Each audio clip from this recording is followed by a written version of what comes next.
2022 fall meeting of the National Advisory Committee on Racial, Ethnic, and Other Populations. It is really good to be able to see so many of you live and in person after several years. We are delighted to have you join us, and we look forward to a productive discussion over the next 2 days. My name is Karen Battle, and I am the Chief of the Population Division at the U.S. Census Bureau, and I am also the designated federal officer for the National Advisory Committee. And in this role, I preside over the Advisory Committee meeting as specified by the Federal Advisory Committee Act, also known as FACA. Important information for this meeting can be found in our Federal Register notice. The proceedings for this meeting, including the agenda, information to access closed captioning services, and other important details can be found on the NAC meeting page. During the 2-day session, only committee members will be permitted to make comments and/or ask questions of the Census Bureau panelists. This is an in-person and virtual hybrid meeting. For the NAC members who have joined us via the virtual format, we ask that you mute your microphones so as not to distract others. At the conclusion of each Census Bureau presentation, James, with Cherokee's assistance, will be responsible for facilitating the committee discussion. To accommodate the attendance of our blended hybrid NAC audience, the chair, vice chair will first acknowledge the members in the room, followed by members who have joined via the virtual format. For the members who have physically joined us, please turn your name tent card on its side to indicate to the chair and vice chair that you wish to join the queue to speak. Once acknowledged by the chair, vice chair, turn on the microphone at your table and please clearly state your name for the record. This is needed each time that you speak for the most accurate transcripts. And for the members who have joined the meeting via the virtual format, I ask that you use the virtual raise hand icon found on the lower right corner of the WebEx platform. Once acknowledged by the chair, unmute your microphone, state your name clearly for the record, and proceed with your question or comment.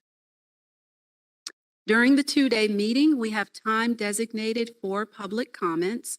The Federal Register notice provides information on the process to submit written comments. Tomorrow at 11:50 a.m., I will read the public comments received in advance of the meeting. All public comments, regardless of when received, will be posted on the Census Bureau's NAC website for public viewing. At this time, we would like to thank all members of the public, the Department of Commerce, the staff at the United States Patent and Trademark Office for welcoming us into their headquarters. We would like to thank Census leadership, congressional staff, and others who are observing today's proceedings. I would also like to personally acknowledge each of our Census Bureau leaders: Robert Santos, Director, Census Bureau; Ron Jarmin, Deputy Director of the Census Bureau; David Zaya, Chief of the Office of Program Performance and Stakeholder Integration; Ditas Katagi, Associate Director for Communications; Laura Fergione, Chief Administrative Officer; Louis Cano, Chief Information Officer; James T. Christie, the Acting Chief Financial Officer; Tim Olson, Associate Director for Field Operations; Nick Orsini, Associate Director for Economic Programs; Al Fontenot Jr., Associate Director for Decennial Census Programs; Victoria Velkoff, Associate Director for Demographic Programs; and Sally Keller, Associate Director for Research and Methodology. James, Cherokee, and I will share in facilitating your committee discussion today and tomorrow. And between the three of us, we will do our best to keep the discussion moving and ensure we hear from everyone who has a comment while staying on schedule. Our meeting agenda reflects a broad range of topics. We developed the agenda in response to the Census Bureau's need to share and introduce research and program developments requiring your attention. The agenda also includes topics the NAC recommended on critical program areas and research. Most topics are broken into 3 parts: census presentations, discussant presentations, and committee discussion. First on today's agenda, our committee chair, James Tucker, will share remarks and introduce the NAC vice chair and other committee members. Following James, Jed Kolko, the Department of Commerce's Undersecretary for Economic Affairs, will provide executive remarks. His presentation will conclude with remarks from our director, Robert Santos. At the conclusion of both presentations, Director Santos will then invite the committee to share their comments and ask questions of our leaders. Following the executive remarks, Barbara Zamora Appel, Bethany DeSalvo, and Sonya Porter will present public-facing data tools, followed by Discussant Karthik Ramakrishnan, who will share his thoughts on the subtopics presented, followed by the committee discussion. We then will pause for lunch. When we return, Sally Keller will say a few words about her new role in the Research and Methodology Directorate, followed by a presentation from Andrew Foote focused on protecting earnings and employment statistics. At the conclusion of this presentation, Discussant John Sandoval will share his thoughts and will invite members of the committee to share additional feedback.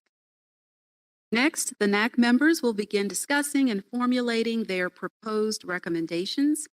James Tucker and Cherokee Bradley will lead the NAC discussion and formulation of recommendations. While we invite the public to continue watching this portion of the meeting, we note that it will consist primarily of conversation amongst committee members. At 4 p.m., we will conclude all discussion and reconvene tomorrow at 10:30 a.m. for day 2 of the NAC meeting. So now at this time, I would like to welcome James Tucker, who will give the chair's remarks and introduce the vice chair and other NAC members. Thank you so much, Karen, and good morning, everyone. I also want to thank Undersecretary Kolko and Director Santos and Census Leadership for joining us today. I will just mark my comments by saying that they really center around a single theme, and that's transitions. I think the biggest transition, obviously, is that we are transitioning back from a virtual world into an in-person world. As you can see, because this is the first time the National Advisory Committee has met in person since December of 2019. I profoundly regret that I can't be there in person, and I will apologize in advance if periodically you hear my voice crackle a little bit. It's because of CDC guidelines that I actually cannot be there because I am on the tail end of catching what we've been seeing through this pandemic over the last couple of years. I'm really pleased that the Census Bureau was able to do this in both a virtual and in-person format. And in terms of transition, this marks not just my end of 6 years on the National Advisory Committee, the last couple as chair, but it also marks the end of the 6-year term for 3 other NAC members who I want to acknowledge. Dept Chatrath, Teku Lee, who will be one of the discussants, and then Luke L. Art Severe. Luke in particular, I want to single out. We regret that we heard that Luke tragically passed away last year. I just want to say that Luke was an incredible member. I learned a lot from him. He touched on, both the Black population and the Caribbean population, and we learned so much just in terms of our work and our relationships and having a chance to get to know Luke better. And we really want to express our, profound grief and sorrow and sympathy to his family. He is a tremendous member, and it was a tremendous loss to the NAC and to the Census Bureau. The other transition note I want to mention, obviously, is that this will mark the passing of the baton for myself to Cherokee Bradley. I want to specifically acknowledge Cherokee for being not just a great colleague, but a very good friend.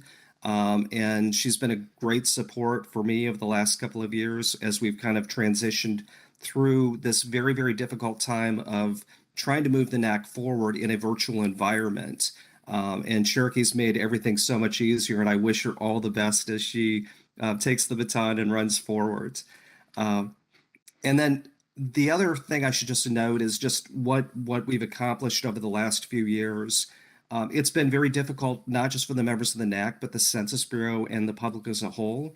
We've managed to transition through a time that we were preparing for the 2020 census in earnest. only to see many of the best laid plans that we had set in motion come to naught and having to change very rapidly because of the pandemic.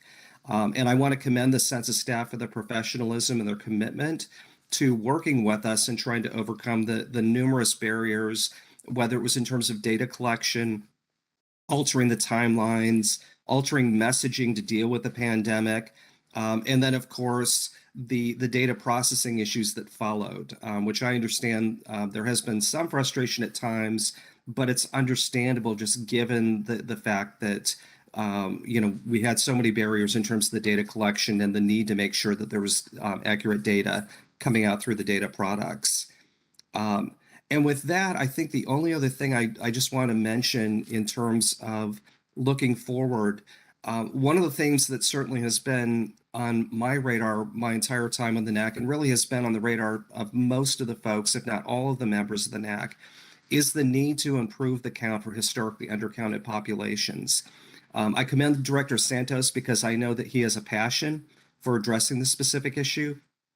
And even as those of us who are terming out, moving forward, we look forward to working with the director to address those issues. Finally, the only thing I would say in closing is I also want to thank the members of the advisory committee branch for all of their support, particularly during the very challenging time that we went through with the pandemic. I want to single out Antonio Ellis in particular. He's been kind of our sounding board as we've gone through this and as we're transitioning back. And then, of course, Karen Battle as our designated federal officer, who you'll be seeing a lot from today. With that, I'm going to turn it back over to you, Karen. I apologize. I'm starting to lose my voice already, so I'm going to turn it back over to you. But thank you so much, and we look forward to working with the committee and the Census leadership on coming up with a robust set of recommendations over the next few days. All right. Thank you very much, James. And so now we will hear from Undersecretary Dept Kolko. Actually, what I'll do first is I would like to introduce Jed. Jed is the Undersecretary of Commerce for Economic Affairs. He is a staunch supporter of the Census Bureau, and I personally wanted to welcome Jed. We've been working together now for several months since his appointment, and he's been very supportive. And I think I'm delighted that he was able to get some time to be here at the NAC meeting, and I very much invite him to be at all of our advisory meetings. You're always welcome. So let me tell you a little bit about him before he gives a couple of remarks. Jed coordinates the economic analysis for the Commerce Department and provides direction and oversight to the Census Bureau, as well as the Bureau of Economic Analysis and the chief economist of the Office of the Undersecretary for Economic Affairs. Before joining the Commerce Department, Jed was the chief economist at Indeed, a global job site, and as well as Trulia, an online real estate firm in the U.S. He's also served on a number of boards. He has, great leadership capacity and skills, including places like the National Association for Business Economics and the California Budget and Policy Center. His research spans employment, housing, local economic development, and technology issues. He had an academic appointment, I believe, at UC Berkeley, and he has an AB in social studies and a PhD in economics from Harvard University. And with that, I'd say welcome, Jed, and please let's have a few remarks. Great. Thanks very much, Rob and Karen and James. Thank you all for welcoming me here to the committee meeting today. As Director Santos mentioned, as part of my role as the Undersecretary for Economic Affairs at the Commerce Department, there are three parts. First, as the Principal Economic Advisor at the Commerce Department, I spend a lot of time looking at data and helping users understand that. Sometimes those users are the public. Sometimes those users are the secretary or the White House. So this morning, for instance, when GDP came out by the Bureau of Economic Analysis, that's a big day for me and my team and those I work with. So that's part one. Part two relates very closely to the Census Bureau, and that is that part two of my role is helping lead the data and evaluation efforts at the Department of Commerce as laid out by the 2018 Evidence Act. And because both census data and census methods are so instrumental in helping us develop data that helps us build evidence for the impact that government programs and other activities have on people's lives. This second piece is also very closely related to the work that the Census Bureau does. And then third, and perhaps most relevant for today, part of my role is oversight and policy direction for both the Census Bureau and the Bureau of Economic Analysis, the two main economic statistical agencies that are within the Department of Commerce, the third, of course, being the Bureau of Labor Statistics within the Labor Department.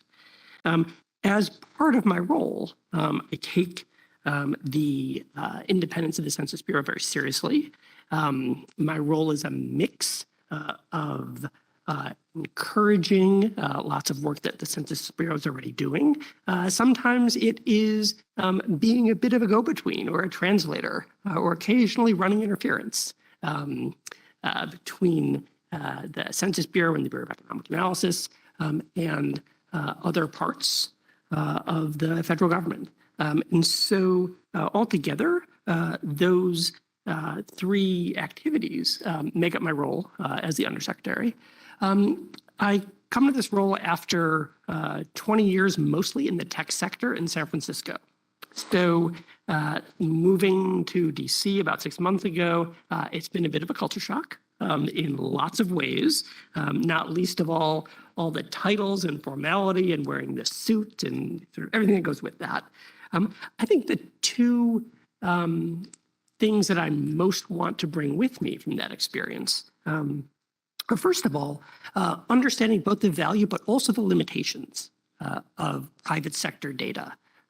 There's lots of enthusiasm for bringing in more private sector data as we understand demographics and economics and social conditions. And I think, when one gets some familiarity with private sector data, one becomes very enthusiastic. And then when it gets closer and closer and closer, one starts to see both the pros but also the cons, sort of the way that, chefs know how much butter and salt actually goes in to make it taste so good. Kind of in the same way, coming from many years in the private sector, I hope gives me a realistic sense both of ways in which innovative data can be helpful, but also where its real limitations are. And therefore, the kinds of activities and kinds of data analyses that the official federal statistical agencies are really uniquely positioned to do. I think the second thing that I bring from private sector experience is that I am coming from a world that, for all of its charms and flaws, is genuinely obsessed with its users. And it is a world where there is a thing called user experience, lots of user research, and really wanting to understand how users are using products. And when I have conversations with leadership at Census, I'm often asking lots of questions about, what are users doing? Who is using these data products? How are they using them? What's their feedback? And one of the ways in which I hope to be able to contribute is to encourage all of the kinds of user and stakeholder engagement that the Census Bureau and other statistical agencies participate in. So my priorities, both for the Census Bureau and BEA, are, first of all, thinking about innovative data products, especially those that help us see distributions and help us see the diversity of economic outcomes and social experiences, not just looking at the averages. and the totals and the means. We will see some of that today as we look at My Community Explorer and the Community Resilience Index. I think those are great examples of looking at the broad distribution of American experience. At BEA as well, the focus on distributional national accounts, trying to understand how much of GDP and national incomes going to the top 10% and the bottom 10% are the kinds of innovations that I'm particularly excited about. The second is understanding where it's possible to modernize in terms of administrative and possibly private sector data. Again, understanding both the pros and also the very real limitations of the private sector administrative and new kinds of data.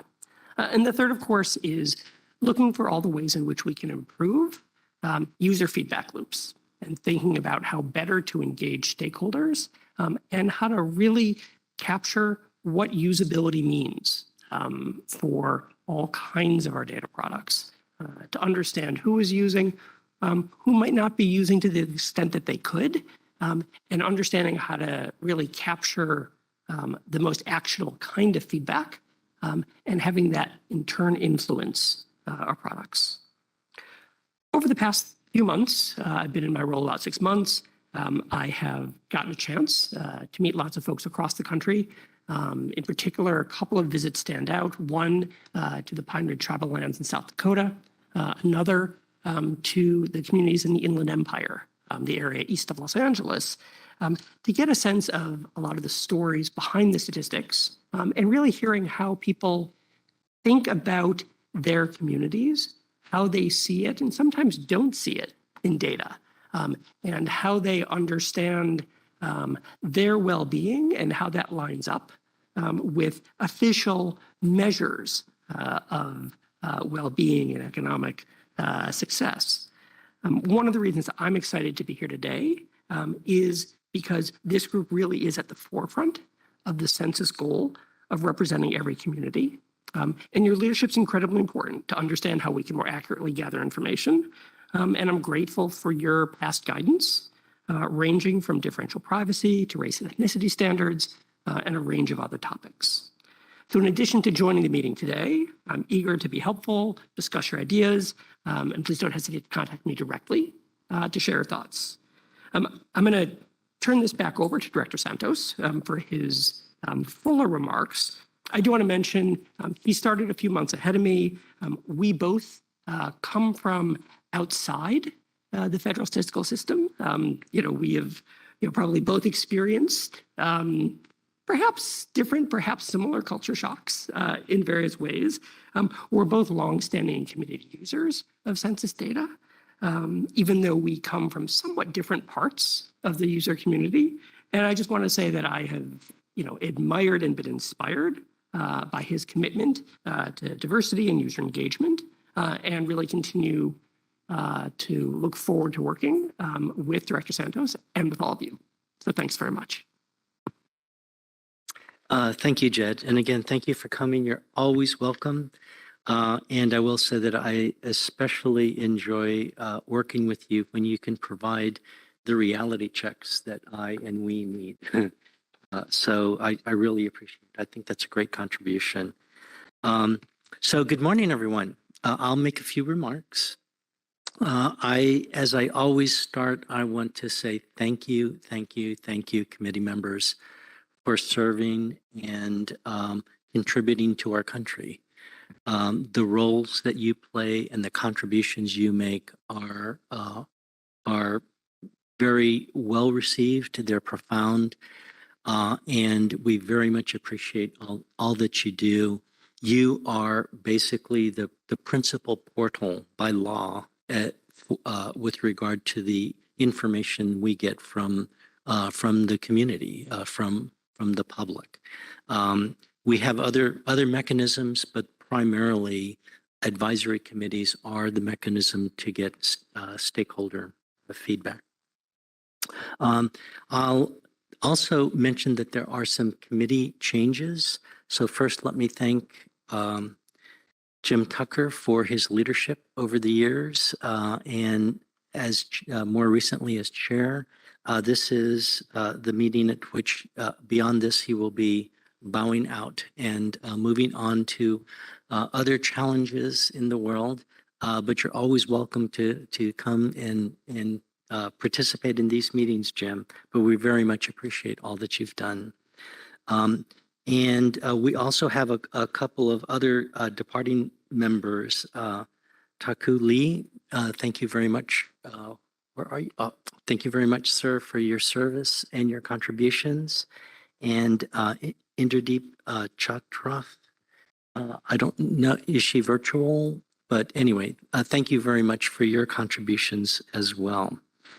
We do have a change in leadership, and I want to welcome and congratulate Cherokee Bradley for taking on the awesome role of incoming chair.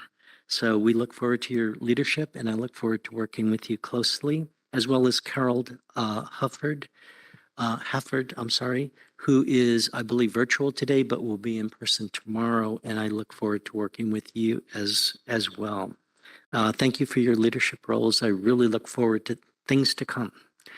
Also, I wanted to acknowledge as well the passing of our NAC member, Luke L. Arts Severe.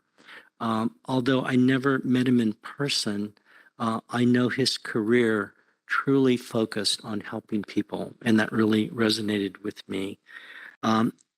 At the time of his passing, he was vice president with the United Way of New York City, overseeing small business and workforce development. And he had joined the NAC in the fall of 2019. We all grieve, as Jim said, we all grieve his passing, and we cherish his colleagueship on the committee, his contributions, and his commitment to community. And we thank him for having served the Census Bureau and our country, and we wish his family peace and comfort. So, okay, so let me move on now to some updates. I only have a few comments. The first of which is we always like to talk about budget, so I'll start with budget.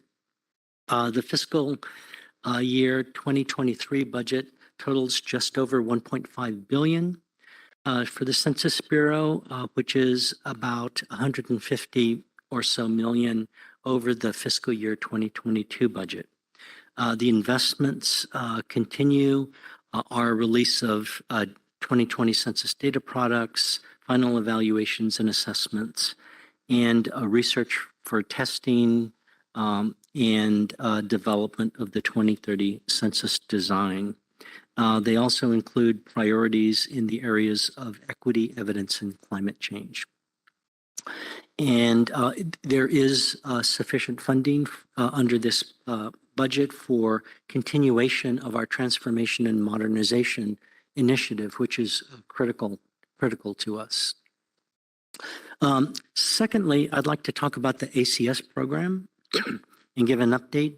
We did produce the 2021 ACS 1-year data on schedule with releases of data in September.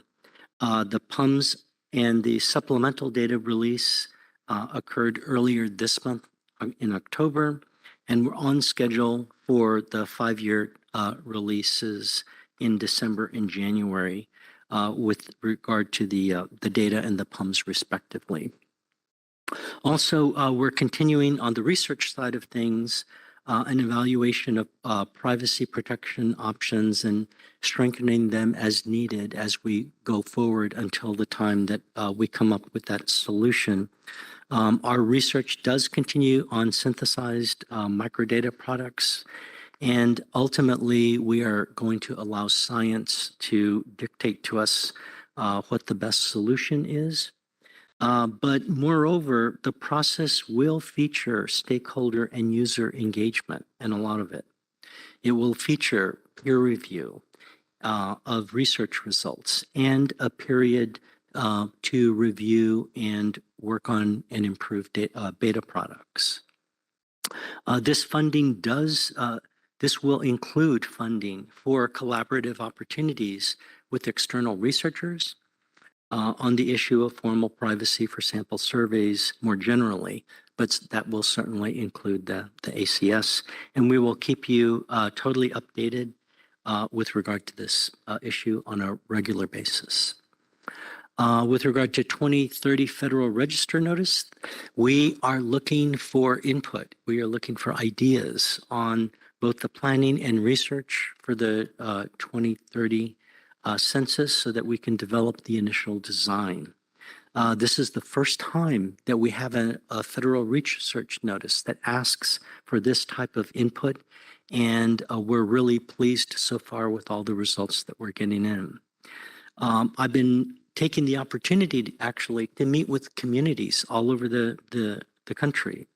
And I'm on a travel schedule that features places, like Detroit and Dearborn and LA and even Alaska. I was there recently. I'm still recovering from the 4-hour difference, actually.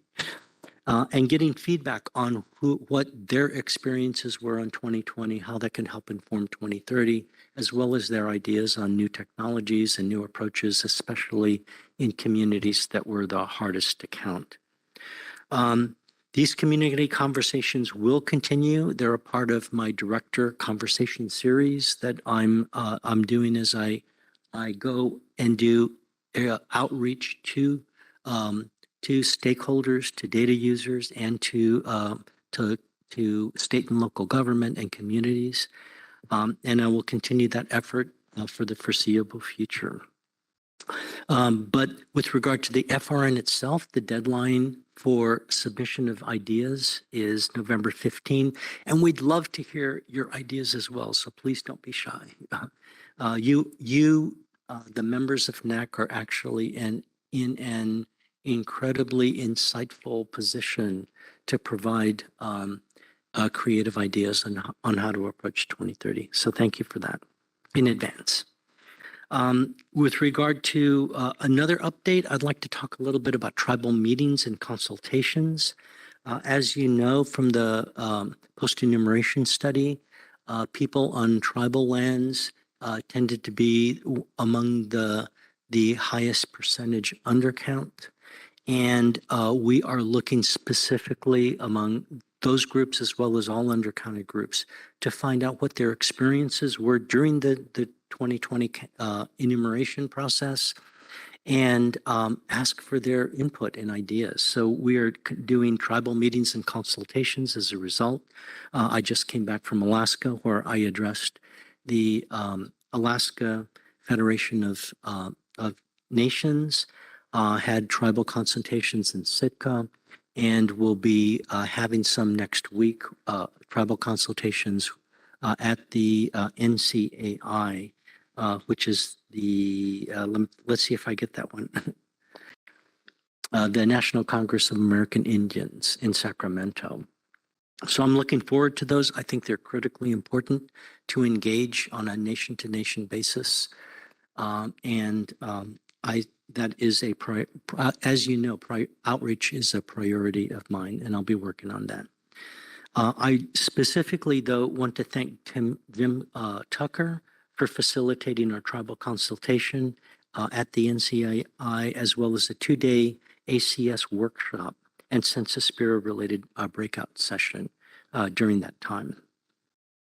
Next is a review and revision of OMB's federal race and ethnicity standards. As you know, OMB has launched an effort to conduct a review and revision of race and ethnicity standards. We are represented on the pretty diverse interagency work group that's going to be looking at those issues and developing recommendations. There's a 2-year window for that. The recommendations will go to the chief statistician, who will Karen Orvis, who will make the final decision. In the meantime, there is plenty of opportunity for engagement, for providing your ideas and your commentary on how to where to go with regard to the disaggregated data and capturing the reporting standards and so forth. So be cognizant that those opportunities exist. There will be webinars in the future. Currently, there are opportunities to enroll in listening sessions, and we direct you to the OMB website if you want further information on that, or you can ask Karen, who is a co-chair of the working group that's looking at that. And I think with that, I think I'll conclude and say thank you very much. It's an honor to be here as your director, and I look forward to working with you, to listening to all that you have to say, and for the proceedings as we move forward. So thank you. I'll put it back over to Karen. Okay, thank you very much. Before I'm sorry, I grabbed the microphone back from her because I didn't think Ron was going to be here. So I wanted to actually give Ron an opportunity to say a few words. So Ron, take it away. Sorry. There. So we're good morning, everyone.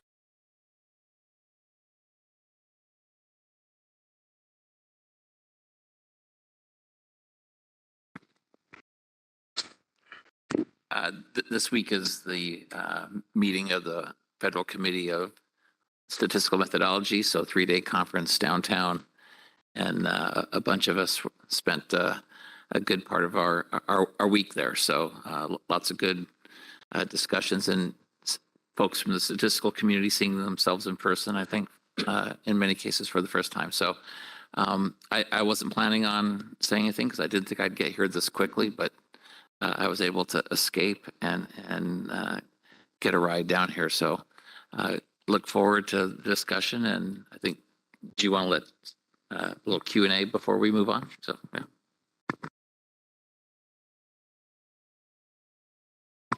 Okay, thank you very much. And so now I turn it over to James and Cherokee to facilitate committee discussion or questions. Thank you, Karen. I'm looking at the time. We have 6 minutes, which is more than enough time to have a few questions. We have Karthik in the queue first. And I just want to ask those who are participating remotely, if you want to just go ahead and indicate in the chat or raise your hand that you would like to ask a question.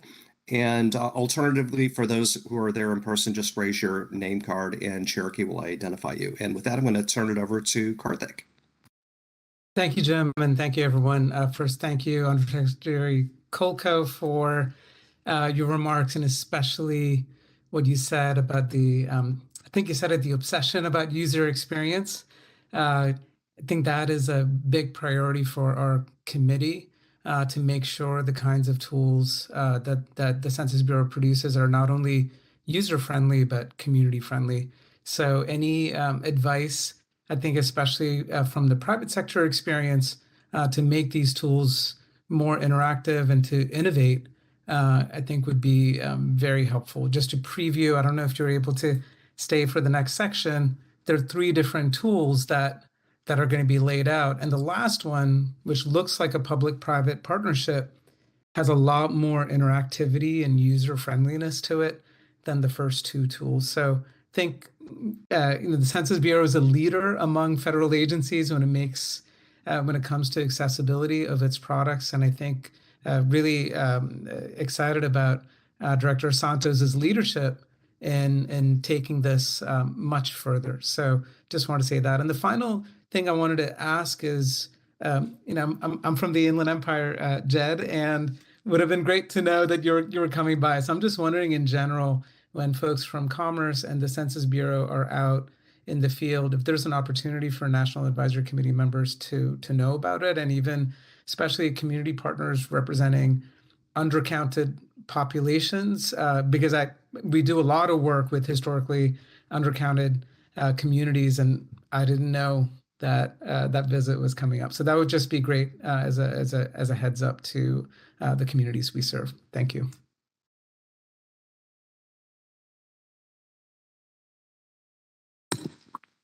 Kartik, yes, thank you for that. I will also mention that Kartik and I worked together many, many, many years ago at the Public Policy Institute of California. So that would have been an added bonus of seeing you when we were out in the Inland Empire. But yes, I hear you about seeing committee members when we are traveling. And yes, to answer the other question, I will be staying for the next session and very eager to see the 3 tools. Thanks.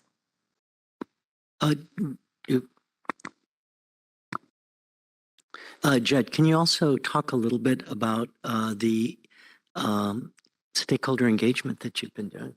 Because I know that you've been out to visit tribes and such. I think people would love to hear that.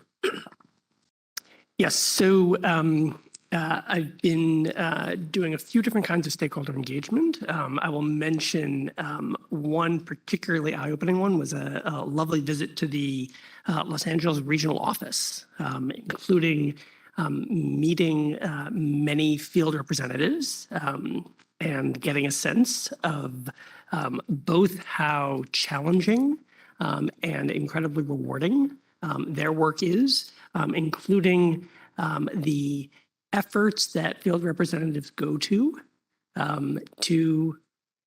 reach folks, as well as the range of tools and work with their peers that they do in fulfilling the mission, which was really incredibly inspiring.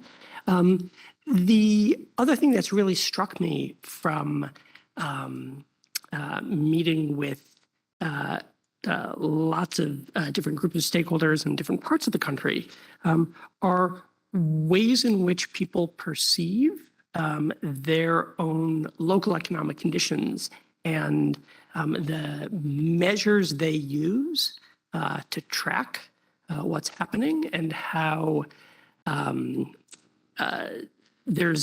it really is this combination of official measures as they would see in the ACS, and more heuristic measures that they have to understand, is our community thriving? Where are the challenges? Sometimes those heuristics and the official statistics are perfectly aligned. Sometimes they are the same measures. Sometimes they can give different pictures, just because the focus that people have, doesn't necessarily start with the official statistics. When someone asks me, how are you? I might answer by citing the latest unemployment rate. Most people probably don't answer that question that way. And understanding, what are those measures? Is it vacant homes? Is it, the conditions in terms of how well the supermarket shelves are stocked, or other kinds of heuristics people have, and how those relate to and could be reflected in official statistics, has also been incredibly eye-opening in traveling and meeting folks across the country. So, thanks.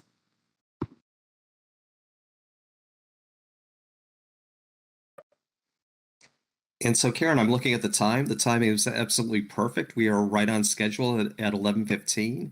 And I just wanted to say we don't see any other hands or questions in the queue. But if you have any, please just go ahead and hold them, and we'll go ahead and incorporate them with the discussion following the public-facing data tools presentation.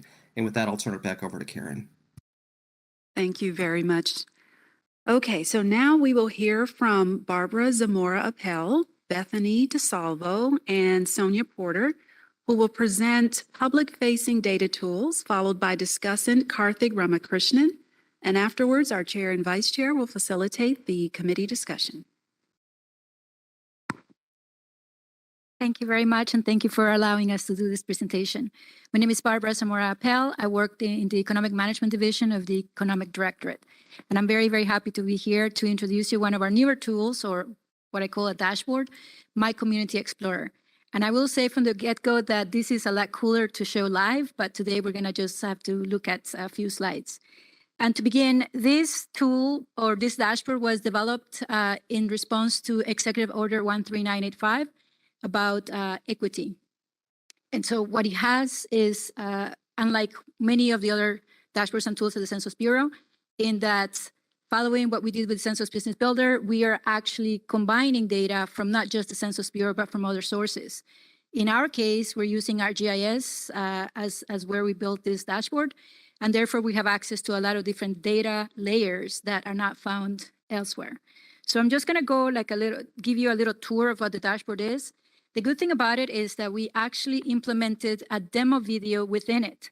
So after today, if you want to see what it has that I may have missed, I highly encourage you to go there. We are updating this as funding becomes available. So everything that was said earlier about user experience is very much at the forefront of this. It is innovative. It is combining data from various sources, which is what the users have told us in the last few years. And it is making it more accessible and easy to use. As you see, it looks pretty busy, but that's because there's a lot to show. And this is not, when we started, it was even busier, and feedback that we got said, let's make it a little bit better. So going to the top, we are getting and implementing feedback. So if there's anything you see or don't see here that you would like to see implemented, send us an email or send us through there, and we'll discuss it. And if it makes business sense, we'll add it. We have the ability for you to download the data if you choose so via tables. We have access to the data services. That includes where the data comes from and the sources, methodology, and all of that. We added, right now we have a PDF that gives you step-by-step instructions as to how to use it, what it is about, as well as a demo that will give you a tour. It is not that long, so I promise you, you will like it. How it defaults is, it defaults to the nation. So when you first get here, it will be the US map. From there, you can choose to, in the yellow area, you can select the state and then the county. When you select that, the profiles at the bottom will become live, meaning it will generate data. However, there are people who want to see lower than county. They are interested in track level data. And I'll speak a little bit in the next slides, but to get to the track level data, you will have to actually click. You zoom in, just click, click, click, click, and you zoom into to where you want. And that will generate a window that will give you more data. At the county level, you will be able to get a report. It will link out to the Census Business Builder, which builds those reports. But the lower levels, we don't yet have that. But it is part of the feedback that we've received, so possibly we'll be adding it in the next iterations. As you move around, there is the CRE factors, which Bethany will go in depth, so I'm not going to go there. But when you first get there, all the data that you see around the tool, it's based on the county. So when you are looking for the track level, there is a window that will pop up and it will give you all that information so that you got to scroll down. Everything here can be screen grabbed. So again, there's no report, but we're working on it. When there's a little icon on the very top right, you can share this. Unlike the other tool CVB, you cannot really send the URL and send you to where you were. So you'll have to start from scratch. How you get to this tool is many ways. The COVID-19 Hub will have it. The Advancing Data Equity Tools page will have it. Searching on census.gov will also get you there, as well as just Googling it or using any other search or browser. Next slide, please. There are many data sources, and we continuously are adding more based on feedback and based on the ability for that data to be shown here. So from the Census Bureau, we have these core ones, but one that is not listed is also the Gini Index. So we have the American Community Survey, and these are specific data that we have chosen based on the need for the data equity, community resilience estimates, county business patterns, and non-employer statistics. The non-census data comes to us via layers. And I wanted to show you this little screen grab there because you can have the option of opening up or clicking on all the layers at the same time, but you will get that and it's not readable. So I recommend that when you go there, you start clicking the layers based on what you want to see. So if you want to see just ACS data, then you click that. If you want to just see CRE, you click that and it will show you that way. The good thing about this is that when we built it, I don't know if you can, I think you can see the very bottom, you see a 1, that's a hurricane. It is also the type of tool that can be used and is actually being used by emergency preparedness. Why? Because it is good to see not only what the demographics are, what the CRE, as Bethany will discuss, how those numbers can help with the emergency preparedness. But it is by default because when this was built, we were starting hurricane season. And at Census, we're trying to make a big deal out of being prepared and helping other agencies do that. So based on the data sets that you see here from non-census, there's been requests. So every time that we demo this tool and we do presentations, go to conferences, people have feedback. That feedback is brought back, what data they want. If we can put it in, we add it. In terms of usability, we're trying to continue to follow all of the FOIA compliance, as well as is it easy to use or does it just look pretty? And we make sure that anything that we see as an improvement, we do that. The great thing about this is that this, like other tools, is very small groups, and it actually shows the coordination effectiveness of working not just within one data set like ACS, but working across directorates to make sure that the data is here, we test it, and those coordinating meetings is what's helping us make more innovative tools that are more of what people are asking for. Next, please. So this shows you one of the layers highlighted, which is the fire. And any day around the country, there's fires. That's not our data, but that's part of the data that people have wanted, have asked us. And it does make sense to combine it with thinking about data equity and community resilience. So this slide does show you how you can click on it or not. You can see a lot of cross out, like the USA current wildfires is viewable, or Arctic hurricanes right now. It doesn't show. But that's how we are making it possible to be viewed. Next one, please. In terms of geography levels, as I mentioned, we have county and tract levels, of course, as long as state. So here is where I was saying earlier that when you are looking at a tract level, this little window pops up and all the data then is shown. You can, right now, we don't have the ability to expand completely because of the size of the screen. But this is one of the things that we're going to work on so that when the user wants to just grab that as a report, perhaps, it is something that we may be able to do in the future. The county profiles, I'm only showing 3 here, but there's actually 4. And those are based on what the summaries of what you'll see on that map. It is, as you saw, there's a lot of information on that map, but if you want to actually see the numbers, this is how you can view them. The one that is not available here is the business profile. So we have the economic profile, that is the economic readiness of a community, the social characteristics, the race and ethnicity, and the business profile. So combined, all of these profiles provide the user a really good way of understanding not only what data we have at the Census Bureau, but combining it with other sources. When we are discussing what to add, it makes sense to display it in a way that is understood by everyone. For instance, the MOEs is not shown here, but around, I don't think you can see it here, but throughout the tool, there is a lot of links out to other products. For instance, the CRE, it links out to the CRE the dashboard. For ACS, it links out to more data within data.census.gov, as well as just to understand the methodology and the tables and actual tables. So we do have tooltips as well.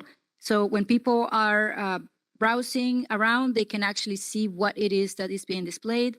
And as we go through the experience of this tool, there is always this question as to why is this data here and why not? Well, the data that is there because it was found that it made sense to put it in this dashboard.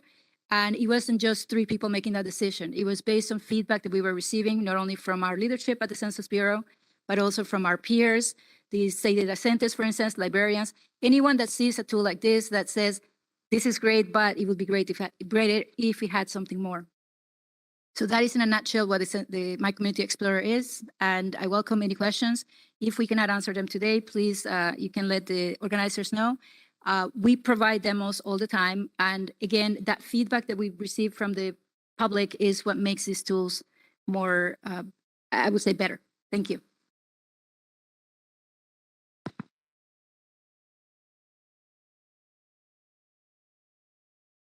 Hello, my name is Bethany DeSalvo. I work in the Social, Economic, and Housing Statistics Division in the Demographic Directorate at the Census Bureau. What I'm going to do is kind of start with the punchline.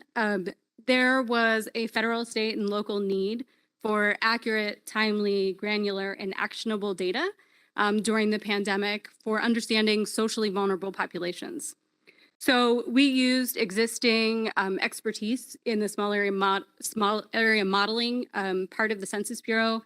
We have two existing products, small area income and poverty estimates and small area health insurance estimates. Those have been around for about 20 years. So we have them vetted. We have a whole team and entire infrastructure of people who are experts in this kind of modeling. And so what we did was we leveraged all of that expertise and we built this new tool. The tool is kind of two things. It's a new innovative metric. It's a way of taking the ACS and putting the data in kind of like a risk index and producing a new estimate that has a lot of meaning. There's a long history of academic research in the field, particularly in urban planning and sociology, that helped us to build this measure. And then it's also, so it's an innovative measure.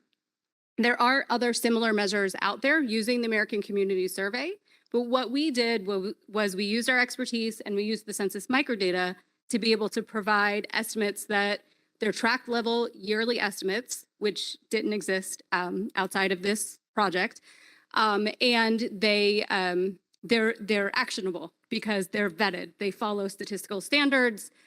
We have sponsors now in the last year or two, ever since we put this out. National Telecommunications Administration, the Economic Development Administration, FEMA are all now kind of working with us on pushing this work forward. So it's both a mathematical innovation using years of expertise, but also a subject matter contribution. So on top of that, we are building an infrastructure inside of the Census Bureau to be able to do research, to test. So we say we have this measure of social vulnerability. It's based off of 25 years of literature. And what we will do is open that up so that academics and other agencies can really test these things. They can bring in other data and they can test, okay, how did the Census Bureau do in predicting the vulnerability of this particular community? On top of that, in the next few months, you'll see the community capacity estimates, which is an estimate of the resources communities have at the local level. So the first estimate that we'll show now is about vulnerability, but we're also working towards estimating the resources that communities have in order to be resilient. So first slide, thank you. So these are kind of some definitions here. So social vulnerability is the risk of hazards. So we started with COVID as the hazard, but also natural. We're moving more towards natural disasters. The hazards to physically and socially built environment, where community resilience is the capacity of individuals and households to absorb the stresses from a disaster. So to eliminate the need to classify characteristics of an area as contributing either to vulnerability or resilience and vulnerability are viewed to represent two sides of the same action. And so what you'll see, I'll show you how we built the community resilience estimates as we move forward. Next slide, please. So the community resilience estimates had two major uses in the last year. For the pandemic, information from the CRE was utilized for decision makers to inform vaccine distribution from FEMA, to identify where to provide education and public health standards, and to pinpoint areas that are greatest risk of inequitable outcomes from health risks, such as pandemics. So we were not predicting where COVID would flare up, but where the population would have the most difficulty responding to the stresses of the effects of the pandemic. So for natural disasters, information from the CRE could be used by decision makers to identify communities most incapable of rebuilding from a disaster and ensuring response to disasters is equitable. We recently produced a special version for Puerto Rico that FEMA used for Hurricane Fiona. Next slide, please. So key background, we've released this first estimate in the experimental series that the Census Bureau has. So this is a really cool, I say really cool because as an employee, it's a wonderful way to take an idea and really kind of get support and put it out there to see if there's a need for this type of thing. So we produced these estimates in 2020 as experimental, and then we learned from federal agencies and from local communities and states that this kind of thing was needed. And we adjusted what we released and how we produced the data to really kind of match what we were being told. We use restricted microdata unavailable outside of the Census Bureau to build the estimates. So we use the American Community Survey as well as the population estimates data produced by the Population Division at the Census Bureau. And the estimates are the most timely, accurate, reliable, and granular data out there measuring social vulnerability. We use the ACS instead of the 5-year ACS.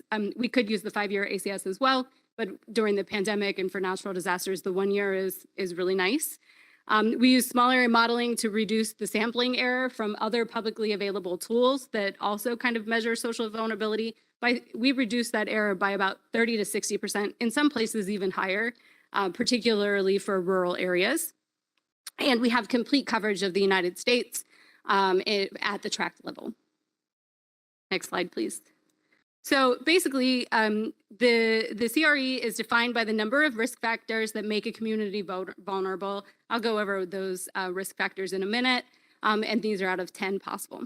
Then we provide the number, and so this is actually a big innovation that FEMA has been really excited about because it's the number of people so it's an estimate of the number of people that are vulnerable and the percent of the population by these particular risk categories: 0 risk factors, 1 to 2 risk factors, and 3 to 10. Slide, please. So a small area, so we use this tool we lovingly call the small area estimation. It's actually a series of tools.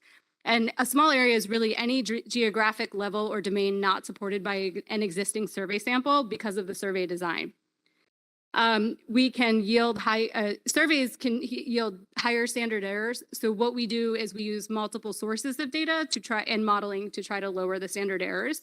So basically we say that we borrow strength from other areas such as the ADREX or the population estimates data. And our techniques enable the Census Bureau to provide high quality estimates when direct methods alone can't do that. And of course, we always follow statistical standard protocols. Next slide, please. So we have the survey estimate, and then the indirect estimate is the survey estimate modeled with administrative data, and then what you see is the modeled estimate. That's what's actually released. Next slide. Okay, so basically the weighted average, so this is just going to kind of go into, for those of you who are interested in the method a little bit, just bear with me for 2 or 3 minutes. So it's the weighted average between survey estimate and the indirect estimate. So for the ACS estimate, it's the proportion of the population with 0 risk factors, 1 to 2, and 3 to 10 risk factors tabulated from the ACS by the geography of interest. So for us, it's the tract level. We also provide county and state. Then for the indirect estimates, the risk factor group proportions are given from post-stratification, and the joint distribution of risk factor prevalence is estimated at higher levels of geography. So we kind of blow the estimates up and shrink them back down. This allows us to work closely with the expectations for differential privacy. Next slide, please. So the risk factors here are income to poverty ratio less than 130%, single or 0 caregiver households, only one or no individuals who are 18 to 64. Again, this all comes from a really strong literature. Crowding, so defined as more than 0.75 persons in a room. Communication barrier, defined as limited English-speaking households or no one over the age of 16 with a high school diploma. Households without full-time year-round employment, that means anyone in the house. Disability status, we use the ACS 6. No health insurance, age 65 plus, no vehicle, and no broadband internet access. Next slide, please. So we apply the distribution of the complete cross-classification of risk factors obtained at higher levels of geography and demographic groups to the tract levels. Then we aggregate those tract estimates with risk factor detailed to the broad group. And then we calculate the model error variance by average over square differences between county indirect and direct estimates. Next slide, please. We calculate the weights based on the sampling variance of ACS direct proportions by risk factor group and the model error variance from the indirect estimate. We derive the SAE modeled proportions for each risk group from the weighted proportions and apply the SAE modeled proportions to the population estimates. Next slide, please. So you'll see the ACS estimate. Is the survey data, and it has high relative precision due to the larger sample size. So that's given more weight. And the indirect estimates, if it has low relative precision, has less weight. Next slide, please. And you'll see them kind of move forward. So if the ACS estimate has smaller variance due to the larger sample size, it contributes more to the final estimate. Next slide, please. So what can these estimates do? So we provide the estimates of socially vulnerable people with the margins of error. Many of the tools that are out there produced, they don't provide the MOE. Because we use the microdata, we're able to provide the margin of error, which is actually incredibly important. And it means that you can ask real scientific questions about social vulnerability. You can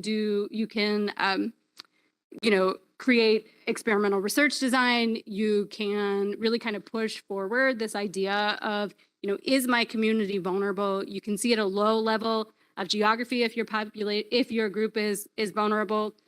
We have a few America Count stories out there where we kind of show different subpopulations that are realized within small communities because of the way that we've been able to produce small area estimates. And you can ask some pretty nice questions about the effects of natural disasters, or we have a paper coming out on the looking at mortality rates in COVID next to the estimates of the population from the CRE. Next slide, please. So this is what the map looks like. Also, it's much more fun interactively, but the screenshot is the way we are going here. When you first visit the dashboard, the default view is the 3 risk factors and above. So that's the high risk group. And the darker counties indicate a higher percentage of the population living with 3 or more risk factors. The lighter counties indicate a lower percentage of the population with 3 or more cumulative risk factors. And the dashboard is interactive, so you can kind of zoom in and then start seeing more information. Next slide, please. So this is Alpine County, California. We picked this as an example because they had a recent wildfire. So here you can see the displays the percentage of the number of residents living in high risk. We can also see it has 332 residents living with 3 or more risk factors, which is about 29% of the population, and also included the relative margins of error to determine the reliability of the estimate. Next slide, please. And in addition to the CRE dashboard, we have the Community Resilience for Equity dashboard. The CRE for Equity includes the CRE data, but is more comprehensive. It includes American Community Survey data. Again, you see Alpine County, however, you see it's a little bit different. In addition to the CRE data, the pop-up card has equity-related information. For example, you can see that 12.5% of the population is estimated with is Hispanic, and you can see that that's actually statistically different than the national average. So we put flags on the CRE for Equity that allows you to see if the particular group is statistically different than other groups in the nation.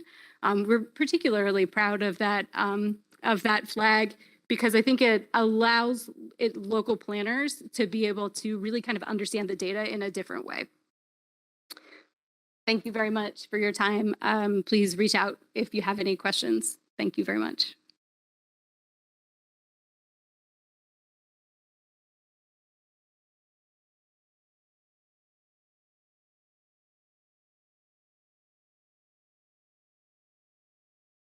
Great, thank you. My name is Sonya Porter. If we could go back to the title slide, that would be fantastic. I'm a principal sociologist and demographer at the Center for Economic Studies at the U.S. Census Bureau. And today I'm going to discuss the Opportunity Atlas, mapping the childhood roots of social mobility. And as Karthik had mentioned, this is a private-public partnership. This is a collaboration between the Census Bureau and also Raj Chetty and Nathan Hendren, who are both at Harvard, and John Friedman, who is at Brown University, all of whom are economists and also experts on intergenerational mobility. Next slide, please. So the Opportunity Atlas is a comprehensive census tract level atlas of children's outcomes in adulthood, including children's income distributions as adults, incarceration rates, and other outcomes in adulthood by parental income, race, and also sex. This unique tool allows users to view estimates for every census tract in the United States. It allows users to overlay their own data onto a map. And as an example, at one point I was interested in looking at American Indian reservations on the atlas. I was able to download the shape files within a minute from the Census Bureau website and then download it within a minute onto the atlas. And I could see all of the reservation boundaries mapped onto the atlas. You can also export data based on what you're visualizing on the screen into a data set for your own analysis. And then you can download the full data set. You can also take pictures of what you're viewing on the screen, like take snapshots. And I found when we first released the product, a lot of localities and states were calling and asking, how do I take the picture? I really want to bring this into a meeting and discuss all of these patterns. So as you can see, the Atlas has sort of a range of capabilities for different types of users, which I think is really critical in terms of being able to disseminate statistics that are important for social mobility, as well as thinking about racial inequities. Users can also filter to observe a combination of characteristics. So for instance, you can look at places that have high incarceration, low employment, and low income by race and also sex. Or you can look at places with high income or high college graduation rates. And then you can also add a layer on, which is in the atlas, to places that have low rents, relatively low rents in those areas. Next slide, please. There are 22 outcome variables in the atlas that can be viewed by 5 parental income groups, 5 race groups, and also by sex. And additionally, you can visualize the data for 13 neighborhood characteristics. For today's presentation, I'll only focus on 2 outcomes: income, both individual income and household income, and then also incarceration. But I wanted to show this slide so that you could see that the breadth of the information that you can examine on and also look at visually on a granular level. Next slide, please. Thank you. We use the 2000 and 2010 census short forms for the atlas, as well as the 2000 long form and the American Community Survey data from 2005 to 2015. And all of these data are linked to tax data from 1989 to 2015. And we start with this linked data set, and we construct a sample of children who were born in between 1978 and 1983, who are in their mid-30s today, or mid-30s when in 2015. Our analysis is restricted to children that were born in the United States or authorized immigrants who came to the United States in childhood. And this restriction is a function of the record linkage keys that we use in this project, which uses a reference file that focuses on people that have Social Security numbers. And then what we do is we take that sample, which is about 20.5 million children, and we map those individuals back to the census tracts in which they grew up and lived through the age of 23. Next slide, please. So this graph shows mean incomes for children who grew up with low income families in the United States for groups of counties called commuting zones. Red represents low average household incomes and blue represents higher household incomes. And what we see is that opportunity is higher in the Great Plains, the western and eastern coasts, and also in the Midwest. But while this map is useful to analyze in terms of broad geographic patterns for upward mobility, what the atlas allows us to do is delve deeper into these broader patterns by locality. And I want to mention here, I'm familiar with REAC. I used to present at a lot of REAC conferences, which is the predecessor to NAC, and I've been less familiar with NAC over the years, but it seems like there's a lot of social scientists on NAC now. And I think if you think about like the panel for panel study for income dynamics, that's a great data set to study intergenerational mobility, and they have a breadth of variables that you can look at for intergenerational mobility, but the sample size is too small to look at intergenerational mobility at such a granular level that we're able to do in the atlas, and then look at various factors like race and sex as well. And so what we find in the work that we've done is that there's substantial variation in outcomes across tracts within the same counties.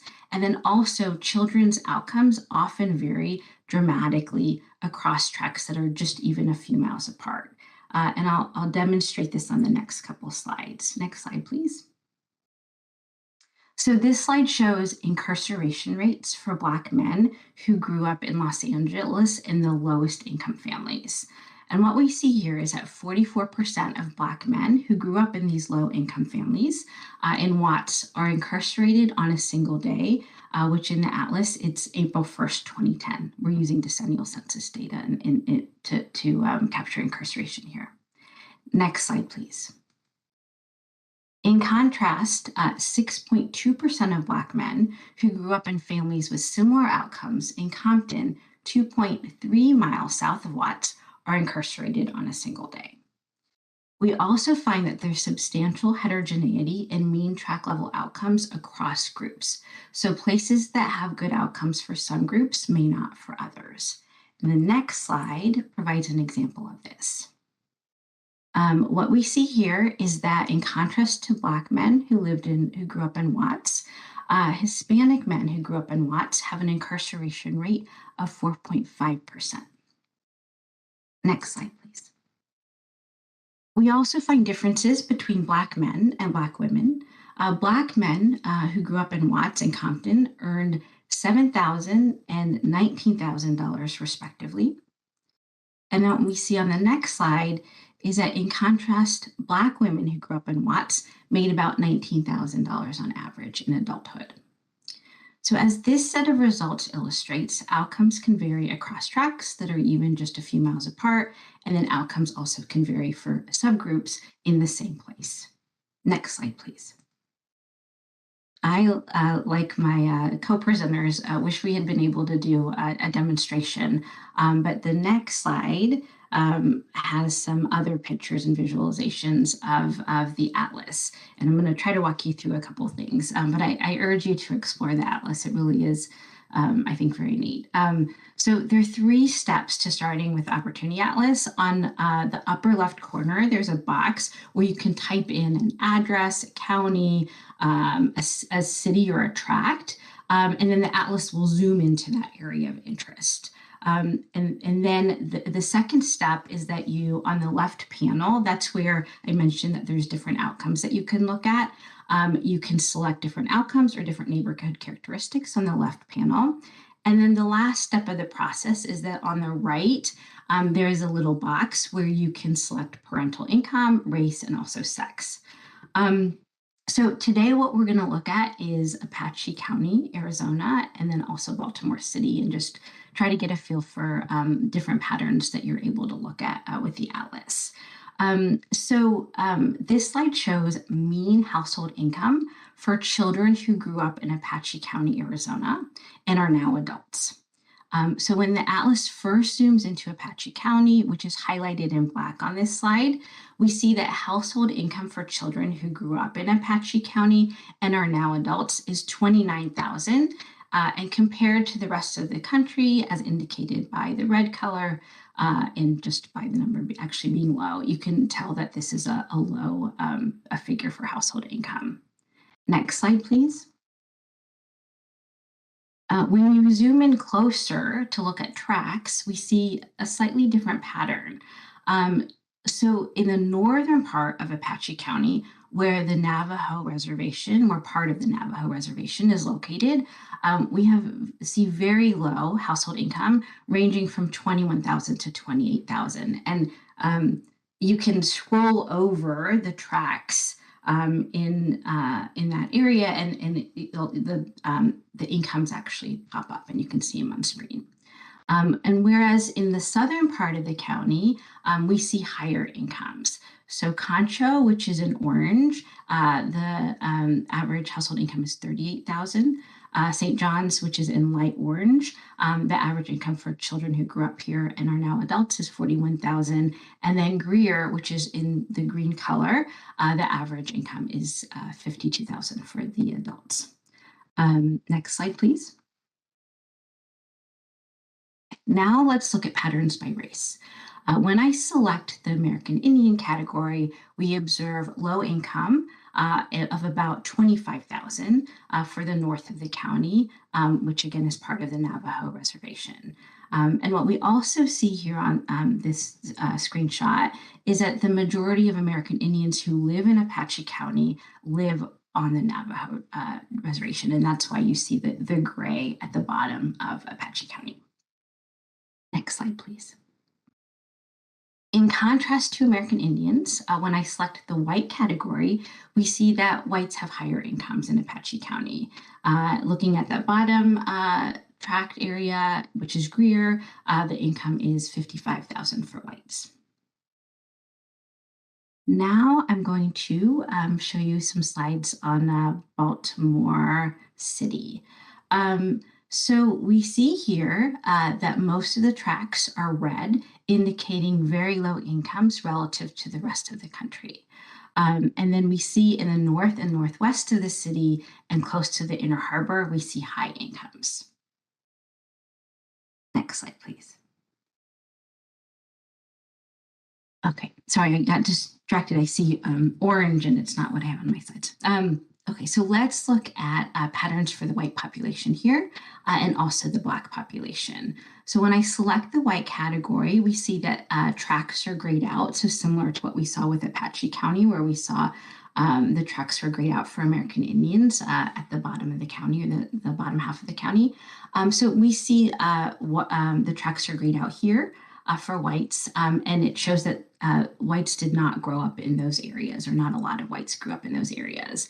If we move to the next slide, we see the reverse for African Americans.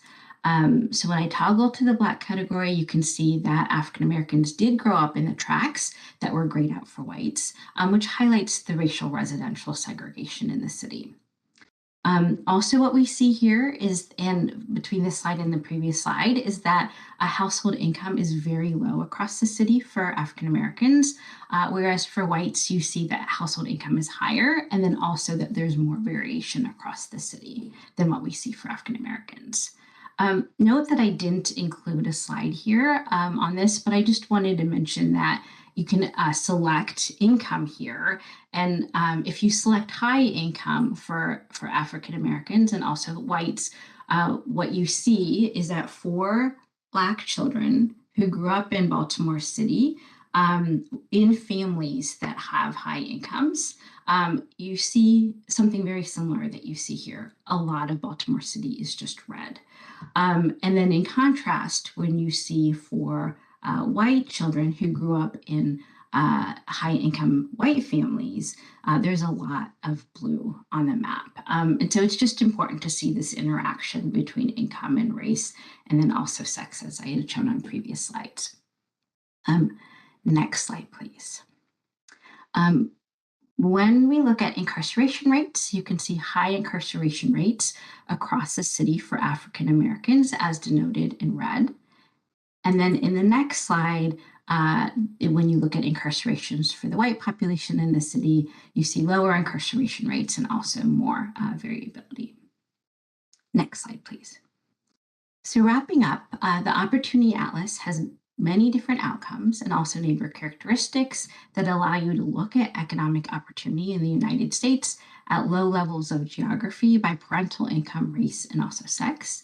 And our major conclusion from our research is that children's outcomes vary sharply across neighborhoods and also vary within counties and tracts for the different subgroups. And with the atlas, the hope is that localities, researchers, and also policymakers can address these differences with much greater precision. So I thank you for your opportunity to share our mapping tool, and I look forward to any comments and feedbacks today. Thank you.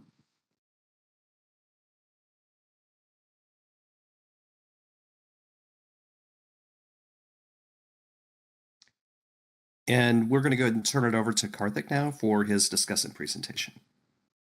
Great. Thank you, Jim. And thank you, everyone. So I'm going to read some of my prepared remarks. So as we've seen in the presentations today, census data is critical to improving insights, especially under conditions of disaster, but even outside of that particular context, essential to guiding investments and also to improve collective action, whether it be public, private, including community solutions. Data is also critical to empower community, and this is a key priority of the Biden administration through various executive orders, including on racial equity and on improving customer service. This is also very much in line with the work of the Biden administration's Equitable Data Working Group and the recent call by the Office of Science and Technology Policy to look for good examples of community data partnerships with government agencies and to make sure that the data collection, analysis, and dissemination and outreach processes can be as community friendly as possible. We've seen so many different capabilities that are already in place and innovations that are underway. I'll offer a few comments in terms of ways to continue along this path of innovation and improvement. Even though we didn't have a chance to learn more about data.census.gov today, we've learned about it in the past. And one of the elements that's there with that tool, and also with at least two of the three tools here that we saw, the first two tools on My Community Explorer, as well as the community resilience estimates, is that they privilege place, which is important for a lot of applications. But we need to have a similar kind of selection process for organizations that care deeply about communities, and especially racial and ethnic groups and indigenous groups in this country. So for example, when you go to data.census.gov or many of these other tools, you're asked to choose a state and a county or to choose a level of geography. And there's a lot of data that flows from that. But unfortunately, most of that data is not disaggregated or broken out by race and ethnicity. Given the underlying data, it should be relatively simple to flip the ordering in which a user or a community member types in the group that they're interested in, and then to be able to select the level of geography, and then immediately all of the available data that can be disaggregated at that level of geography will be available to the community member. This is critical because often communities are advocating for greater investments or greater attention to their particular population rooted in a particular place. Right now, it makes it very difficult to do so, and indeed impossible to do so, beyond just getting population numbers for these communities and not to be able to see disaggregation or intersection with other indicators. Another example would be the tool that many people still use, which is to understand what the count of racial and ethnic populations in the 2020 census look like and comparing that to 2010. That is a tool, quite frankly, that looks like it might have been developed a decade ago. There's a lot of advancement, including by the Census Bureau's own data visualization gallery, which shows that there's a lot of innovation that the Census Bureau already has in-house that can be used to improve that tool. I would encourage us to actually go back and improve the user experience and usability of that tool. because people will continue to refer to it for the next 8 years. More generally, I would recommend having a kind of checklist when it comes to public-facing tools. And we didn't have a chance to see the demos of these 3 tools today. I would encourage all the NAC members to try it out overnight as we formulate and finalize our recommendations. Here are some items in a checklist. How long does it take to load up the resource? So the My Community Explorer takes a long time because the layers that it loads up and the way it's built, it takes a long time.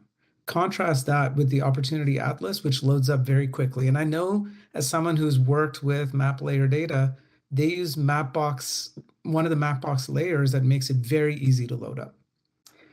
Second item, is it mobile friendly? So many community members, including those in low-income populations and communities of color, rely on their mobile device as their computer.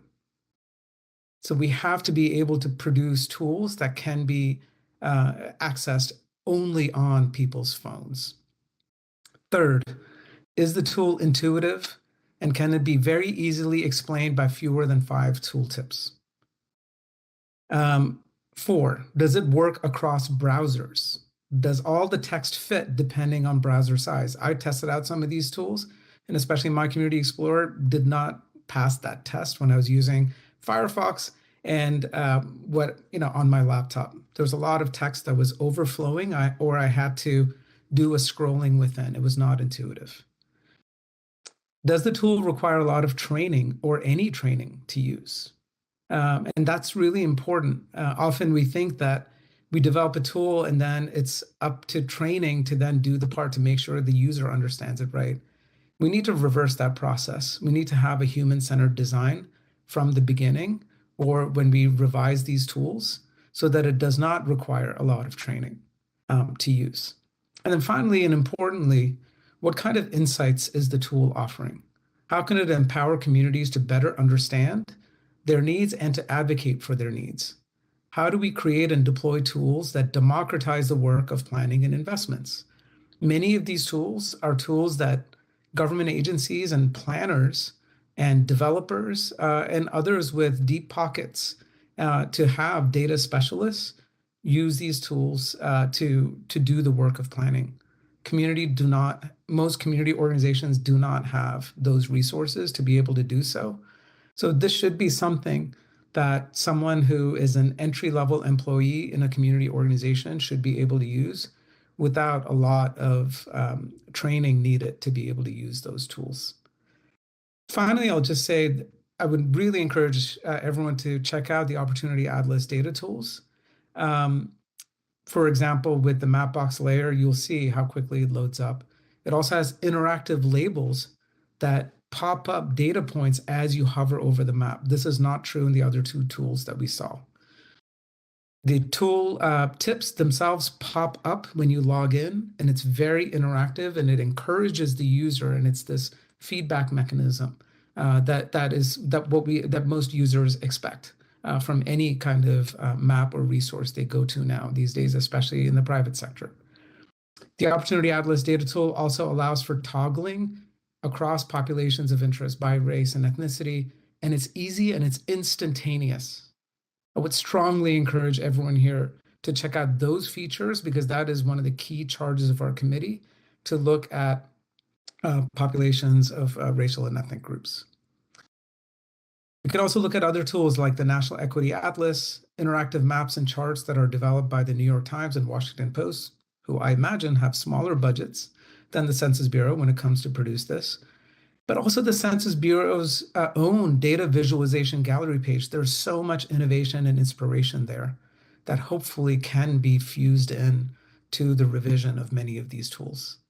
So for NAC members, I encourage you all to try out these tools and to see if it is easy, intuitive, and insightful for you to use.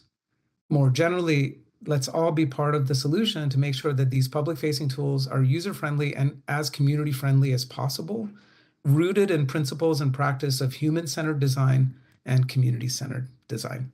Thank you.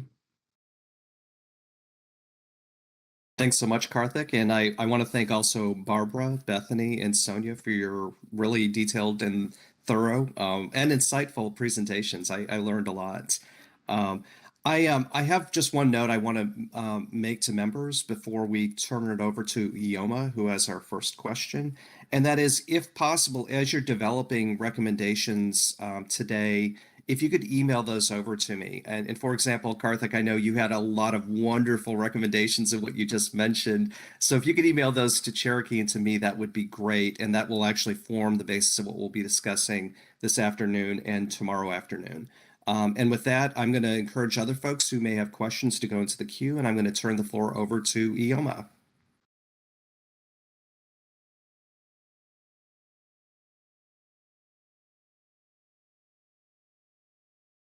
I want to make sure Ioma is actually on. Are you on, Ioma? Oh yes. Oh yeah. I'm on. Sorry, I was talking to myself on mute. I forgot I'm on. I'm not on Zoom, on WebEx. But I would just want to say thank you again, Jim, and thank you to both the presenter and to the discussant, and just as a child mental psychologist, just excited for this this part of the conversation.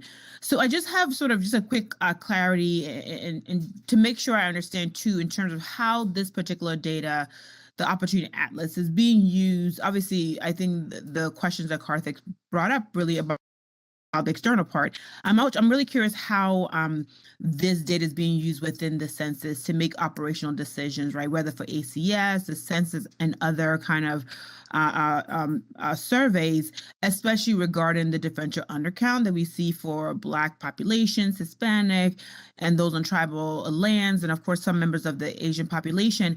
And given that even the data you showed, and I think most of us know it, right, that there's an inherent level of inequities that's baked into sort of communities. And if the census and ACS are going to communities, how much do they take into account the disparate sort of life and the community tracks or the community zones as you use?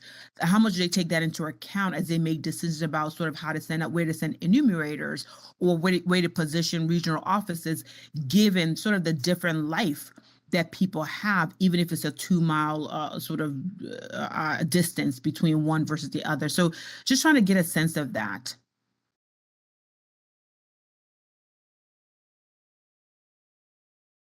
I think this is a great question, and I don't think I'm the one to answer it, though. I have a good sense of how external users are using our data.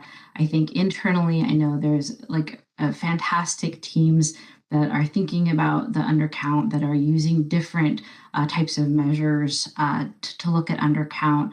To my knowledge, right now, the intergenerational mobility statistics are not integrated into those types of things, but I'm happy to reach out to the folks that lead all that work and see if there's anything meaningful to gain from the work that we're doing that might be helpful for the work that they're doing. Thank you for that, Sonya. And I guess as you, I'm sorry, and I think as you reach out, I think because, right, obviously the director talked about sort of the FRN that sort of talking about the 2030 design, right? And there's opportunities to really make sure that, you know what, if we have had continued differential undercount based largely on these racial groups, and we know there's a sort of, there's a level of that's baked into the way our country functions, it would really be helpful if they're able to really look at how to use this in all of the, at least in thinking through their plans or even their testing, because I feel like it's a rich data that's there, and to not use it feels like you're creating this wonderful thing for a lot of us to use as researchers and even policymakers, state and locally, but to not use it in-house will feel like, why wouldn't you? And what's the reasoning behind that? I mean, I can anticipate some reasons, but they should at least think about how to use it as one of the toolkits to really begin to address the differential undercount, right? Both the over counting and the undercount as well. Thank you. Thanks so much, Ioma. And I see next up in the queue is Taeku Lee. Taeku. Great, thank you very much. So first, I just want to loudly amen Karthik's comments on improving the Bureau's public-facing tools. The question I think should always ask when designing public-facing tools is, who is the user community? And as I think Karthik very forcefully made this point, I think the answer should not default to the user communities, whoever has used census and ACS data in the past, but we have this unique opportunity to be as broad and inclusive as possible in imagining who the user communities might be.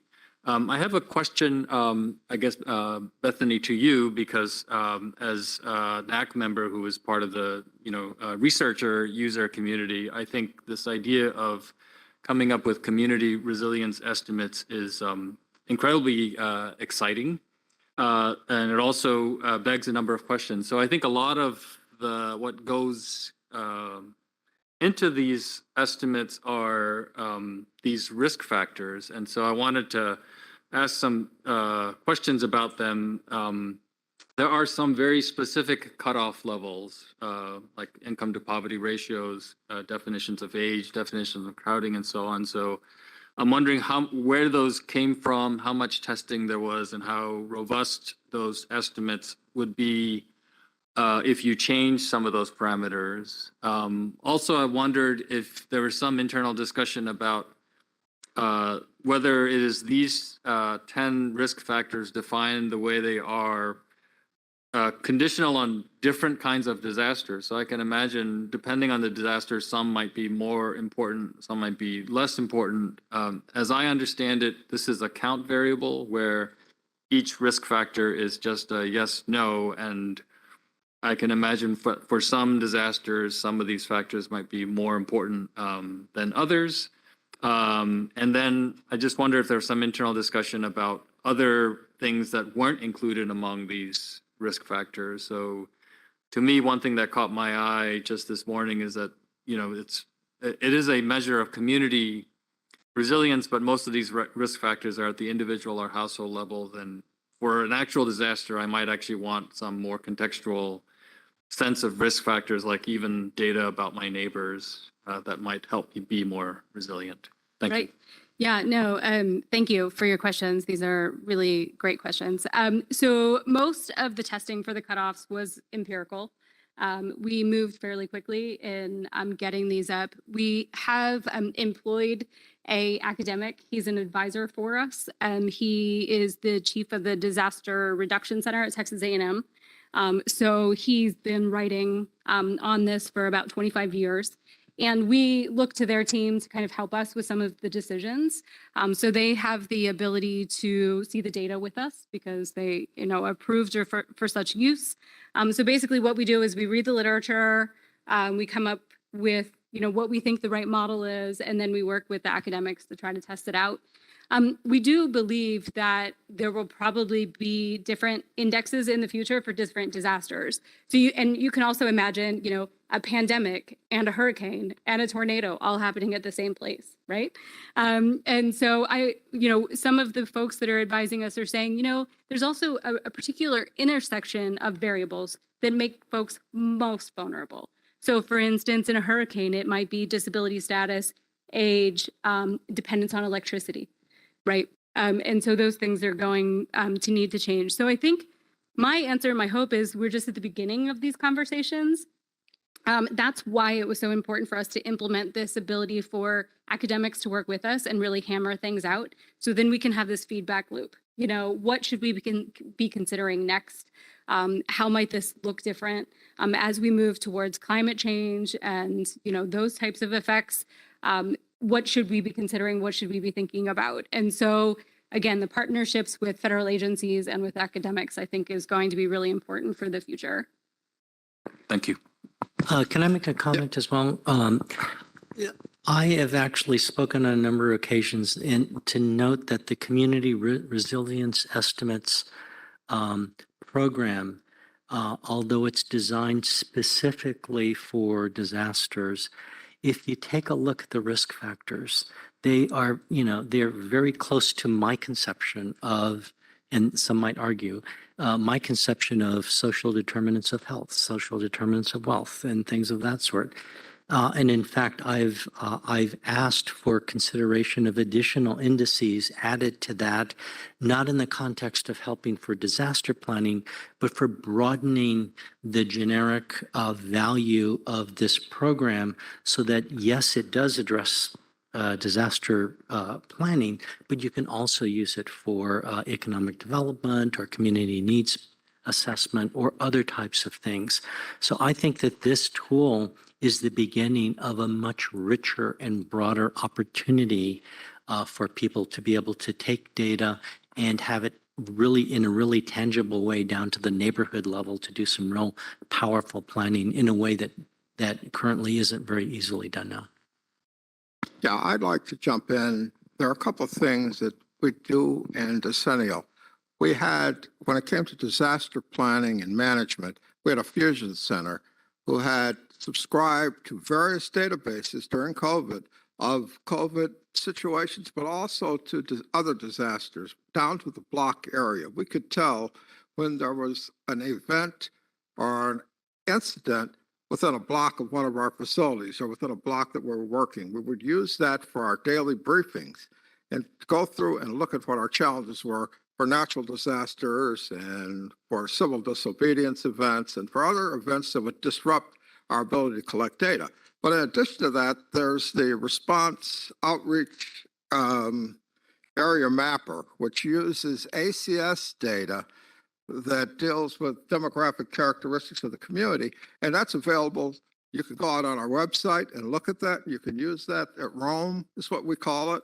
And it provides a very detailed demographic breakdown down to the very small geographic areas also. And we use that extensively in planning to plan how do we want to deploy our resources for historically hard to count areas that we have to deploy.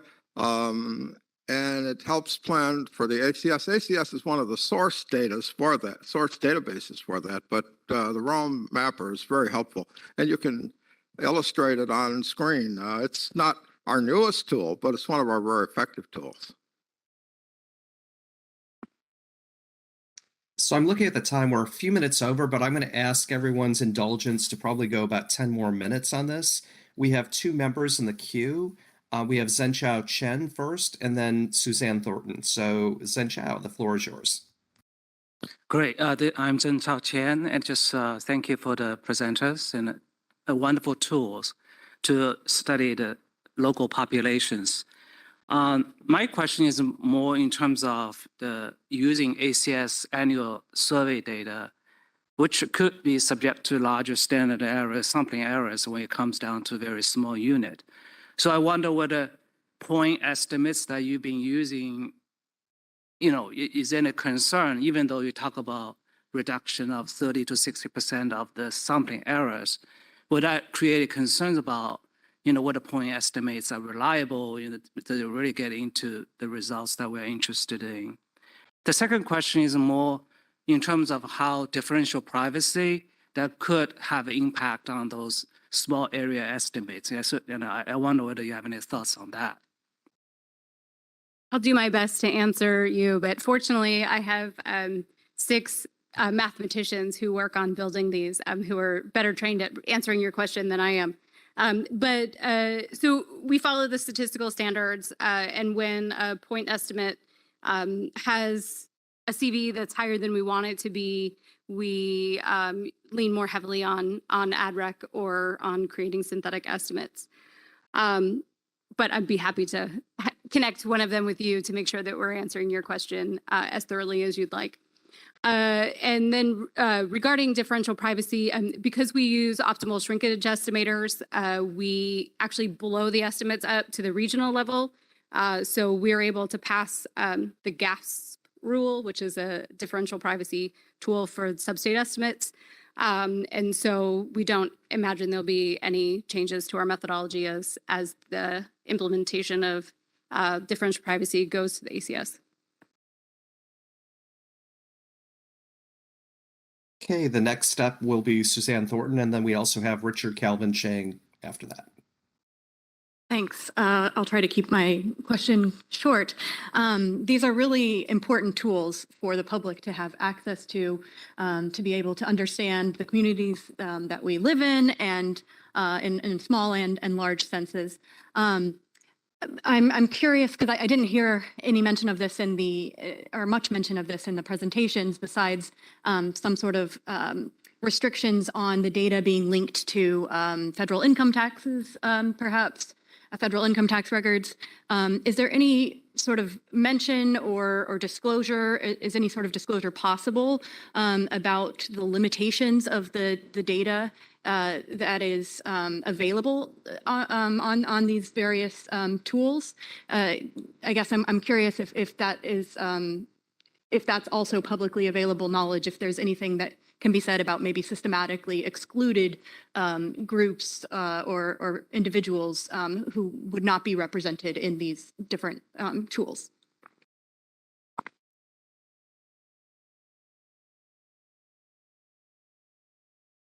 I'll just jump in and say I think that U.S. territories right now, I think, is the group that we'd like to do better with. Right now, we don't have official estimates for U.S. territories. And I think we could, we're working towards something for Puerto Rico that we could put out, and the other island areas will be harder because of the amount of data available to us. But that's one particular group I think we can put more effort towards. I think that's a really good question. For the Opportunity Atlas, something that is important to me is that right now we don't have Native Hawaiian and Pacific Islanders represented in the Atlas, nor multiracial groups as categories. And it's a sample size largely issue with also layers of sort of differential privacy. But having said that, we've looked at one cohort, and one cohort is in the Atlas right now. We'll be working within the next year or two to try to add more cohort information. So looking at an additional cohort, and my hope there is as we have more cohorts or can extend cohorts that we can add more race groups. But that is something that I think is missing and important to the Atlas right now. Okay, I'm going to turn it over to our final NAC member, Richard Calvin Chang.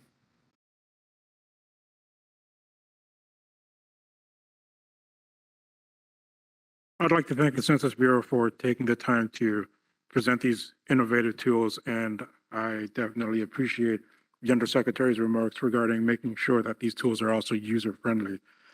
My question is with regard specifically to the lack of the NHPI community being represented in the Opportunity Atlas. I was wondering what steps will be taken to ensure that they will be included. And I was also wondering whether there will be future plans to disaggregate the Asian category, given the great variation in many of the socioeconomic characteristics of the various Asian communities as well. You're hitting home at things that are really important to me. So I've done research on disaggregating Asian communities and also Hispanic groups in terms of mobility, in terms of a paper. But in terms of the low levels of geography, it is challenging to break out groups, but it's something that we'll certainly be looking at as we're adding more cohorts and have data, more data to be able to look at, both with Native Hawaiian and Pacific Islanders, and then also we can look at Asian and also Hispanic subgroups or detailed categories, but we'll have to first analyze the data and see what's possible at low levels of geography. So the plans right now, I guess, to be a little bit more specific about your question, is that it's an important topic. It's something I care about deeply, and it's something that we're going to look at as we add this new cohort to see what's possible. But we have to look at the data to see that we have enough information that would not disclose any information about certain groups at those low levels of geography. So wrapping this up, I want to again thank Barbara, Bethany, Sonya, and Karthik, as well as all the NAC members for a very robust discussion. And with that, we're going to go ahead and turn it back over to Karen. Okay, thank you very much, Jim, and thank you to all of the presenters. And we are going to try to make up for being a little bit behind and still come back on time. So we are all going to take a break for lunch, and then we will resume at 1:15. Thank you.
Welcome back, everyone.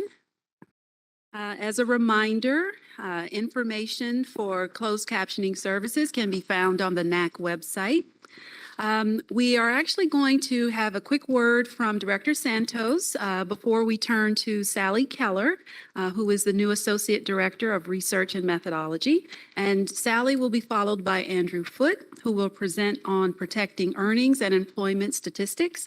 And John Sandoval will give brief remarks before giving the full committee, inviting the full committee to pose comments and questions to the Census Bureau SME. So with that, I'll turn it over to Director Santos. Thank you very much, Karen. I just wanted to make a quick announcement and maybe reminder for those of you who already know that there is an active Federal Register notice seeking candidates for this committee. And it is active, I believe, until November 17th, 18th. So please spread the word and let's get some excellent candidates in to make additional colleagues for you. So thank you.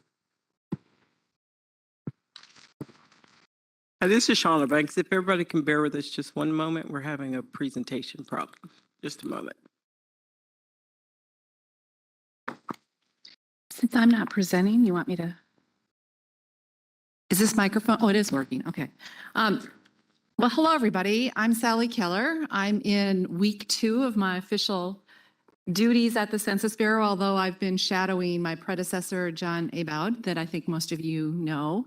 I'm the new Associate Director for Research and Methodology and also the Bureau's Chief Scientist.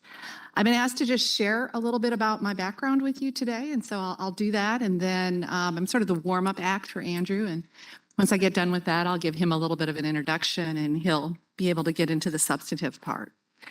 So I have kind of an interesting story with the Bureau in that the very first research grant that I had in my career was on privacy and confidentiality. It was a cooperative agreement from the Census Bureau. I was a very junior faculty member. That was back when statistical disclosure limitation was just really taking off. And we, the research community, were thinking about utility risk frameworks to try to embed our understanding of disclosure risk. And that was in the time where we were doing and developing methodologies around cell suppression, rounding, and ultimately things that grew into data swapping. So if you want to know when that is, I'll let you do the math.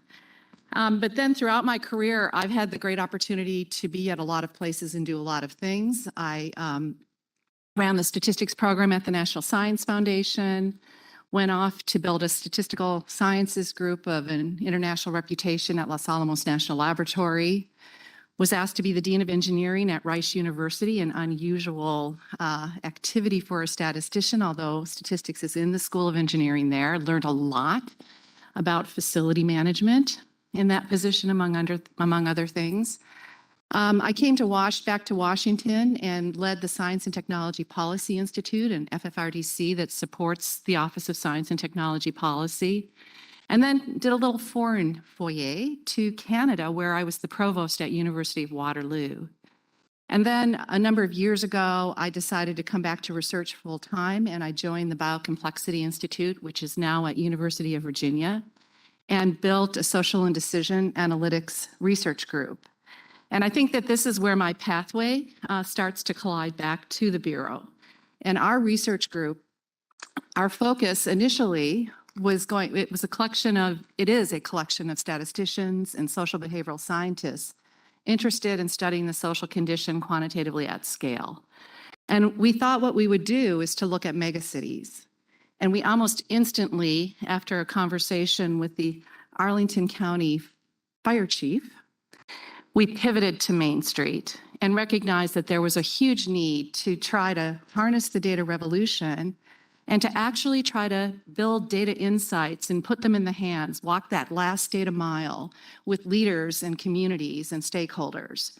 And so that's what we did, and that's what the research group still does. We were challenged because, as everyone in this room knows, if you work with one community, you work with one community.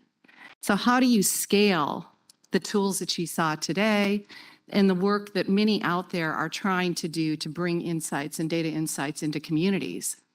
So to meet that challenge, we did two things. One, we codified the engagement model that we were using and had been developing, which we call community learning through data-driven discovery, something that could be replicated with different communities. And then the second thing that we did is we looked around for trusted partners and landed on the U.S. Department of Agriculture Cooperative Extension Network that has professionals in every one of our communities, waking up in those communities every day. And so trying to partner with them on this data front and helping to tell the story of the communities through their data was the journey that we went on. And during this process, and a few years ago, I partnered up with Ken Pruitt, somebody that I think many of you know.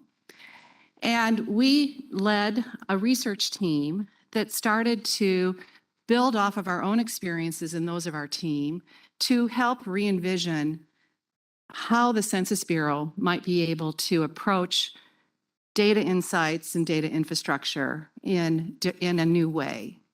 And out of this effort grew the concept of what we call a curated data enterprise, which is both an ambition and an infrastructure that would allow us to actually focus on the data products and the uses of the data that are really important to stakeholders. And now stakeholders, that ranges from researchers to local decision makers to the public. So what are the data products that would really help us understand what's going on in our society? Again, we saw some examples of that today. And how can we now harness all of the data that's out there, the administrative data, the third-party data, the survey data, the local data, the state data, the federal data, and to blend these things together and build quality data insights to support our understanding of people, places, and the economy. So at this same time, within the Bureau, independent of our effort, modernization was starting, and we now have the 4 enterprise initiatives going on. So when I was invited to come to the Bureau as their next chief scientist and associate director for research and methodology, you can't imagine how excited I was to come here, bring my experiences, and join this important journey that we're on together. So that's me. And now on to the main event, which is Andrew Foote, one of our colleagues and one of my colleagues in my directorate. He's a principal economist for the Longitudinal Employer Household Dynamics Program, known as LEHD. He's in the Bureau's Center for Economic Studies. Andrew, like many of our researchers, joined the Bureau right out of college in 2015 after completing a PhD in economics at University of California in Davis. He sort of cut his teeth early in the Bureau career, working with the Origin Destination Employment Statistics component of the LEHD, known as LOADS. Some of you may have used that. Today, he serves as the lead for our post-secondary employment outcomes project, an exciting project that he's going to talk to you about. And this particular project draws on his own research interests and focus on worker transitions that follow job loss and labor market outcomes for graduates and how these differ based on local labor demand conditions. So Andrew. Thank you so much for that introduction, Sally. And thank you all for inviting me to come talk. And I'm sure you've heard lots over the years about differential privacy. We're going to talk about that again. Can we go to the next slide?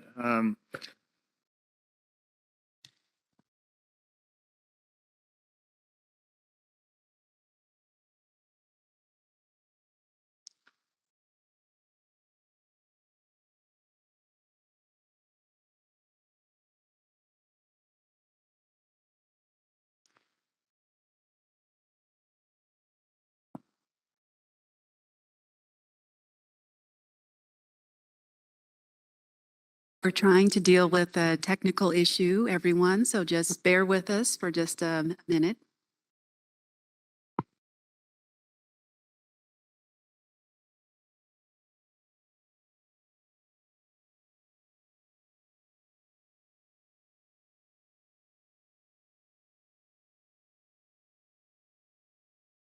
All right. Well, it wouldn't be an academic talk without at least one slide malfunction, right?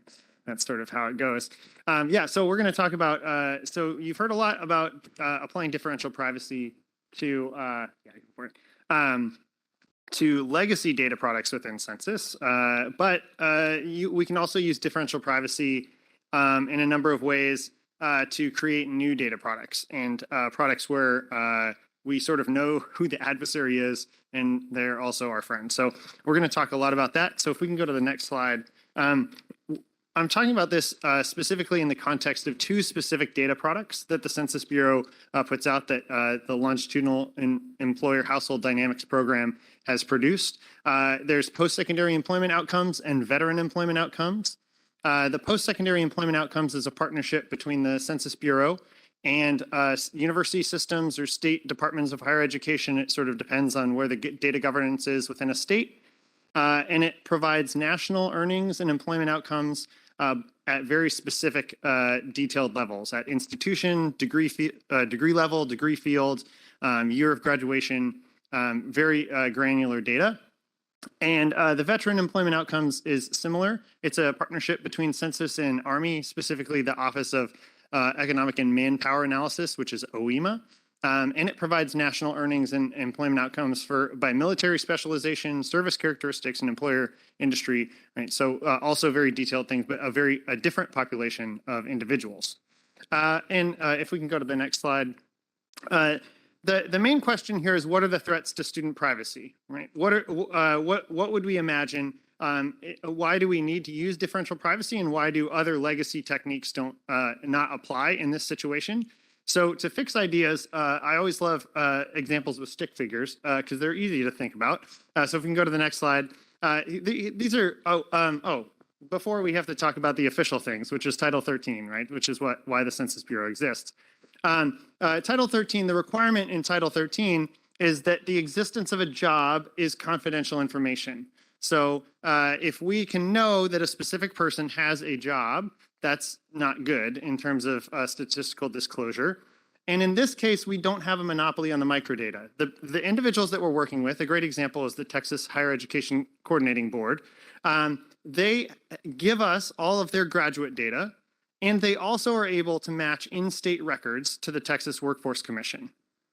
So that means that our friend is also our enemy in this case, in terms of a disclosure avoidance framework.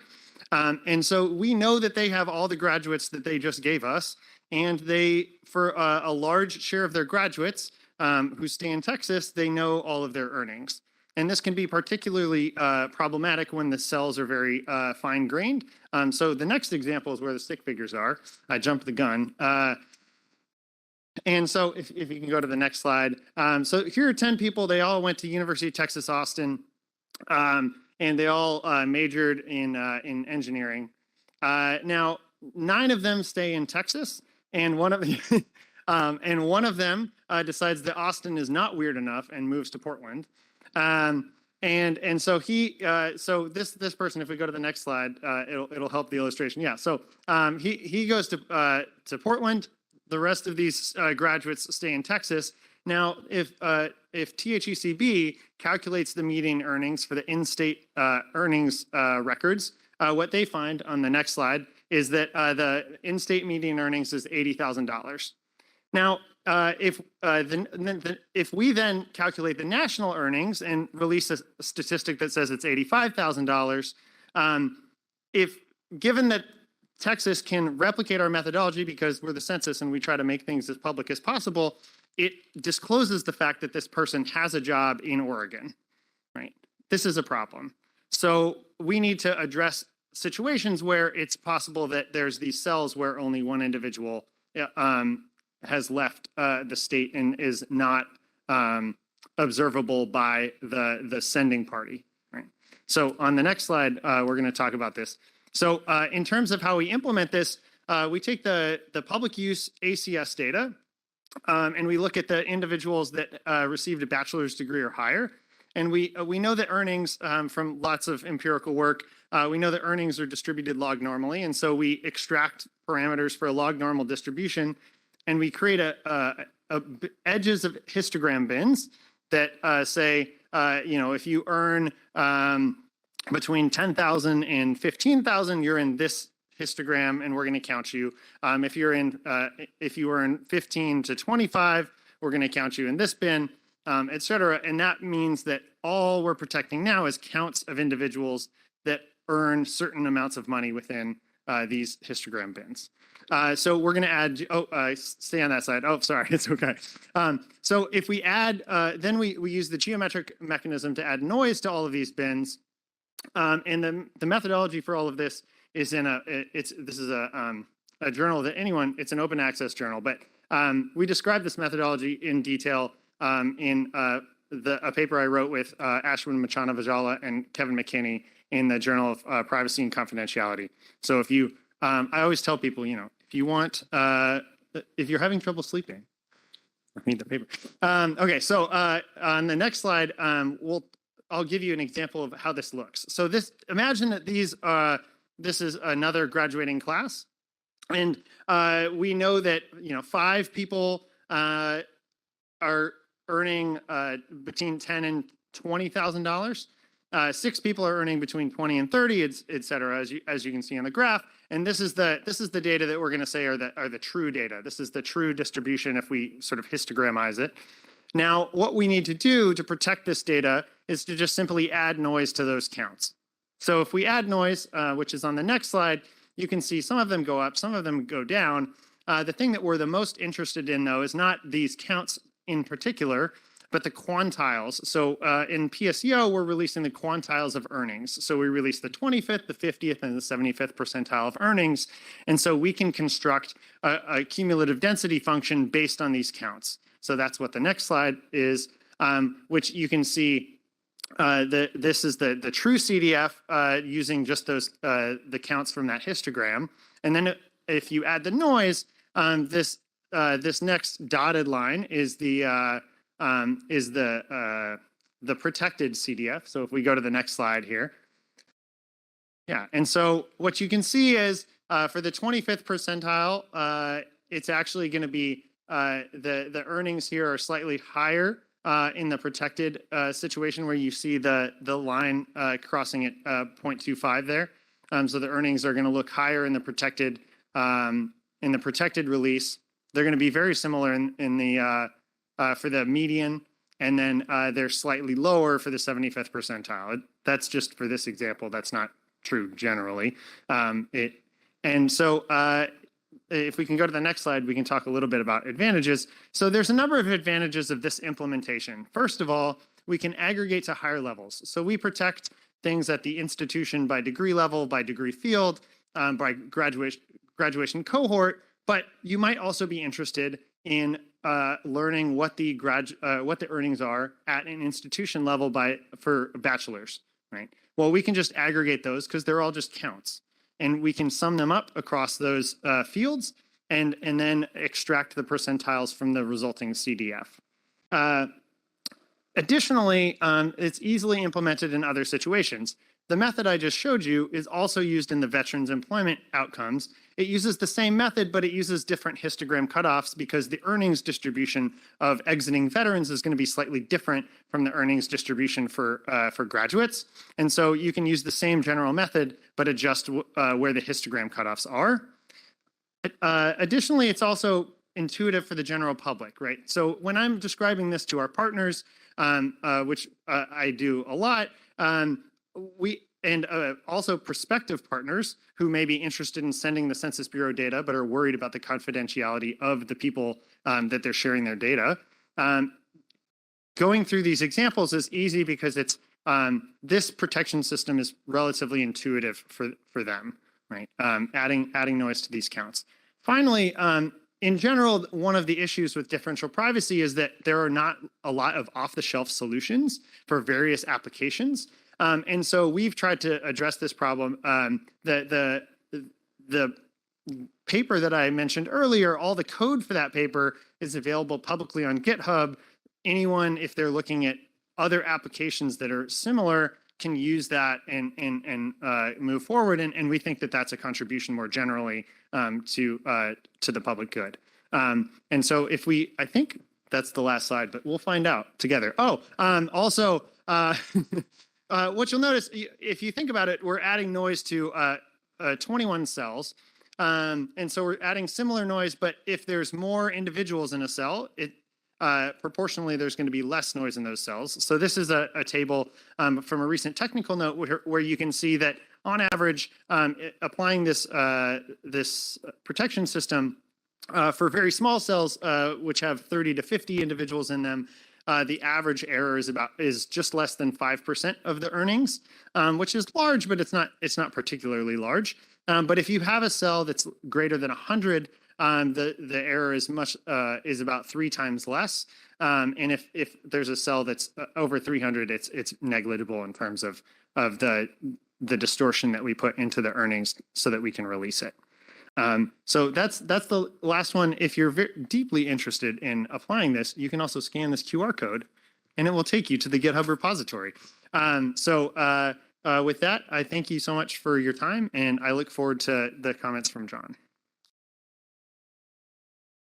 Thanks so much. And with that, we're going to go ahead and turn it over to John Sandoval, our discussant. Thanks very much, Sally Ann and Andrew, for your remarks and presentation.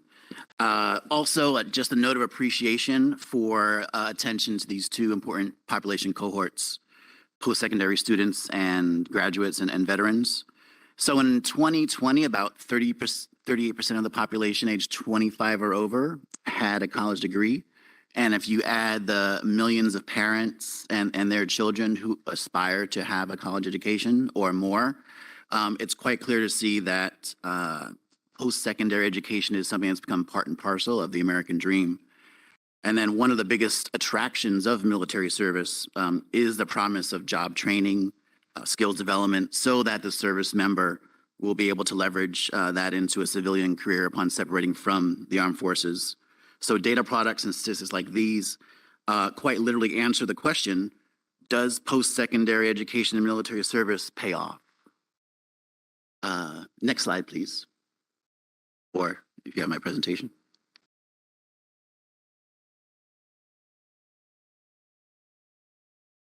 No, okay, that will just be remarks. Also, these populations, like so many others, have been impacted by the pandemic. I'm sure that many of you have heard earlier this week, the nation's report card came out and 4th and 8th graders reading and math scores have plummeted back to levels not seen since the 1990s. Equally, if you turn to the veteran population, it's not difficult to hear from organizations that assist military-connected communities that the pandemic has impacted the transition from military service to civilian life. So this really underscores the importance of these data products, particularly as time progresses and we start to see more of the effects of the pandemic kind of filter through the cohorts. The sheer magnitude of data products and statistics that the census publishes, sometimes it's the case that the audience may be limited, but certainly at the micro level, but that is not the case here. If you look, there are tons of media reports every year on what are the top college majors, how much they pay. So this is something that has the share of mind of the population. And as Andrew shared in his presentation, the Census Bureau does not have a monopoly on this microdata. There's a thriving demand and supply for this information. In March of this year, at the special meeting on implementing differential privacy for the 2020 Census Data Products Working Group, NAC member Julio Guiti Guevara and I, we shared the need to demystify differential privacy for the general public. And I think this is an excellent use case example for that. What it combines is 2 populations that general public are aware of and familiar with. Also, it's very easy to understand there's a non-monopoly on these micro data sets. And also, as Andrew mentioned, there is something intuitive about this. There's not too many levers to play with, so we can explain why and then how differential privacy is used. I think it would be a really great exploration for the Census Bureau to see if this is an example, a working example, if you will, that really tries to communicate what differential privacy is and goes at the root of some of the either lack of knowledge or actual outright misconception of what differential privacy does. The rest of my remarks are very minute and kind of go, Andrew, towards some of your additional slides. So I'll leave that for later. But particularly on slide 12, for those smaller cell sizes of 3 to 50, 50 to 80, and 80 to 100, where that mean absolute error exceeds 1,000 and the percentile errors on the ends of the spectrum go up to 4,000. Just a question, is it possible that these cells could interact with populations of historically undercounted groups? And if so, to what extent might that come up in the PSEO tables and also an equivalent table for veteran outcomes? Really, I think, when the numbers get small, I don't think we're concerned with the gazillionaires and whether their income is off by $5,000 or $4,000. But if we have a Native American veteran who is in an uncommon military specialization, living in a rural area, we definitely don't want to lose that information in the noise. And I also, the 1.5 of privacy budget and the total 3, school teaching says, can you show your work? Really going towards the fact, is this an intuitive example that can be used to illustrate the concept of a privacy budget and the role that that plays in differential privacy? And then lastly, the specific code that's being made available to the public on GitHub. What are the actual use cases? And then any concerns regarding security. So that would conclude my remarks. And I'm not expecting any answers right now. Thank you.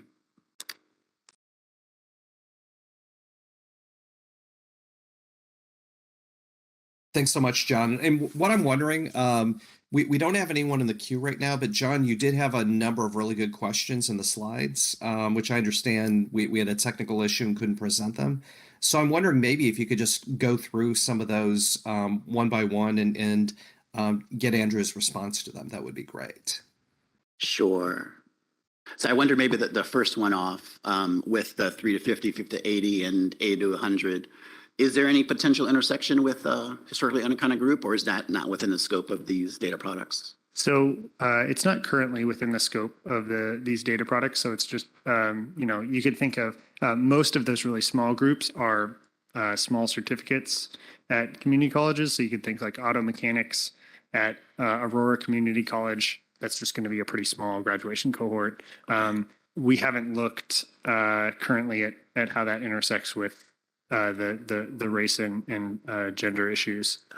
But yeah, that's something we need to consider because we're considering, thinking about ways we can expand the statistics as well. So that we'll keep that in mind. Super, thank you. And could you talk about the 3 units of privacy budget and how half was allocated and the other half, where that went?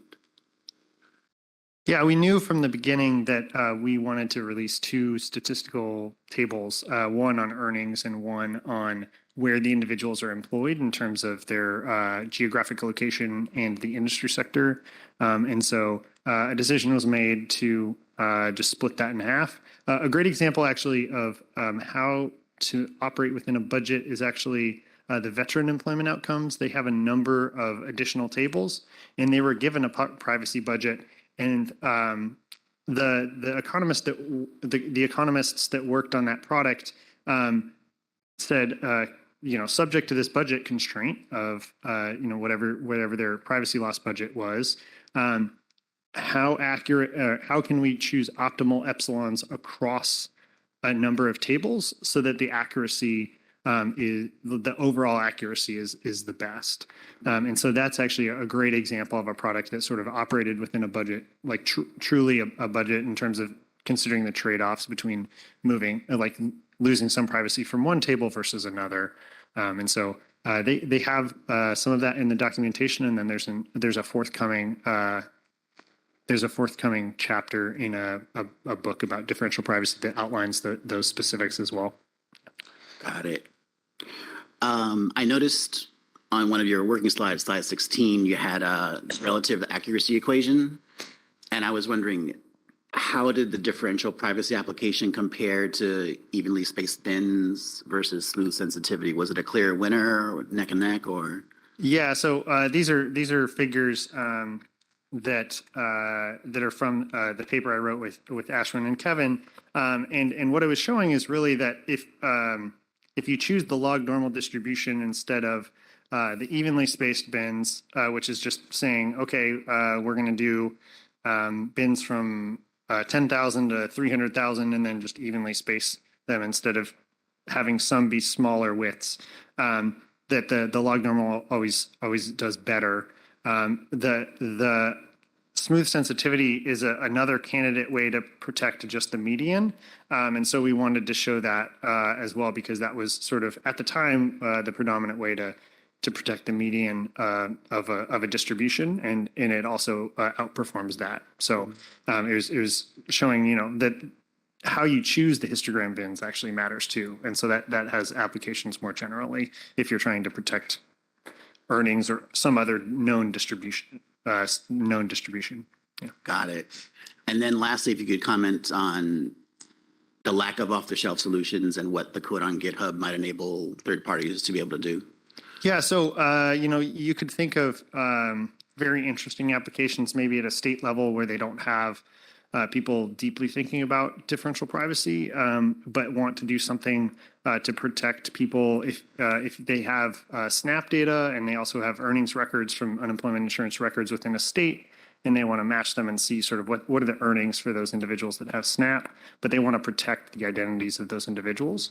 That's a great example where they could, you know, take the solution that we have set up and do something very similar, and protect it in a similar way, so that they don't have to then remake the wheel, right? Lots of these, you know, lots of the differential privacy papers are very important, but very hard in terms of how to implement it in a workable way. And it's getting better, but, you know, we want to sort of push in that direction and make our code easy, well commented, and available widely.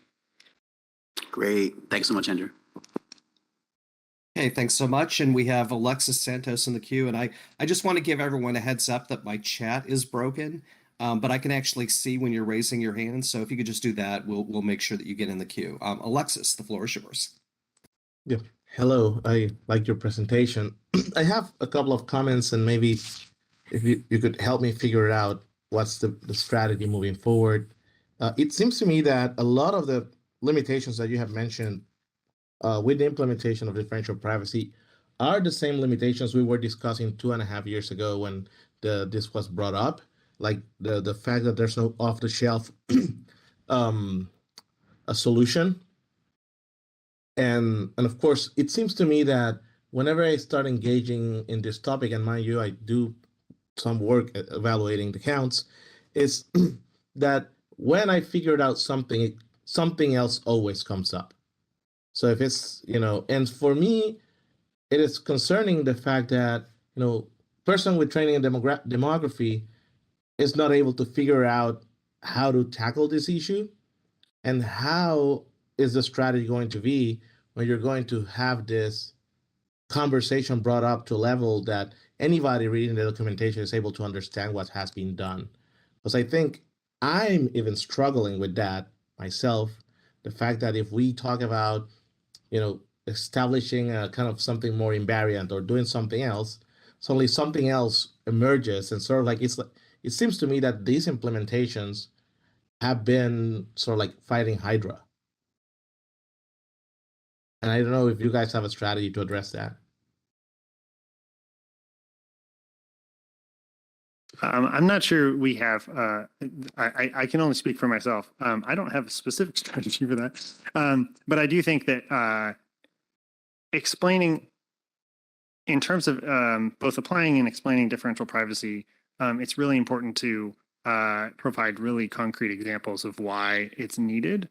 And then also, you know, in implementing it, trying to think through how to apply, first of all, to make common solutions known to the general public that might be wanting to use those, I think is important, because it, you know, it may be that there are lots of people that have developed things and have code, but it's not known to other people, and that's a general issue in terms of like scientific knowledge.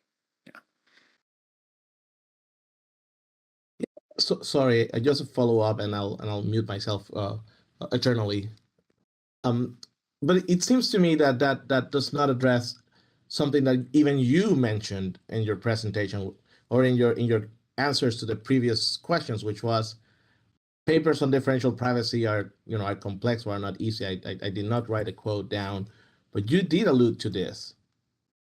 And so for me, it is an issue of, here I have somebody who is working on this implementation, who is himself telling me it's something complicated for them.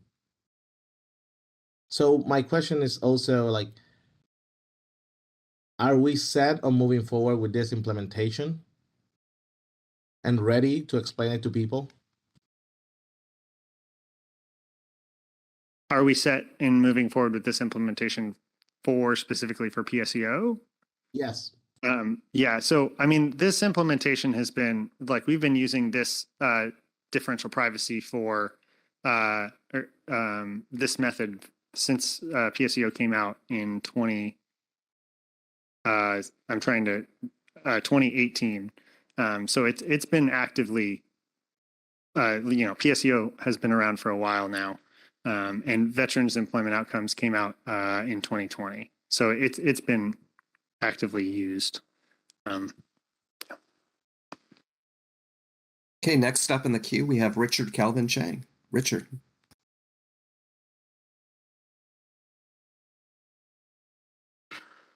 Yes, my question is with regard to how this implementation of differential privacy might impact Native Hawaiians and Pacific Islanders. A large share of our population is multiracial, and my understanding is various educational institutions differ on how they define the race of students. For example, University of Chicago uses single race. University of California will have multiracial data. And my question is whether or not that definition will impact what histogram bins the communities might find themselves in, which might also impact the mean error rates. So would it actually improve the error rates if the multiracial definition was used? Yeah, that's a great question. I know that currently we don't do anything by race and ethnicity for PSEO, but when we will look to that, we're going to be using administrative data from within Census, and so we'll be using the OMB standards, not the ones necessarily from any given institution. One of the goals for PSEO is to sort of make the measurement of things more uniform across institutions rather than allowing them to make lots of decisions, like minor decisions, like how they code race. So whenever we do that, it'll be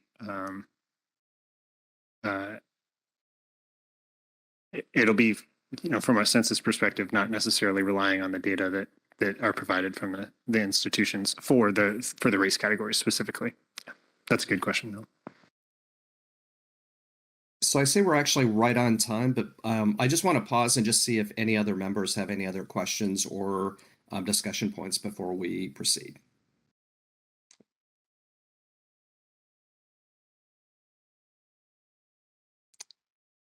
Okay, not seeing any. I guess we do have. I'm sorry, Arlek. Tim, can I, Please. jump in with I guess just a quick thought that really could be about any implementation.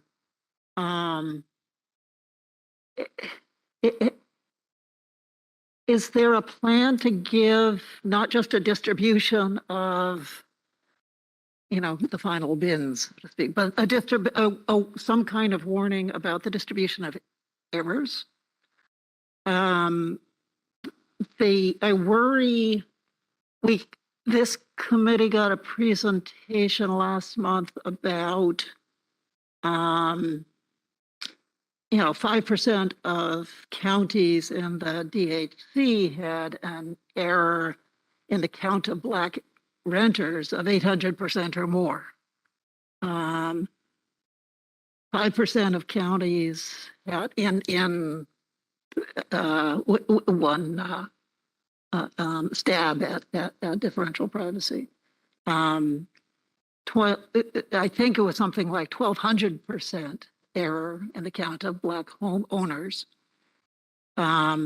And since data users are often not looking for overall shapes, but they're looking for the subtle differences or the local, what's happening right here, I think it's important to think not just about what are the use cases, but also what are the misuse cases or the possible disaster cases when there are large errors in cells. And, you know, you can imagine this being election season, for example, you know, my predecessor as mayor drove home ownership into the ground in the last decade while they were mayor. You know, the data prove it. And it's because the data are often one tiny cell that we thought was unimportant. And so are there, you know, I guess maybe this is just, you know, do we need to be thinking about pruning block level data and other low tech solutions rather than, and trying to do less error, you know, smaller epsilons. But I guess the real question for you specifically is there a thought about somehow caveating for users the error? Yeah, that's a great question. That's something we didn't initially do, but I think it's 2021. Time blurs for so many reasons. But we just recently released a technical note that sort of shows what the distribution of errors are for different cell sizes within our using the protection system. And so we, you know, that's a, you know, we make that publicly available on the technical notes series for that reason, because we were worried if individuals are saying, look, this major earns so much more than this major, we want to say, wait, like, know that there's error in here, and here's the expected error that you might have from these two cells, so that individuals can assess whether they're meaningfully different or if they're just different because of potentially the protection system. So that's something we've done. Thank you. Thanks so much, Arluk. And I just wanted to, as we close out this topic, I just wanted to acknowledge on behalf of the NAC our appreciation to John Aboud.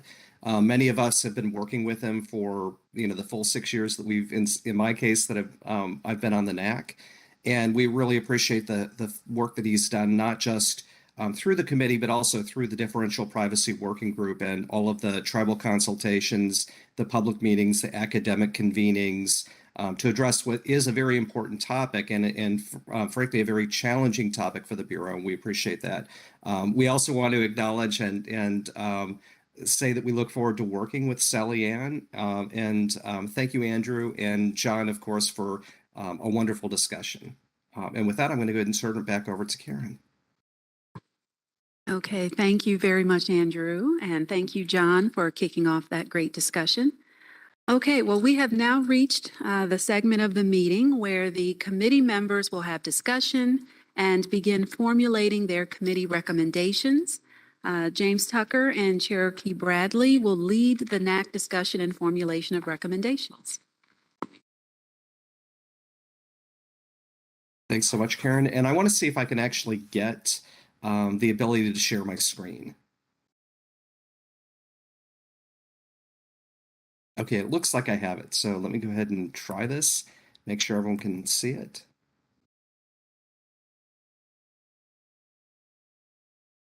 Okay, can everyone see this? Okay, I'm guessing yes. So we only have a handful of recommendations that have come in so far. I just want to encourage folks again that as we do this, it's helpful if you could just email them as you come up with the recommendations.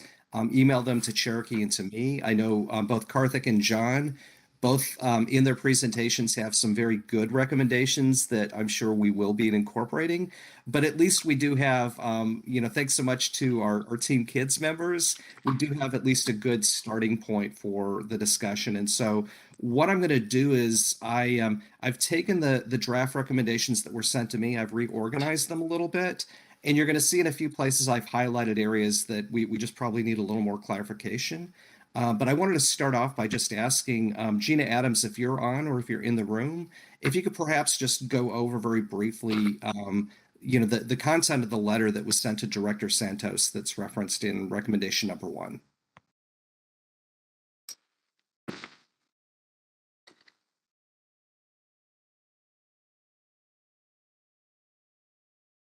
I don't know if Gina's on or if someone else from who works with the group. I don't know. Ioma, perhaps. Do you want to talk about it?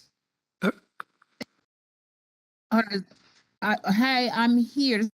This is Yoma, but is Arlock here? Because he's really the one who sent that particular report to Director Santos. Are you on? I'm happy to talk a little bit about it, but I feel like he may be better off.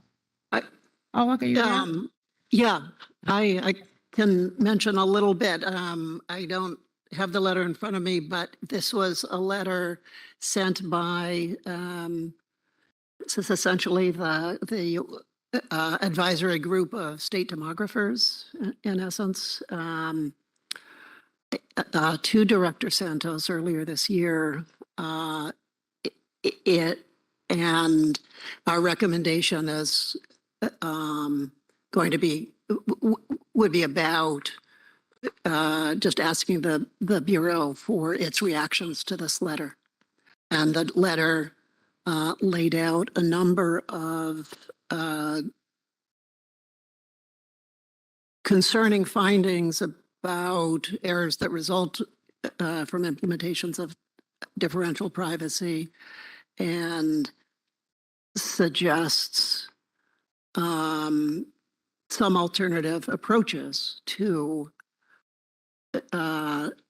differential privacy. The letter's recommendations include not using privatized population estimates with differential privacy planned, and not using as much differential privacy as much as they use the phrase low-tech solutions as alternatives, and they do include that list of some things I just mentioned a moment ago, using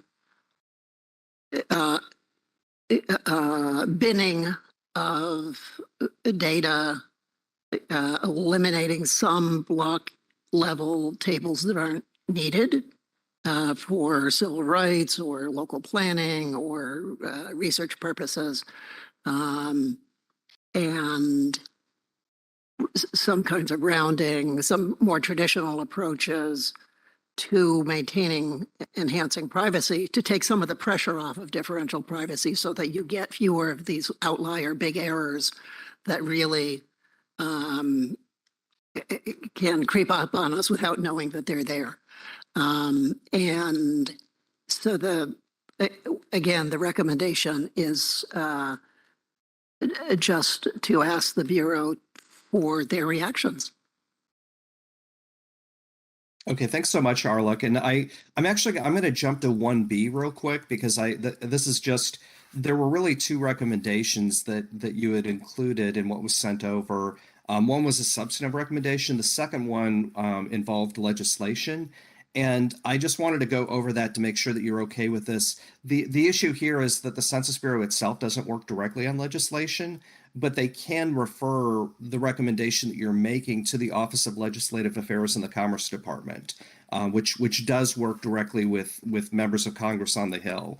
And so I wanted to just see if we could, I'll just read the recommendation and just see if that comports with what you're really looking at. The draft recommendation would be: the NAC recommends that the Census Bureau refer to the Office of Legislative Affairs in the Commerce Department a recommendation to work with Congress on legislation to place penalties on users who willfully re-identify or disclose public data that results in harm to an individual. And I just wanted to check back with the members who sent this in and make sure that that's okay, or if you have any edits or revisions to that draft recommendation. That sounds very good. That sounds right. I didn't mention that one of the letters from the other advisory group was to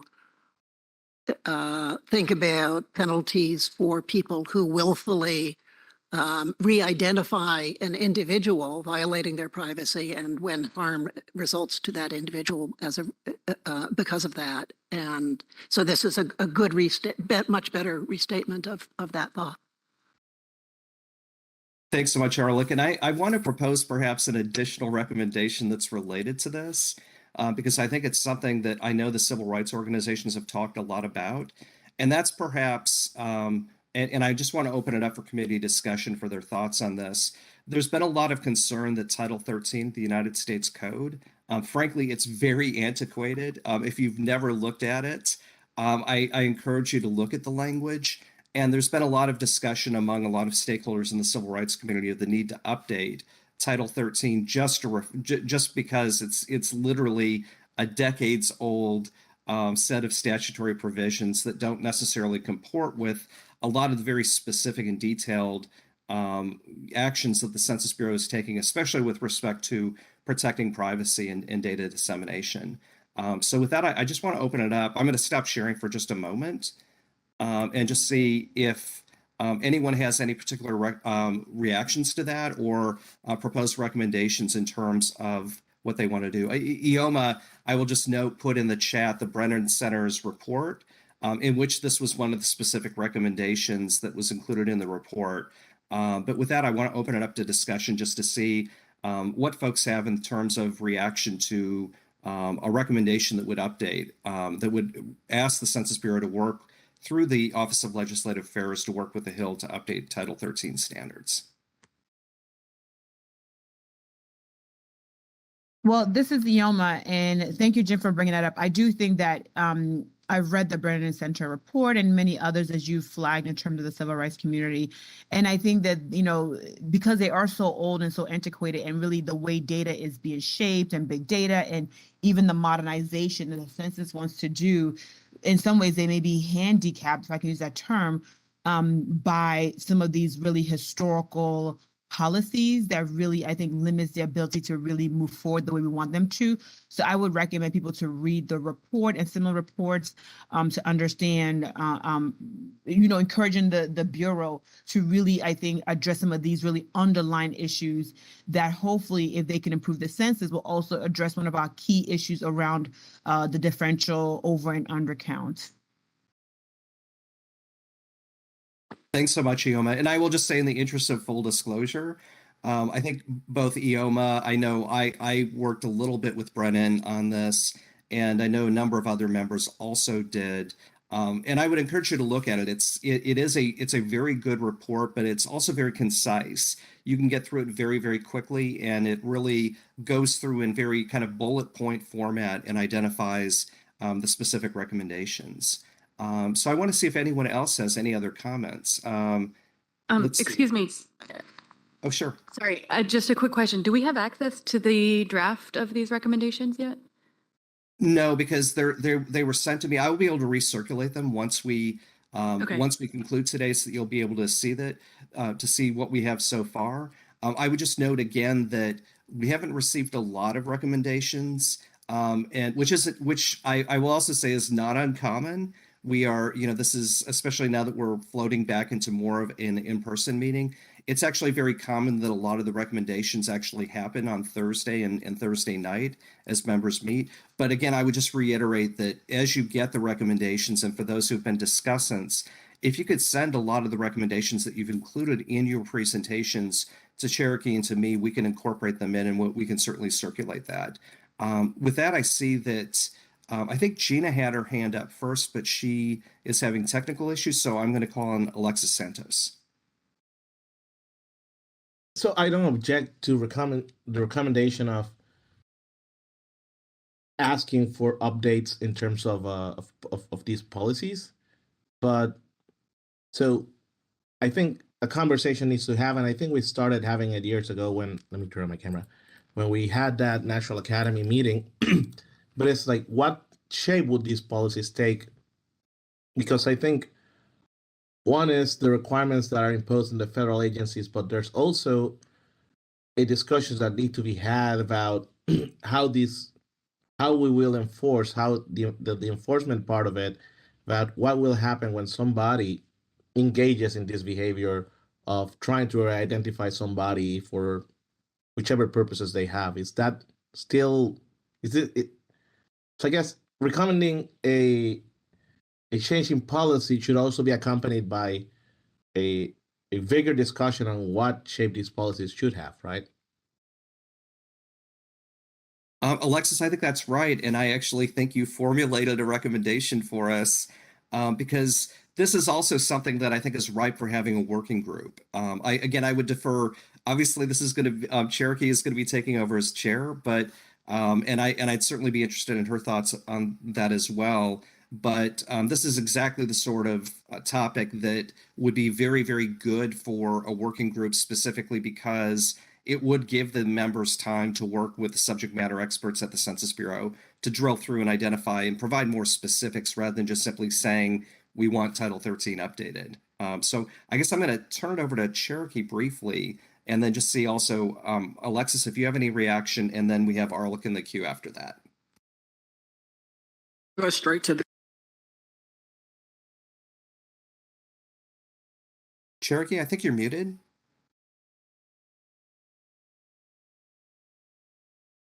Hi, can you hear me? Yes, we can hear you now. Okay, so I'm going to defer to Arlock. He had in the queue. He had his hand up for an additional clarification. You may have just answered my question, which was, is there a forum to sort of hear more about the details of hear more thoughts from Yeoman Jim or about the pros and cons of altering Title 13. I share the instinct, and also I'm a little scared by it in a moment when a lot of people are afraid of the Census Bureau, afraid of the government, to open up Title 13. And so would love the chance so the working group might be exactly the answer. Yeah, I agree with you. This is Yoma. I mean, I totally agree with you. I feel like, there's a group that's already like forward thinking on both sides of what the issue is. And so I do like the idea of, at least for those of us, both obviously the NAC and beyond, to really, I think, get a little bit more familiar with Title 13 and what are the implications, and just so we see the whole tea leaves. Of course, I have a sense also that, we want to have urgency, but not rush. And I think it's a fine balance between the two. And so, but I do like that middle ground of let's, at least recommend a group, and then maybe there's a way, Jim, Cherokee, to recommend sort of a time frame so that doesn't just continue to lag while the problem is still piling up. So that'd be my only thoughts about it. But Jim, you may have more. No, I mean, I think they're all valid points, and Arlick, I completely understand, and I think all of us appreciate and agree with you about concerns anytime you're reopening a federal law. Here, I think there's a lot of consensus that the law itself is very outdated and doesn't match up with the disclosure avoidance systems and the very difficult decisions the census staff are having to make today. But it does seem like to that end, a working group itself will go a long ways, because the other advantage, and I guess I'll just pause for a moment just to let the newer members of the NAC know how the working groups typically work. If they're approved by the director, who has the final say on whether or not there is a working group created, you will have that working group will have a charter that will have to be drafted in collaboration between the committee and the census advisory branch, but working through the director's office. And typically what that requires is it requires a very kind of specific task. What is it you're asking that the working group do? What is their area of responsibility? What are the deliverables? Oftentimes one of the deliverables would be, especially for something like this, it would probably include going through and identifying some of the key issues, some of the key areas that the NAC may think requires updating in Title 13, and some of the proposed solutions where there are solutions. In some cases, it may be things that may actually involve need for greater research and so forth, and that can all be part of it. The other thing that happens with the working group is there will be a certain number of members that will be designated for the working group. Obviously, the starting point is just to see who's interested in being a member, and then ultimately, again, the director, in consultation with the chair and vice chair, select the members of the working group. And it typically means that going forward, this would actually be an ongoing conversation. It wouldn't be limited to just a single NAC meeting. It could actually be spread out over several NAC meetings, in some cases over several years, whatever's needed. And then finally, the other advantage of the working group is it does allow the members to work directly with outside stakeholders, including members of the privacy rights community, civil rights communities, others who are specifically interested in this and have a stake. Obviously, a lot of data users at the federal, state, and local level. And it allows you to work in consultation with outside groups, and even to bring in outside experts, to the extent that, for example, many members of the NAC are not attorneys and may not be familiar with the legislative process. It would give you an opportunity to actually bring in some of those experts and have those conversations. And the whole point of it, again, is to provide a very kind of robust and well thought out set of recommendations to the census director for the director's consideration. And again, because this is something that involves the legislation, it's something the Bureau cannot implement on its own. In some respects, this is a little bit of an odd request or recommendation that would be made to the Bureau. But given the fact that so much of the work that we're doing right now focuses on differential privacy, disclosure avoidance, striking the right balance between privacy and accuracy, it certainly is within the wheelhouse of the NAC. But with the understanding that even recommendations that go forward to the director, those are typically going to have to be done in consultation with the folks at the Commerce Department who work directly with the folks on the Hill on this. So I'm going to pause there and just see if we have, Gina actually needs to test her mic. So I'm going to turn it to Gina real quick and see if the mic is working. Can you guys hear me? We can hear you perfectly. And I don't know if you didn't do anything. This is what I tried to do before and it didn't work 2 minutes ago, but now it does. So anyway, I'm back. Thanks. Okay. Well, I just wanted to ask you, did you have any comments or feedback on this? No, I'm good. I'm following along, but everybody's making good comments. So thanks. Okay. Any other members want to speak out? And again, it can be pro or con, or just any concerns that you might have about a recommendation that focuses on a working group. Jim, in the current recommendations that we have, do we have any recommendations for work groups? Just out of curiosity for what you're seeing. From what I've seen so far, I don't believe so. Let me look at it real quick.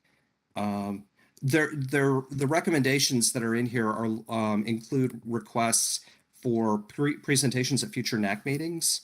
But I haven't seen any specifically asking for a working group. And Cherokee, your point is very well made, which obviously is we never want to go overboard in terms of the number of working groups we ask for. But that's where I think that the discussion should probably focus on, is this something that people feel strongly enough that we should actually have a recommendation for a working group on the topic? Thank you. That's exactly where, exactly where I was going. So any other comments? And if you're in the room, just please raise your name tag, and Cherokee, I'll just go ahead and turn the floor to Cherokee and have her call on anyone who may raise their name tags.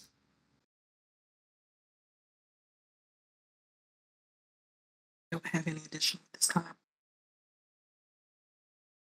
Okay, with that, let me just get, I just want to see, I get a sense that there's general consensus that we want to have a draft recommendation on this. I just want to make sure that that's correct before we go forward and actually draft a recommendation that would do this. And so maybe those who are in the room, if you could maybe just show by way of hands to Cherokee. And then those who are online, I'll go ahead and pause after Cherokee gets a sense of the room, and then we'll ask those who are online just to unmute yourself and just indicate kind of aye or nay on whether or not you would want to do that. We'll do that in just a second.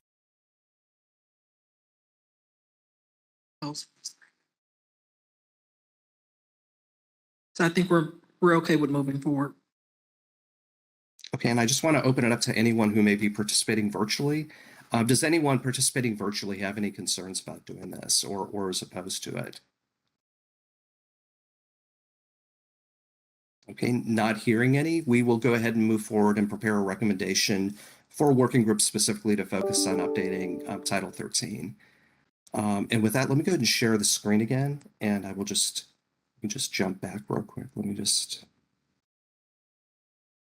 apologize. I have to make sure I get the right document up. Okay, looks like this is it. Okay, so jumping back to 1A, and again, this, I think Arlok, you, Gina, Ioma, and Flo were the primary advocates of this. This is how I redrafted the other substantive recommendation. I just want to make sure that it comports with what you would like to recommend.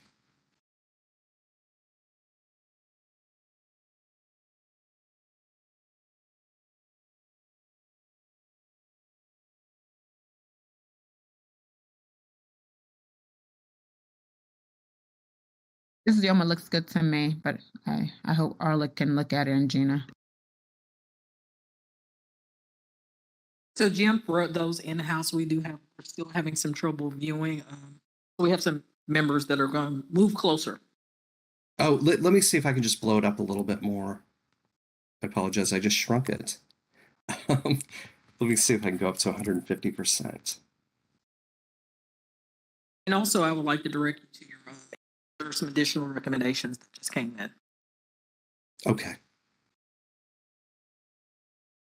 So any further discussion on 1A?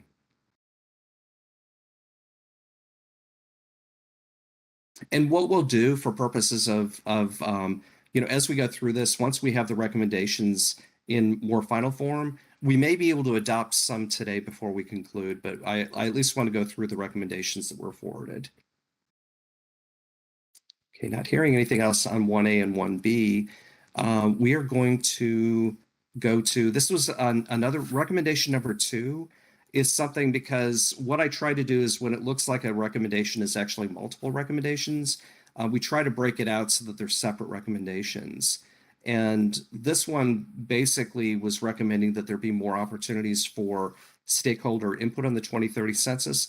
And you can see I put in yellow highlights such as, I think it would be useful to give some examples and a little more specificity to what is being recommended. And again, I'm going to turn it over. Ioma, I'm pretty sure that you are probably one of the individuals who asked for this as part of what you sent over. Nope, it wasn't me. I Okay. would love to take credit for it, but no, I thought it was Arlick who sent this, right? You're the one that sent it. Arlok pulled together all of these for us, so I think he should be the first person to go to for the Team Kids ones, with Flo and me and Ioma being backup. Yep. Okay, so Arlok, you'll have the floor. And by the way, we'll start with Arlok, and then if there are other members who have input on what they would like to see stakeholder input look like for the 2030 census, you also have an opportunity to weigh in, and we can build on this recommendation a little bit more. But we'll start with Arlok.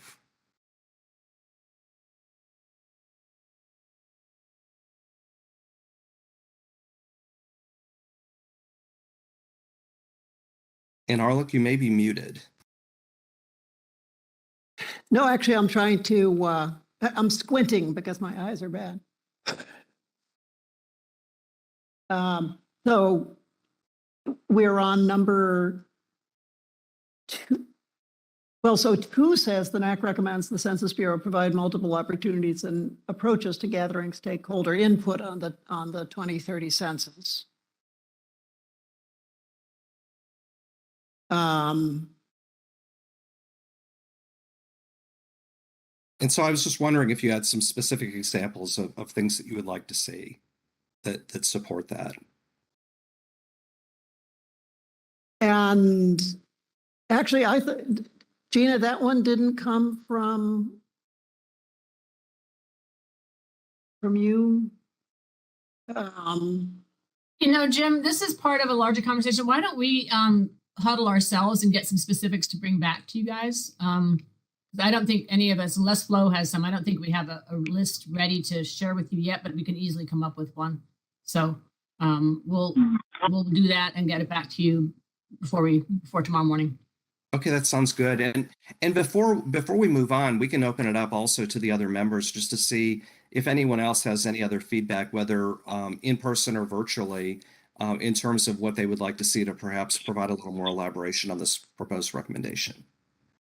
Hi, everyone. This is Carol. I think in keeping with the Bureau's emphasis on community outreach, that it would be helpful to have recommendations that are very community grounded, that are based in community-based participatory research approaches, that have a component where youth voice is recognized, and where there's a capacity building effort that is integrated into the stakeholder input process, so that it's not just the obtaining feedback from communities, from organizations, etc., but something where there's actually capacity built within those communities that are providing it.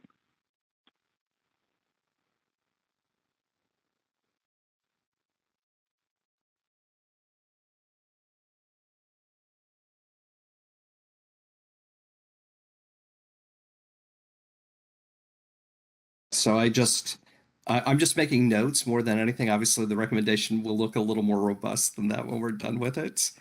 Okay. And Carol, maybe I don't know if you want to take the initial crack at trying to refine the recommendation a little bit more.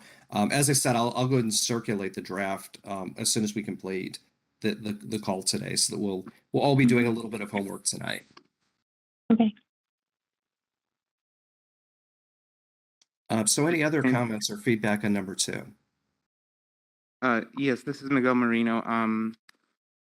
Do we have a sense of what the census is currently doing with stakeholders? I think that'll be helpful for me to think about where are the gaps. So maybe the recommendation could be something about the Bureau evaluating who they're currently working with and identifying opportunities for new stakeholder engagement. Because I think for me, it seems like a black box, and I'm sure there's other, as was mentioned, community-based research organizations and other types of stakeholders who would be probably left out, and it would be good to know what's currently being done and what needs to be done in the next couple of years. If I could just piggyback on that, I do know that the Census Bureau is working with national stakeholders, or at least they have the office to work with those national stakeholders and partners. I would, however, add to that if the Census Bureau could provide opportunities for regional stakeholder and partner input, especially for regions that have disproportionately higher numbers of undercounted states, aka the South. And then also other areas where we saw maybe lower than average self-response rates, or even with some of the data that's come out recently about the different response rates based on the type of response. So whether it was internet-based response, phone, or paper, if there are some discrepancies or some notable issues there, then to get that at both the national, state, and regional levels from stakeholders.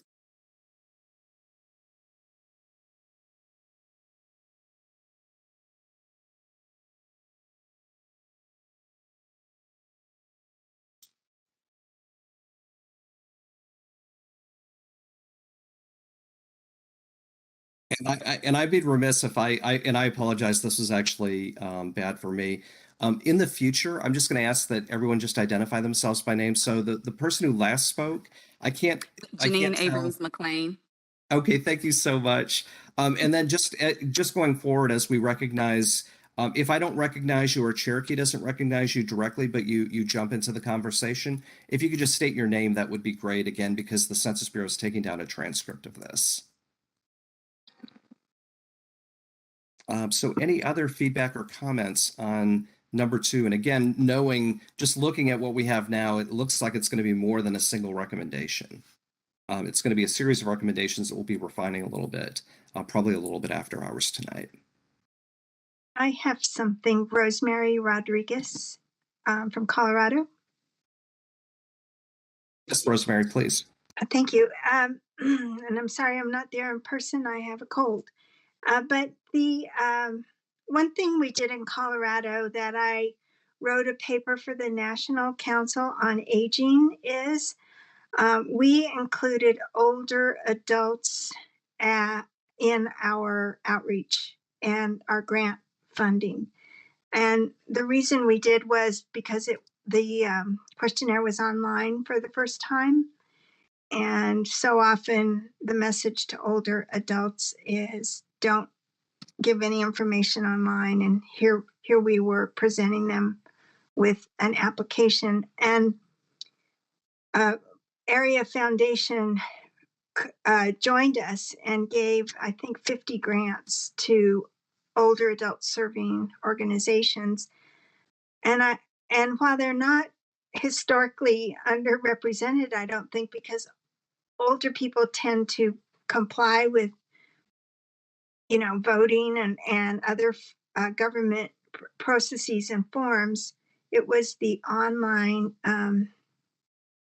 infrastructure that we sought to educate them about.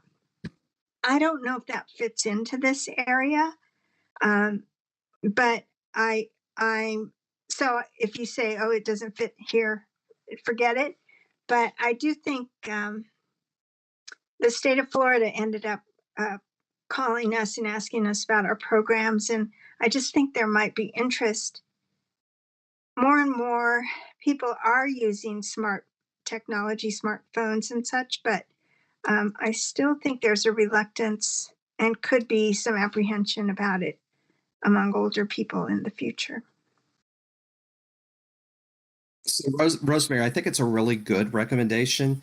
And what I actually see is this actually sounds like more of a recommendation for a possible field test the Census Bureau may want to conduct.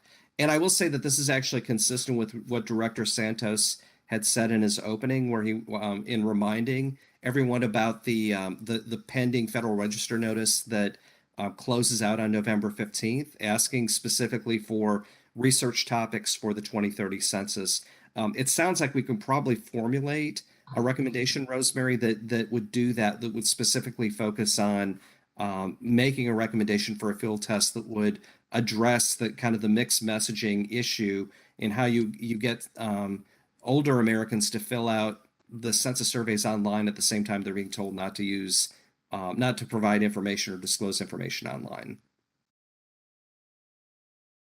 And I guess I wanted to see, Rosemary, if you have any reaction to that, if that's kind of what you're thinking about potentially making a recommendation related to a field test that we could do on this, or it could either be a field test or it could even be a focus group.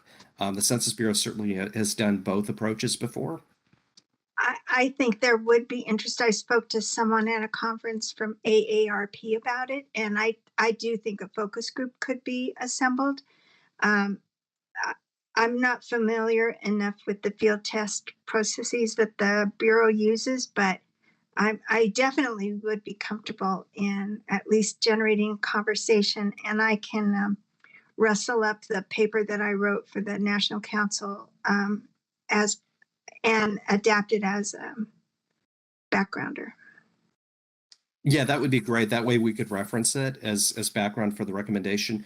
The other thing you'll note that I added is potentially this also could be part of a broader set of questions that we may want to recommend as our topics for CBAMs.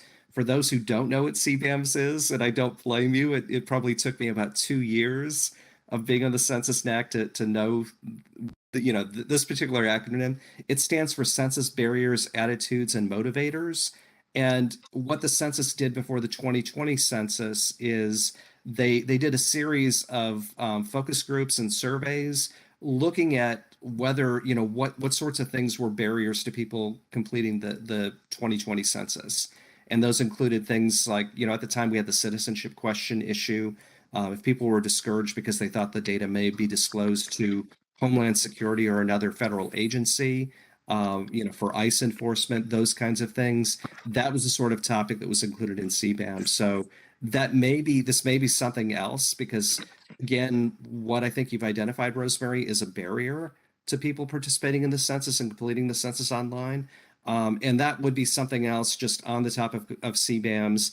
If there are other things that people believe may be barriers or things that they would recommend that the Census Bureau consider for more study in terms of the impact on participation in the frankly the 2030 census, but it could even be with respect to any census survey.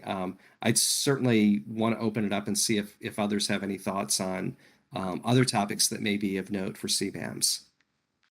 Jim, we have Dana and then Suzanne. Okay, Dana and then Suzanne.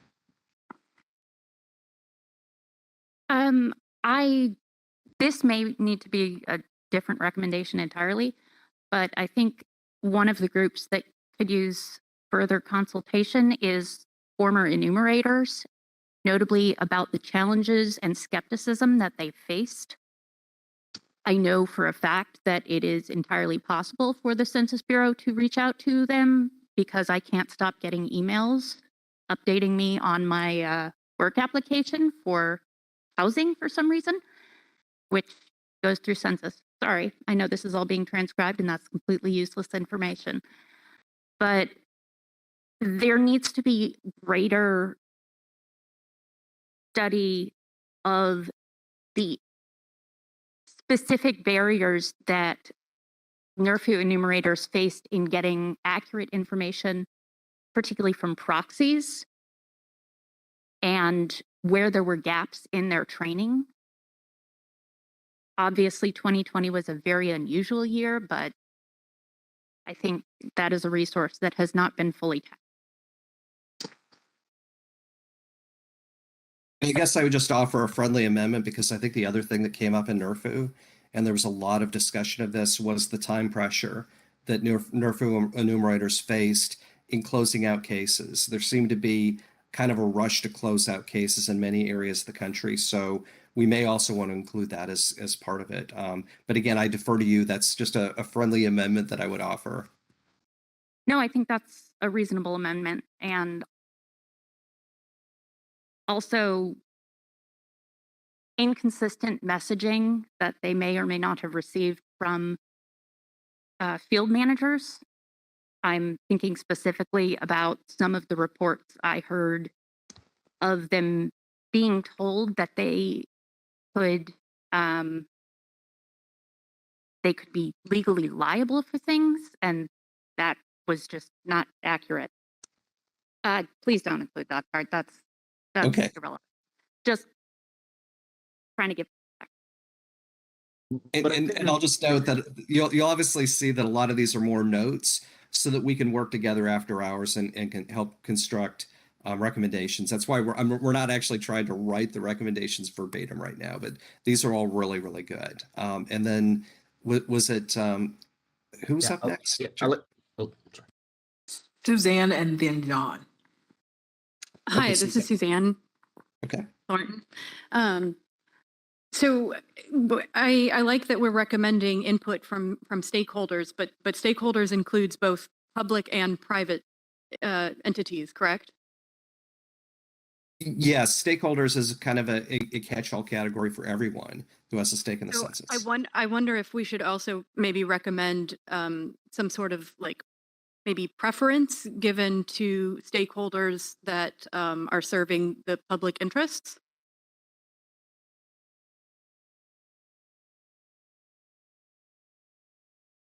And can you elaborate on that? And how would the Census Bureau make that determination? I guess I'm wondering if it's maybe kind of wise to put all stakeholder input on even footing when we consider the different kind of motivators of, say, private sector stakeholders who may be driven by very different motives than, state institution, public school institutions that are oriented towards serving the public specifically. I'm in my mind, I'm comparing, a public school board with Facebook Meta execs or something, you know, like as a very drastic kind of comparison there. I think the only thing, just to play devil's advocate, and I will put on my hat, having worked in the private sector before joining a civil rights organization, I know a lot of the feedback that you will get is that private organizations and private businesses do rely very heavily on it. They may rely on census data for how should we say that it may be for the profit motive, but in the context of doing that, oftentimes they also do things that are in the public interest. And I'll use an example. I had a client when I was in private practice in Las Vegas that used ACS data, because it was updated data, to identify areas of the metropolitan Las Vegas area that needed more of its stores. It was a Latino supermarket, and they would use the ACS data for that purpose. So it was a profit motive, but it was also serving the Latino community and more broadly the community in Las Vegas by trying to match up a need that was identified based upon population changes. And I think the only other thing I would just provide in the way of input is this also kind of goes to the Office of Strategic Alliances that the Census Bureau has created, that there's really an effort to try to increase the number of private businesses that are working in partnership with the Census Bureau.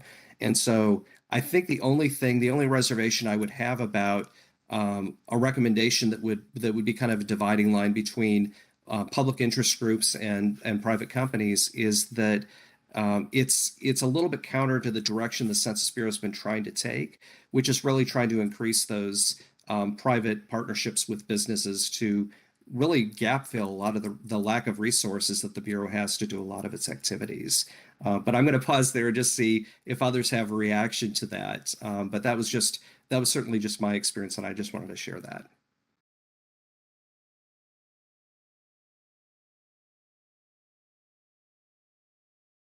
Okay, and we still have John. Jim, in response to your earlier question about research plans, I know that in some of our previous meetings, we did have recommendations on the potential mistrust of the Bureau of the Census, particularly come out of the perceived politicization of the census in 2020. I can't recall if those recommendations have been answered or how they have been addressed, but I do think that would be a useful thing to include in CBAMs or in a similar study.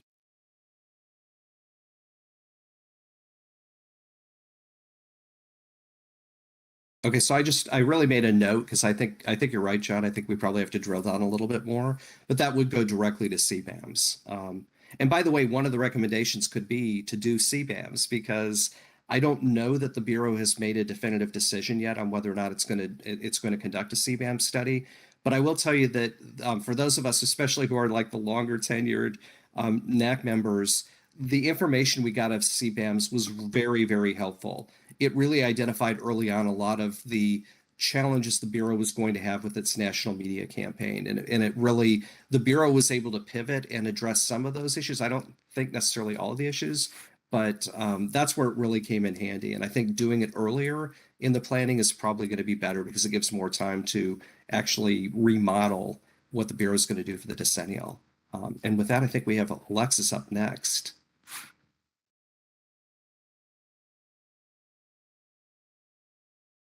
Just a friendly comment here on the on the issue for former enumerators. I've spoken with a couple of them that worked in highly dense Latino areas, and one of the things that they were dealing with was sort of when they went to a place and people said, "Oh, I already filled it," and so they were not willing to give information because they were showing up as still missing from the roster, but the person said, "I sent it," and I think this was very highly prevalent in Puerto Rico also. And then the other one, which is about whether they're liable or not, referring to the comment that was made before. I think that all goes back to like the training gaps, because I think even in my current job, sometimes I feel like nobody sat me down and told me, these are your rights, these are your responsibilities, and this is what this is the way you can verify whether or not this is happening. It's kind of like a lot of people expect these to like be done on the run. So I think like emphasizing training gaps comprehensively, not only about how to collect the data, but also about responsibilities and liabilities or not. I don't think there's like anybody's liable for not collecting a form in a house, right?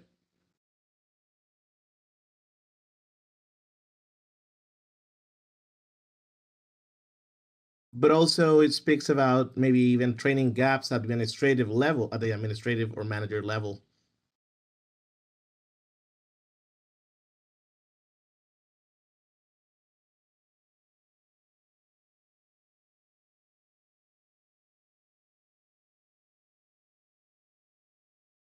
Okay. And I suspect we're probably going to be unpacking this one into more than a single recommendation. Obviously, when they start to get a little bit longer, it's usually because we've got multiple recommendations tied up in it. But we can definitely do that this evening. And again, what I'll do is when we conclude today's discussion, I'm going to go ahead and send out to all of the NAC members my notes and the rolling list of recommendations that we have so far. With the opportunity that you can all consult with each other tonight. You can discuss them. You can help refine them. You can propose language so that when we reconvene to discuss them tomorrow, we'll have an opportunity to have obviously much more recommendation-like recommendations than what we have right now. And Rosemary, your hand's still up. I'm not sure if you left it up or if you have another comment.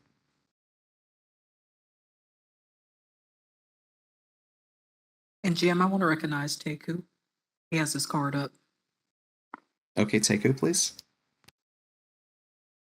Yeah, I just want to forcefully endorse this recommendation that the Census Bureau do another CBAMS, and also recognize that I think the last CBAMS, the survey had a lot of items specifically related to mistrust of the Census Bureau and of the 2020 decennial census. So I would add to that recommendation that for the next CBAMS, I think it would help a lot to add items about trust and confidence in census data, specifically relating to differential privacy. So to what extent the public, understand what is entailed in this, accuracy, privacy trade-off, and whether any of the Census Bureau's attempts to make transparent what it's doing there are comprehensible. And then I think the third thing I would add is the Bureau probably has very useful data from the last CBAMs about which stakeholders and which communities are most likely to distrust any public-facing outputs from the 2020 decennial census, maybe related to differential privacy because they've collected data on that in advance of collecting the decennial census data.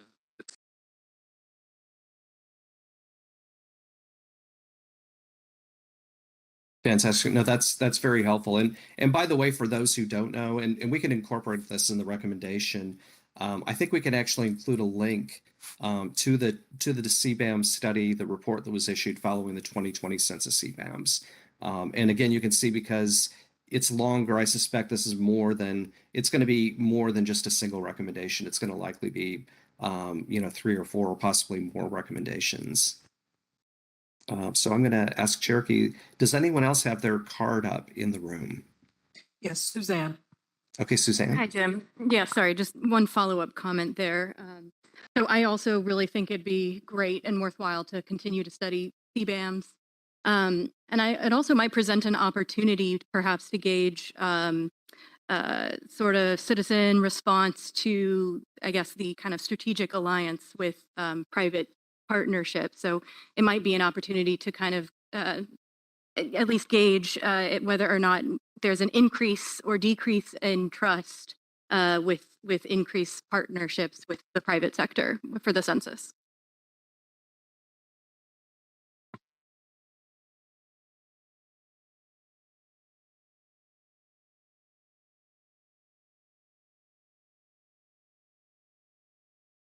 No, I think that's a really great recommendation because I think it's something that people just assume, and so I see. But yeah, as you can see again, the CBAMs. It looks like we're going to probably have a number of recommendations. And Gina, I see that you have your hand up. I'm going to turn the floor over to you. I note that you wanted to go back to one of the previous recommendations. No, this is just about where you asked about, can you guys hear me? Yes, okay. I'm a little gun shy now. This is when you'd asked about what missing pieces. I think there was a confusion. We had 3 specifics in our recommendation that we sent to you that I'm pretty confident you probably put further down. That's why we were confused, because we have 3 things that we had laid out about kind of updating us on kind of the research they're planning and the process, et cetera. So that's what we were talking about here. So I don't think, presuming you have those in later recommendations further down on this list, we are fine. If you don't, then we can try to put those in now. Does that make sense? It does, and let me go ahead and move down to that, and then we can kind of revisit any of the other topics we've discussed or any new ones. The only thing I just wanted to say is I did break out the second recommendation like that because it appeared that you were really asking for 2 things. One was a lot of briefings to find out like timelines, and we'll see that in just a second. And then the other thing is it also appeared at the same time that you were also trying to provide a recommendation about ways in which stakeholders could provide input on the 2030 census. So they were kind of 2 different topics. Gotcha. So anyway, our confusion was that we're fine with you reorganizing them and dividing. That's what you do so well. But our confusion was that we didn't understand which of our recommendations this was talking about, which is why we were kind of at a loss when you said, what more do you have? We're like, anyway, so that's why, but we're good. Thanks. Okay, so I apologize for that. Let's jump forward to the other recommendation that you really did send over that is much more clearly laid out. And what you see in highlight is you recommend that the Census Bureau provide briefings on it. And we need to be a little more specific. Are you asking that just the Census Bureau conduct a one-way briefing? Do you want it to be a public briefing, in which case it would be at the next scheduled NAC meeting? So that's why you can see I put in yellow highlight. We really have to kind of figure out which would be your preference. And maybe before we do that, it may make sense just to go down and kind of explore the other specific recommended topics. And I'll just go through. I'll start off with one, and then I'll pause and allow Arlok and Ioma and Gina and Flo to speak to this. One of the topics was an overview of the research the Bureau is considering before that research plan is funded or finalized, so that the NAC and stakeholders can advise the Bureau on aspects of the plan that are particularly important. And you can see I put in parents. We need to figure out particularly important to whom. And then what additional components should be included, particularly with respect to historically undercounted populations. And what I did was I used the definition in order of those groups that are undercounted according to their undercount in the latest post-enumeration survey, which are in order American Indians and Alaska Natives, Latinos, Blacks, young children. There are certain Asian AAPI populations that are undercounted, even though we don't know what they are, but we do know that they exist. And then the last one was just more generally renters, tenure of housing, but people who rent disproportionately tend to have an undercount, especially compared to owners who tend to have a slight overcount. So I guess if you had to summarize in a sentence, it is asking for the Census Bureau about an update on its research plans before they're funded or finalized, and presumably, and this is why I think we also probably need clarification from Arlok. Presumably that would be also in part as a result of the feedback the Census Bureau gets in response to the Federal Register notice that closes out on November 15th. I have a question. This is Ioma. I wasn't sure if you can see me or somebody else in the room has their hands up for this one. Just a quick clarification. So I don't see kids in this one. And also, should we say something about is net undercount? Because the issue, the undercount is because of the overcount. So I guess I'm trying to does that help to walk that fine line in this recommendation? Yeah, I'm just trying to get clarity on how to best say that. And should we include kids? Yeah. Yeah, no, it does include young children. What I did was I listed it in order though, of the groups, the population groups by their undercount in the latest. Okay. Oh, I see. Oh, thank you. I think I totally missed the young children before the Asian American. Yes, I got it. Okay, thank you. And just to clarify, I also did that. Something else I think that tends to help with recommendations. Although I of course will defer entirely to Cherokee and to Carol as they take this on going forward. I tend to do it in a way that I'll define something once so that you don't have to like list out all the groups over and over again. If you just identify historically undercounted population groups as we did here the first time you use it, explain who you're referring to, and then after that you can just use historically undercounted populations without spelling all of it out. Hopefully that makes sense. It tends to make the recommendations a little shorter at least. Jim, we have Arlock in the room. So Arlock, I guess you have a comment on A. Were you asking about the voice of one, or is it a one-way meeting? There's a public meeting, and it's the distinction there that they can tell us things in private, but we can only tell them things in public? Yeah. So, and again, this is a good. I guess it's a good kind of talking point, especially for the newer members. So, Arlock basically summarized what the difference is. In a one-way briefing, it means that the NAC cannot make formal recommendations. Under the Advisory Committee Act, the Federal Advisory Committee Act, an advisory committee like the NAC can only make recommendations for meetings that have been publicly noticed through the Federal Register. So what happens is during a one-way briefing, it means the Census Bureau, the one way is the Census Bureau is just communicating to us the information that we've requested or the information that the Census Bureau wants to brief us on. A good example of that for those who were on the committee back in December of 2019 is the Census Bureau did a one-way briefing on the comprehensive communications plan in support of the 2020 census. We had an opportunity, we came in for a couple of days and had an opportunity to actually view a lot of the television, radio, and online ads before they appeared. We could ask questions about it, but we cannot make formal recommendations in that setting. The other thing is that, as Arlock suggested, because it is in a private setting with just the members of the committee, it means that a lot of this information may not be publicly available.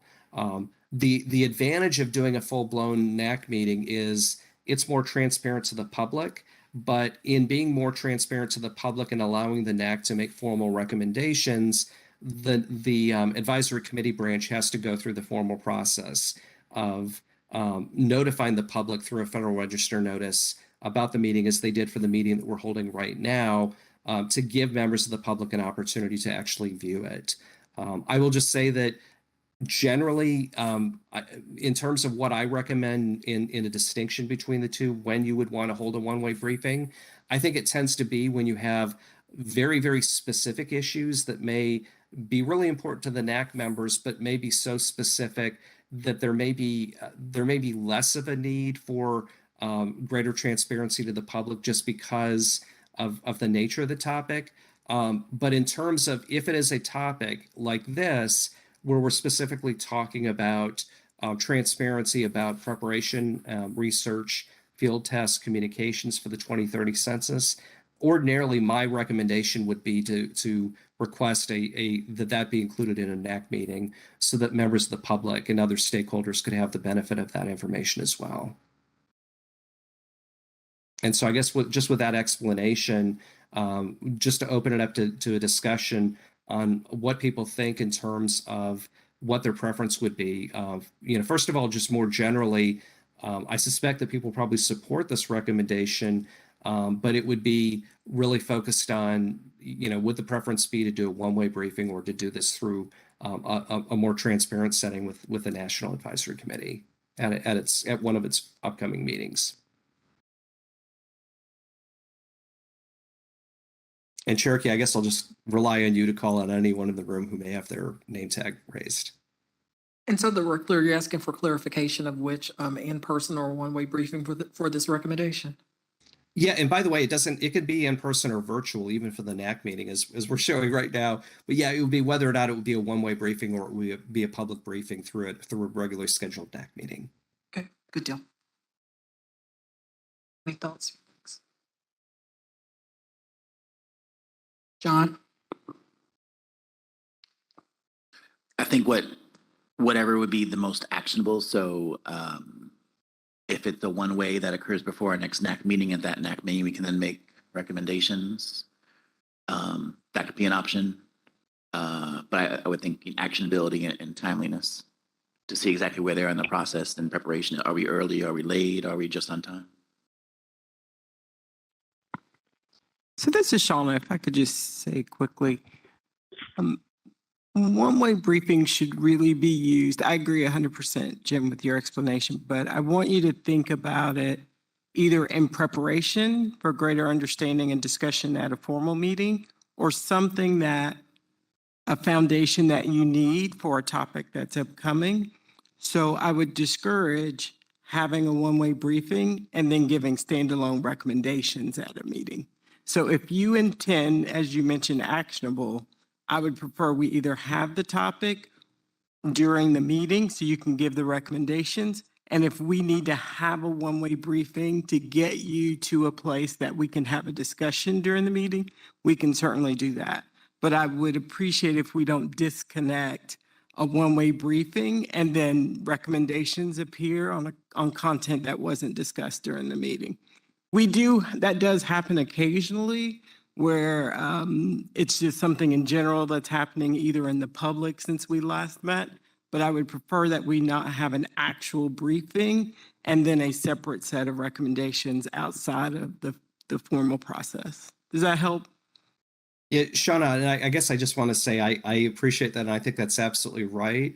And I think to summarize it, what Shauna is saying is that the Census Bureau would prefer not to have recommendations that don't provide a context for those recommendations. And if it looks like recommendations would be generated regardless of the type of meeting, then certainly what I hear Shauna saying, and I agree with it, is the preference would probably be to do it at a publicly scheduled meeting notice through the Federal Register. Right. But I'll just reiterate, if there's foundational knowledge that you need in preparation for us to have a topic so that the meeting actually has more robust discussion with the presenter or the subject matter area, we can do a one-way briefing for that. I was just discouraging from the briefing and then a mystery set of recommendations that come. And Jim, just to piggyback on that, to add my 2 cents, I lean more so on a one-way briefing.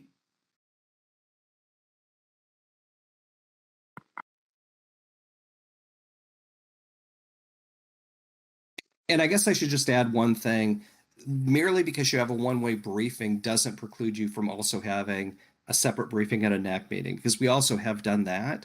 And if that's what folks think that they would need, if it would be more helpful just to have some context, and then from that it's clear, yes, we're going to have a lot of recommendations come out of this, then ordinarily what you would want to do is suggest that there at least be, at least one of the topics at the next NAC meeting be on that subject so that there is context for the recommendations that you're going to provide. So you actually can have both.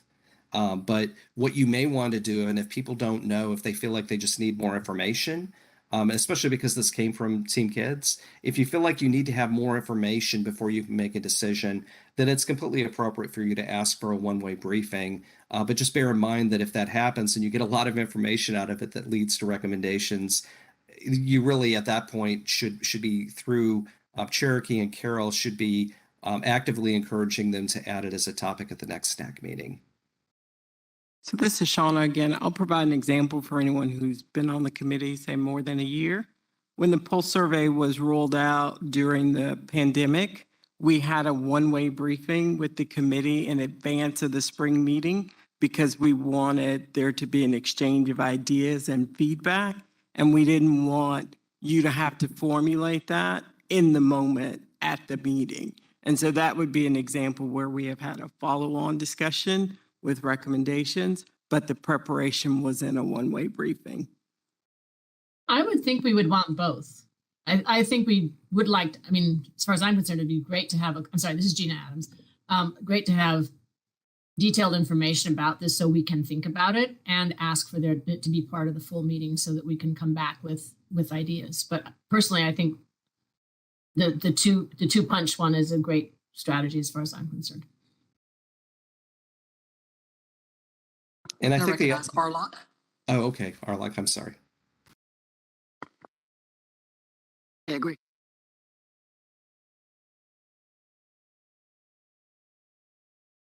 And I guess the other issue, again, especially with respect to a one-way briefing, is the timing of it.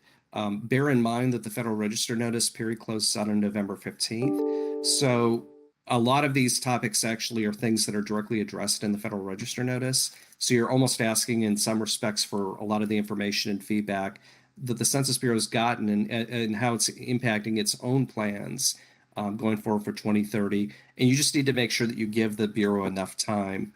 So I think realistically, I don't know, and I probably defer to Shauna. I don't know if it would be reasonable to ask for a one-way briefing, like 4 months after it closes out, 5 months after it closes out.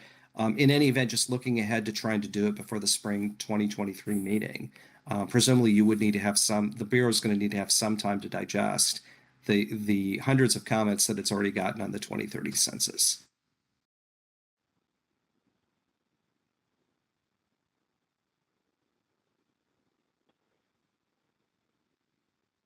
Nothing additional. Okay, so what is the consensus in terms of, do we want to start off by asking for a one-way briefing? Do we want to ask for both? And again, just getting to the point on the one-way briefing, the timing of it, I think that we can probably just say, presume that we'd be asking for a one-way briefing that would be maybe a month out or a little bit more than a month out from the next spring meeting. And let me just clarify publicly, Sean, it's no issue. Wouldn't be an issue.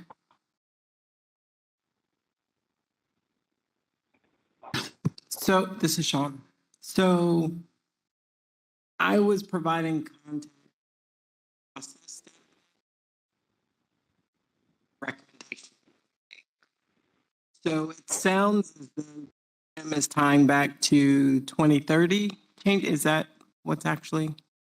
Because when you said November 18th or November 15th, are you talking about the Federal Register notice related to 2030 census? Yes, Jim? and I think it's just because there's overlap with what this recommendation is asking for.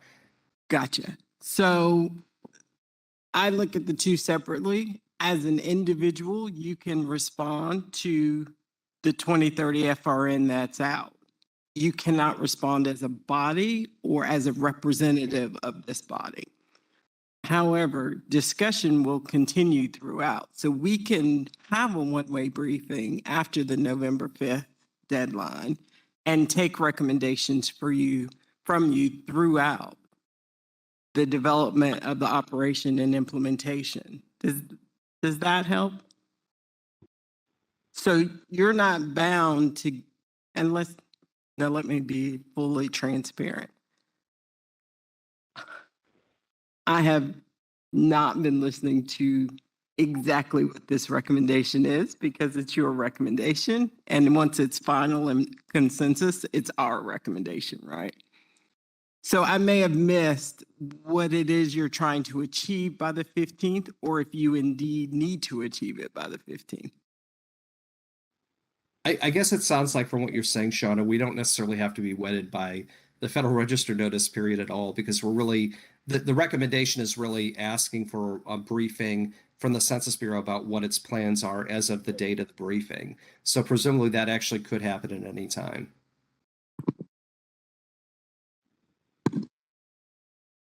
Correct.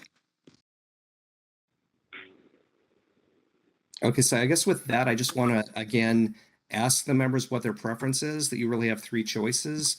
Do you want to make a recommendation for a one-way briefing? Do you want to make a recommendation for a NAC briefing, a briefing at the NAC meeting? Or do you want to request both, as Gina had recommended? And could you decide after, I guess you're wanting it formally submitted. This is Shauna again, sorry.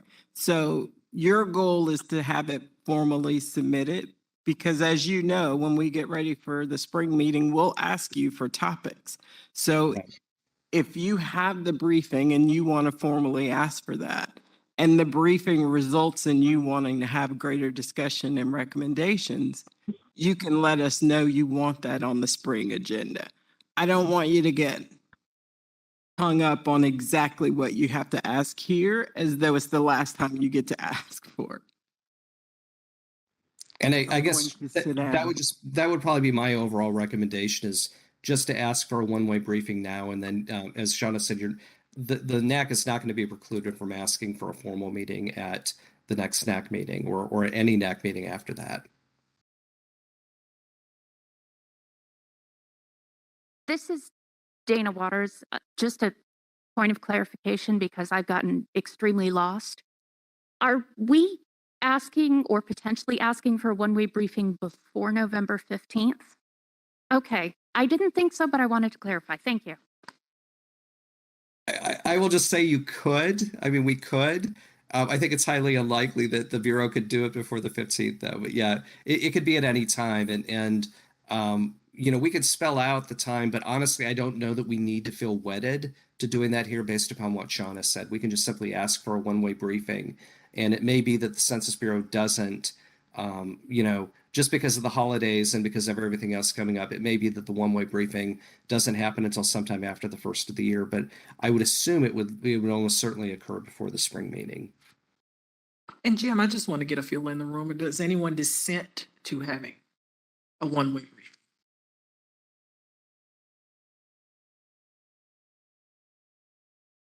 Okay, hearing none. So I think we're all in agreement. Okay, it is done. So we can go down a little bit more. We talked about A, and then B. What you can see, what I did was in some cases I just streamlined them a little bit more. I tried to break them out a little bit more.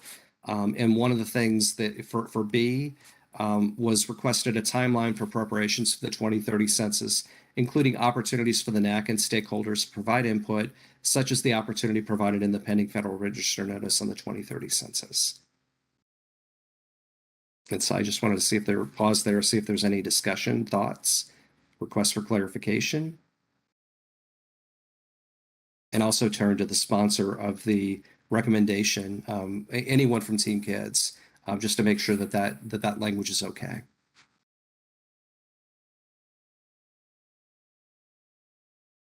I think that looks fine to me. This is Gina. We also just got a note from Flo saying that she is on the way to urgent care with the sick kids. So we're keeping her informed of all this. Okay, thanks so much. And I hope everything's okay. Okay, so we'll move to C.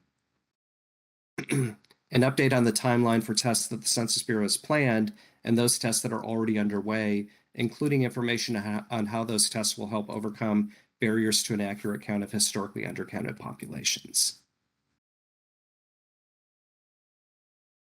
And just by way of background for those who don't know, there were a number of tests that were scheduled before the 2020 census, some of which were canceled. There were 3 field tests that were scheduled specifically focusing on non-traditional mailing addresses.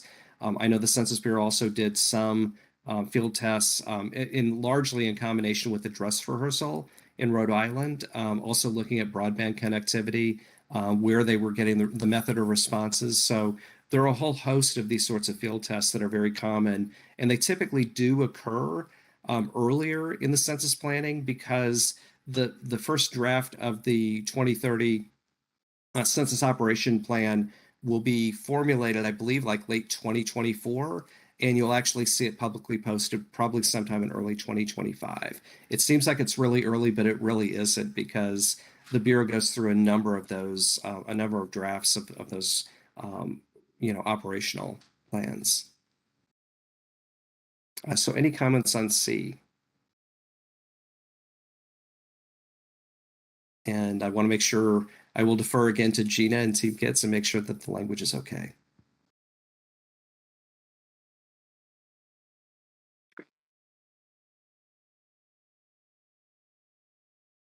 Okay, not hearing any dissent, we will go to D, an update on adjustments the Census Bureau has made to its 2030 census planning and tests because of the data collection challenges the Bureau faced in the 2020 census. I just reformulated this slightly. but I wanted to make sure that the reformulation captured what you were requesting.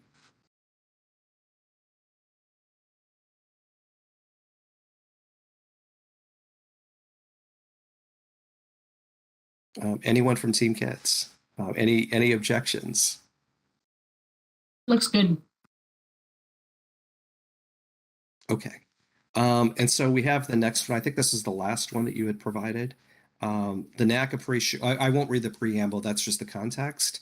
And then the specific recommendation is the NAC recommends that the Census Bureau give a presentation at the spring 2023 meeting that updates the committee on the blended base with any available results of the research on the impact of blended base on Black and Hispanic populations.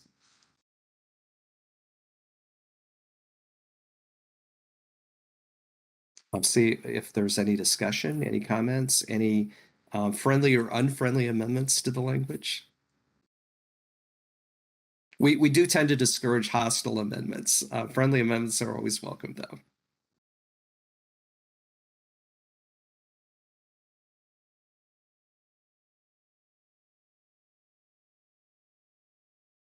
And not hearing any.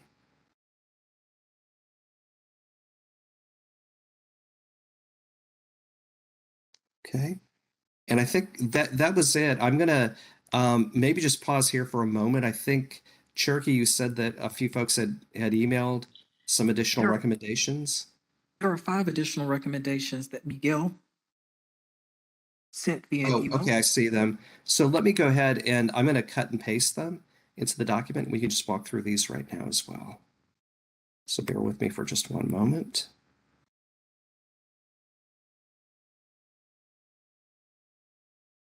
And we'll worry about numbering and formatting and all of that in a little bit. But we will go ahead and turn it over. And Miguel, I'm assuming you're on. So maybe if we want to just walk through these one by one and have you either explain or just we can open up the discussion with your explanation for the recommendation. The first recommendation is the NAC recommends that the Census Bureau rename the variable child race to, quote, child race and ethnicity, close quote, in the Opportunity Atlas, as it currently includes a group called Hispanic, which blends 2 distinct concepts, race and ethnicity, into one. So I'm going to ask Miguel to speak to that. Yeah, so these five recommendations were just based off of today's presentations, and from what I thought, I heard some discussions, and I had additional notes to include. So I would open it up for anyone to comment on that. But this was just a minor recommendation for in particular the Opportunity Atlas, where in the presentation they had you could look at data through sex, race, and income, I think. And so it was just an opportunity to clarify their terminology. Okay, and what I'm going to do is I'm just going to add a note so that we can go back and look at the presentation and see if there's a specific slide or slide number or slide numbers that we should refer to in the background for the recommendation.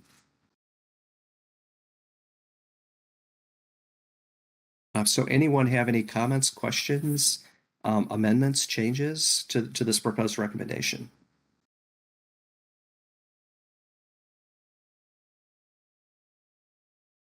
Okay, not hearing any. We'll go to number 2 from Miguel. The NAC recommends that the Census Bureau allow users to use more granular categories of community resilience estimates instead of the current 0, 1 through 2, 3 plus, as this can hide important communities that are at the highest risk, such as 8 to 10 risk factors. And so, Miguel, the floor is yours.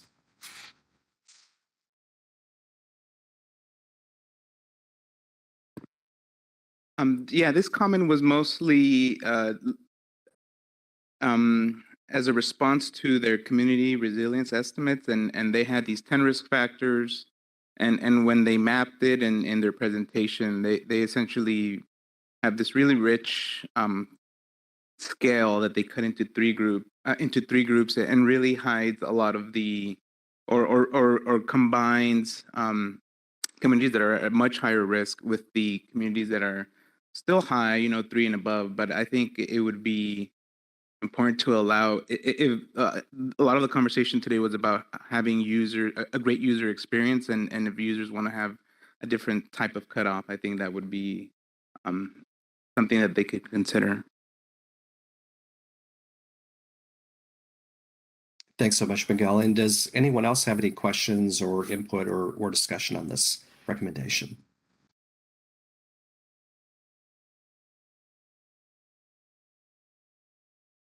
Okay, not hearing any. We will go to number 3. We do have someone. Oh, So okay, the, please.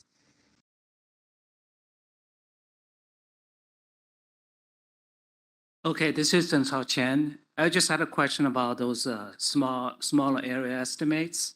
There's a lot of them subject to sort of selection errors, whether there are some undercounted groups that are not included in those small area estimates, but also for those using ACS 1 year estimate, very larger sampling errors. So I think they sort of rely on point estimates, which could really subject to errors. So I think it would be important to take into account some of the interval estimates to get better presentation. And Zencha, I wanted to ask you, do you have, it sounds like that may be a little bit different from this. Do you want to propose a separate recommendation?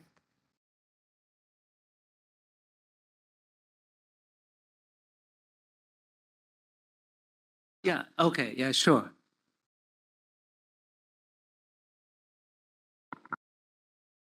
I apologize. I'm just going to ask you to state the recommendation. We can refine it. We'll refine it a little bit tonight, but if you could just go ahead and state the proposed language. Yeah, the recommendation will be just using the 1 year ACS estimates. So sort of need to take into account the larger sampling errors in local smaller areas.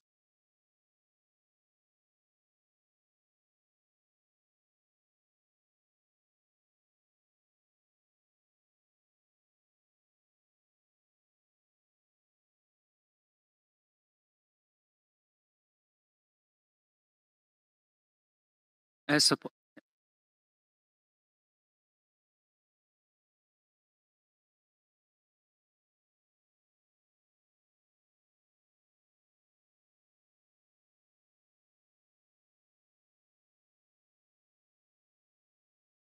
I just want to make sure that captures what you're recommending.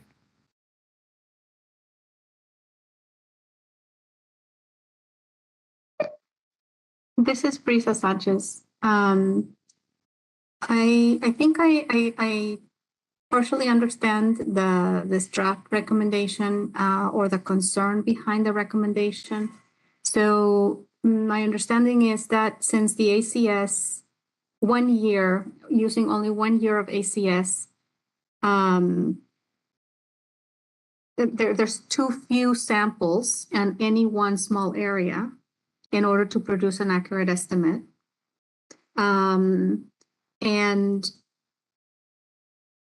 it was not clear in the presentation how the estimates produced, to what degree do they account for that sampling error. Is that what the concern is? I think this was part of it's actually a question raised during the presentation. Is that right?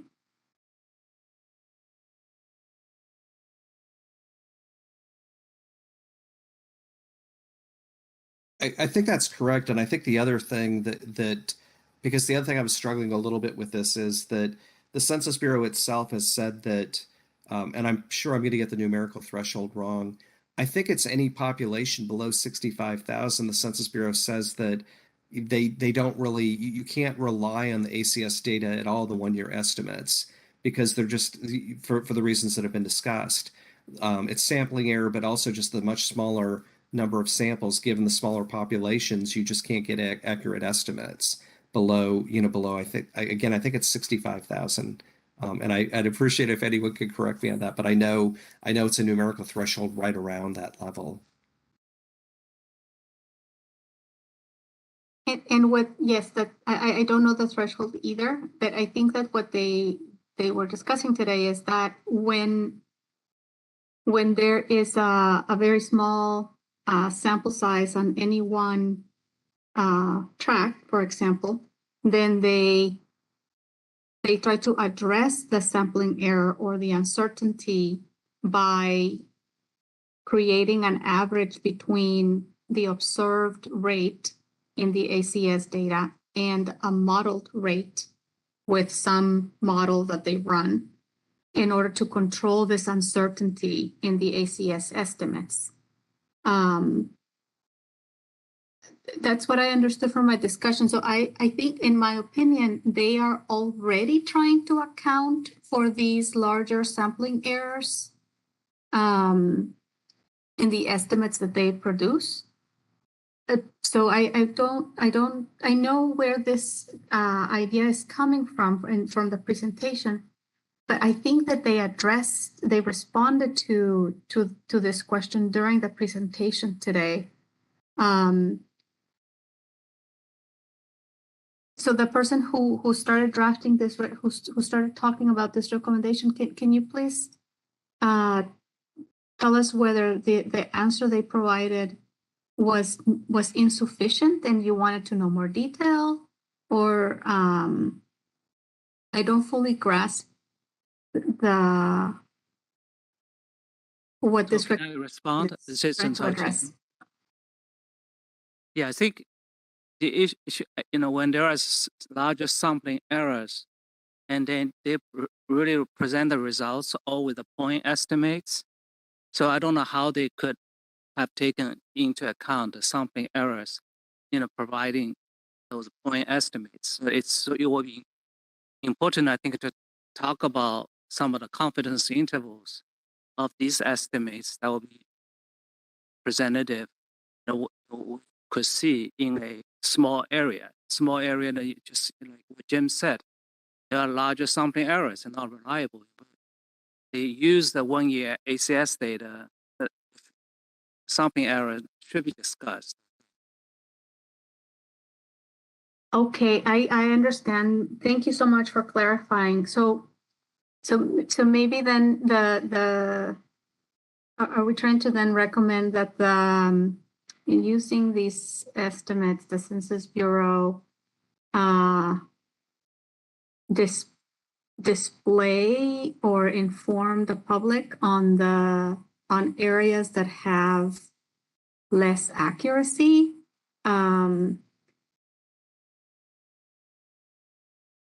So basically, I understand the point that whatever number they give us on the website is more or less accurate for different places. And the public should know that just because the number being displayed on the website is 80%, the public should know that for some places, the 80% is very accurate. But for other places, that it's not 80%, it could range from 50 to 100%. And so it is an issue of staying true to the data and the public knowing which areas have more accurate estimates. And the current studies do not show that. Yeah, and Bruce, I wanted to just jump in because I think what you're suggesting is actually what I agree. I think that seems to be what the recommendation should be, because it sounds like the Bureau is already taking it into account, but the issue seems to be, as Zhenchao pointed out, the Bureau is just not being as transparent in the public-facing data. And so that's how I recrafted it, because I think that's really what both of you are trying to get at. Because the Bureau does disclose, obviously, where there are limitations of data, but it doesn't sound like what they're doing in terms of the public-facing data in this instance is as transparent as we want them to be. Correct. Yep. Could I ask a Sherlock? Agreeing with It sounds like someone's trying to speak, but we can't really hear anything online. Oh, sorry. Is this better? Yes, yeah, that's much better. Thank you. This is Arlock. I was following up, agreeing with everyone. It would be good to have more transparency. And one of the things they could show, one thing that the Bureau's other small area estimates, like their small area income and poverty estimate series shows, is a confidence interval that incorporates their use of alternative model-based estimates, which are averaged together, as we're saying, with directly observed ACS one-year estimates. So they show this reduced standard, narrower standard error, but they could say much. They could, in addition, say what portion of each estimate is from the model as opposed to from survey data. That would be one way to provide additional transparency. But I guess and would that be of value? Yeah. I think the answer is yes, because I think that just elaborates on the recommendation a little bit more. And then a question to the group is, did anyone understand what their model-based estimate is in this case? In other small area income and small area estimates that the Bureau has online for income, poverty, insurance, health insurance, they lay out what their entire set of predictors is for their administratively based estimate. But I didn't see what they were in this case. Besides being a weighted average, I didn't catch anything else. Right. I mean, elsewhere they'll have IRS data, they'll have, they mentioned something in their presentation about National Center for Health and Statistics inputs. I wasn't sure if those were the only inputs. Obviously, a model is only as good as its inputs at best. Okay, yeah, this is really helpful. I'm gonna we've got a little over about 25 minutes left, so let's jump down to the next. Yes. Just had a card, Suzanne. Oh, okay. Hi, Jim. Sorry. This is Suzanne Thornton. So I think in line with being transparent with regards to which estimates there are more or less errors associated with, I think also it would be good to encourage transparency with respect to the known unknowns. So for instance, if the entire estimate is derived based on data that is linked with federal income taxes, then there are clearly known groups that are not going to be represented in that data. And I think that should be explicit in any public-facing tool.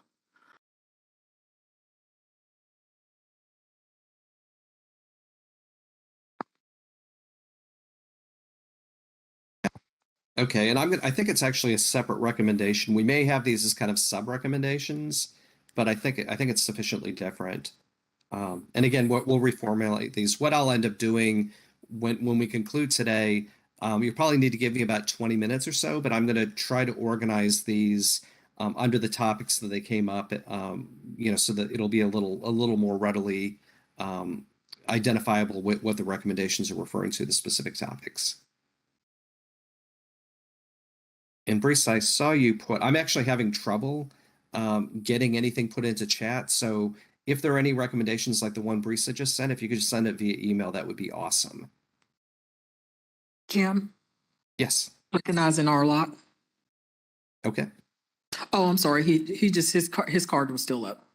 Okay. So we'll jump to the next one, which is the NAC recommends the Census Bureau investigate how their estimate of community resilience differs from others that have been in place, such as FEMA Community Resilience Index, as discrepancies between this and other indices capturing a similar concept could confuse community organizations and stakeholders. And so I'm going to call on Miguel again to kick off the conversation. Yeah, I think it was one of the presenters just mentioned how um, in certain instances they want to make sure that there's no discrepancies with what the census is doing and other organizations are doing. And so in the presentation of community resilience, there is another index from FEMA that's particular to natural disaster preparedness. And so it just sort of, I was a little bit caught off guard trying to figure out how or what's the purpose of this of the census community resilience measure. What is it really intended for? I know it was generally for disasters, but I think having a bit more almost like an environmental scan of where their measure fits in the landscape of other types of community resilient measures. That's the background for that comment. I have a question. Could you clarify between this recommendation and the next one, just to move forward? The clarification between the two? Yeah, the next one was more general to some of the other tools that were presented. The other tools I think presented, and this goes to I think what Richard Calvin Chang brought up about data disaggregation and how some of these tools just present some groups broadly and thinking about opportunities to disaggregate for certain subgroups as they are looking at these interactive tools and they're want to know where their specific subgroup fits compared to other subgroups. I think that last comment was about figuring out ways to do more data disaggregation in particular subgroups across not only the three tools that were presented today, but maybe more generally as well. So Jim, maybe that, and I've moved ahead, I'm sorry, but just while we're our eyes on it, do you think that recommendation, that second one, could be wrapped into the, as he stated, the well, not as he stated, but along the lines of wrapped into the last recommendation we discussed? Or are they two separate? Because when I was reading this, it was like, this sounds familiar, so maybe that could be one large recommendation. I think that's right, and we'll double check it, but I think that's right. It may be that we can collapse it into a single recommendation. Sorry about that. I saw that and I was just trying to get some clarification. No, it's good. And by the way, it also highlights the fact that we don't always go the one way where we're, trying to break a recommendation out into multiple recommendations. Sometimes we actually can combine them. So with that, I think we've got 5 recommendations from Teku, and hopefully Teku, you're on, or you're in the room. Actually, I should say you're in the room, unlike me. So we'll start off. I know this is a little premature because these are actually recommendations for a presentation you're giving tomorrow and for a presentation we're getting from the SMEs tomorrow.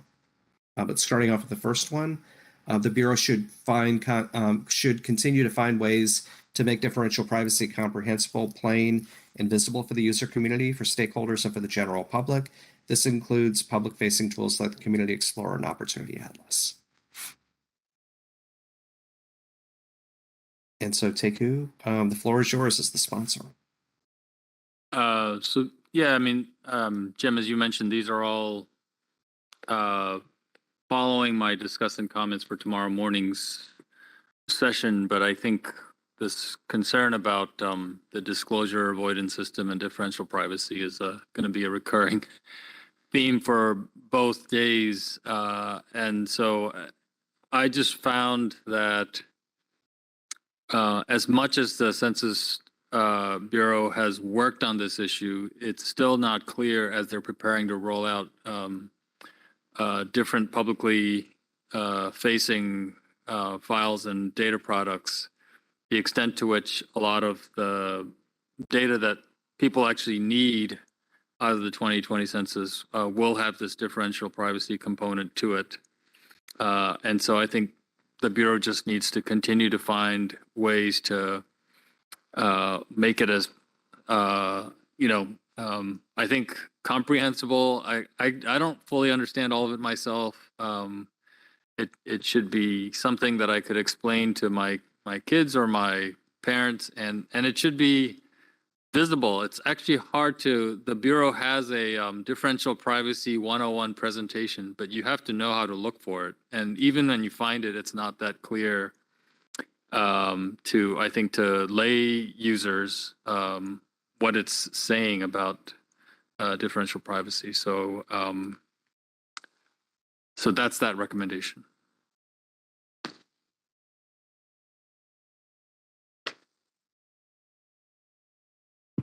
And I'm just typing in parents because I think we probably need to incorporate this in.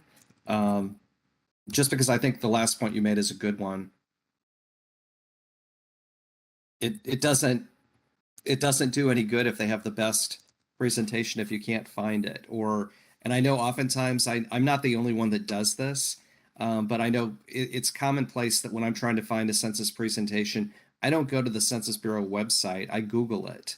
I try to identify what I think the topic is, and I Google it, and I tend to find it faster than using, the internal table and logic that the Census Bureau's website uses. And I think that it may even be a separate recommendation, Teku, because I think that that's generally been a problem. And I know the Bureau's struggling with it because it has so much content. I think that's fundamentally, I think that's what the issue is. The Bureau has so much content that it's very difficult for it to find a way to map it out so that you can actually find things quickly on the website.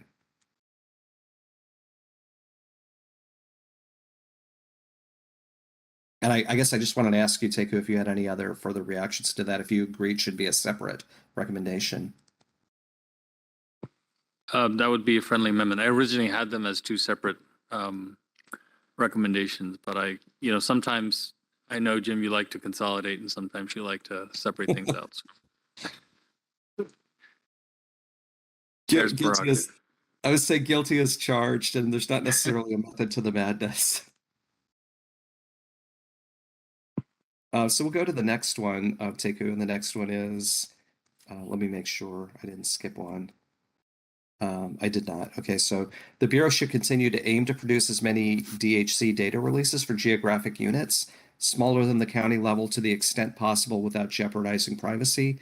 Key variables of interest like race and ethnicity should be retained and not drop out in order to get to smaller units of geography. And so I'll turn it back over to Teku. I mean, this is a recommendation that I feel like we have to make, but it is also like asking the Bureau to thread the eye of the needle. I think, I mean, we are kind of where we are, where a lot of the data that people want is going to be at aggregations that are smaller than the county level. And a lot of what I've seen so far is that this privacy precision balance is most easily achieved at a big unit like the county level. So I think if there are any additional tweaks that they could make to, their privacy loss number that would allow this, then I think it would benefit the user community. This is another one where this could be two separate recommendations or just one, but I think for the first part of this recommendation, it's quite likely that they will say then we can present stuff, but we can't present, the race ethnicity breakdowns that really are going to be vital to a lot of people who want to access the DHC data.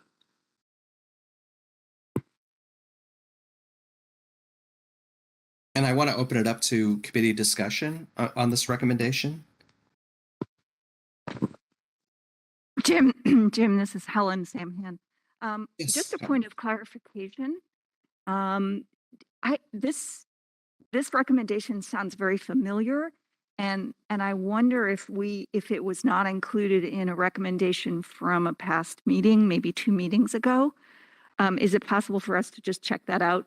Because I'm pretty sure that it came up when we had a differential privacy. That's why I think I had the word continue, because I wasn't sure. I did remember that we made a recommendation like this before, but then in tomorrow morning's presentation, you'll see a lot of what they show is still at the county level. So I just wasn't sure what had been done with respect to that recommendation. I think that's right, and I think it actually gets back to a point that a few members had asked about. which was, have we gotten a response to the spring 2022 recommendations? And the answer is no, we haven't received those yet. I think that's right, though. I think, Helen, you're correct. And I think Teku, you're correct that this was an earlier recommendation that we made. I'll double check just to see if it's identical or if it's something that, if it's not identical, if it's close enough that we can say that it was already covered by a previous recommendation. Recognize Arla. I'm just thinking aloud. As I understand differential privacy, I'm not sure if it's a good approach, but insofar as that's the world they're living in, I believe, and so we're all living in, I thought there was kind of a zero-sum game between quantity of information, accuracy of information, and privacy of information. Those three, if you push more on one, you're giving up more on the other. And since the one since we're mentioning privacy here, but not accuracy, I wonder if there's a way to say it that doesn't imply that, oh, no one's pushing us on the accuracy front. It's fine to make immensely inaccurate data where the renters are off, but Black renters are off by 800% or whatever. Or Black homeowners are off by 1,200%. If we should have all three in there somehow, I have often wondered, are there block level tables which seem to be immensely expensive in their privacy budget that we could all live without, which might free up some accuracy. But I'm not really sure at all how to thread that needle.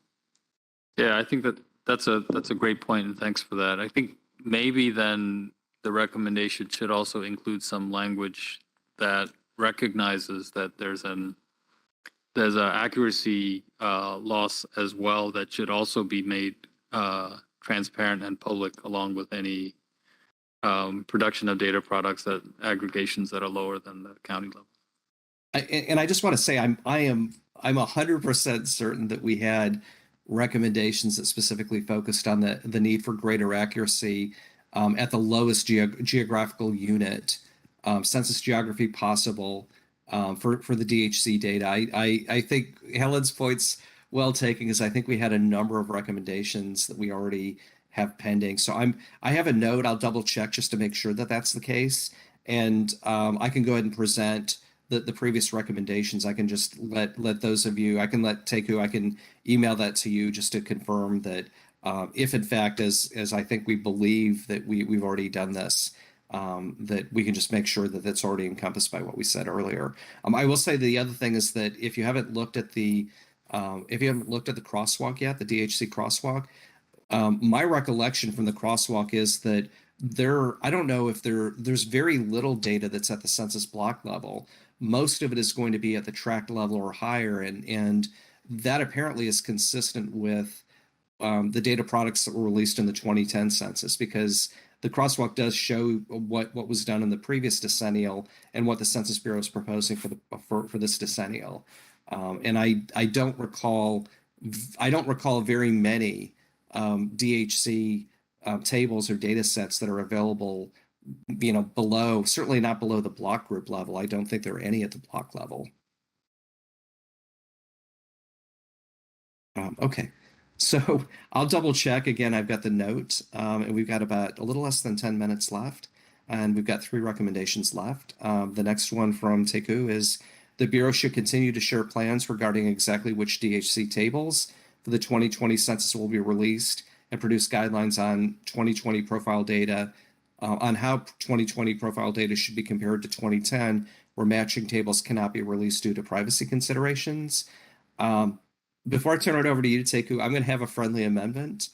The first half of that, we definitely had a recommendation in our September meeting on that. I think it's the second half that's actually that's a new recommendation that we should focus on, which is the Census Bureau. The NAC recommends the Census Bureau, explain how 2020 profile data should be compared to 2010, where matching tables cannot be released. I think that's the new recommendation. So if you're okay, I'd recommend actually deleting the first clause of that recommendation. Great. I was just going to add, I'm not sure any of these 3 recommendations are new. I actually, in preparing them, I couldn't remember what happened to them and which of those came from NAC and which of those came out of the working group. I can tell you, I defer also to Carol. I don't recall seeing any. I don't recall any recommendations on the second half of that. I think that's a new recommendation because it also gets to the question that we've continuously had on: are we comparing apples to apples, or are we comparing apples to oranges? And I think that the transparency on that question is really important. And I don't recall that we made a previous recommendation on that. Yeah, and maybe also to address RLOC's considerations, we should add due to privacy and accuracy considerations.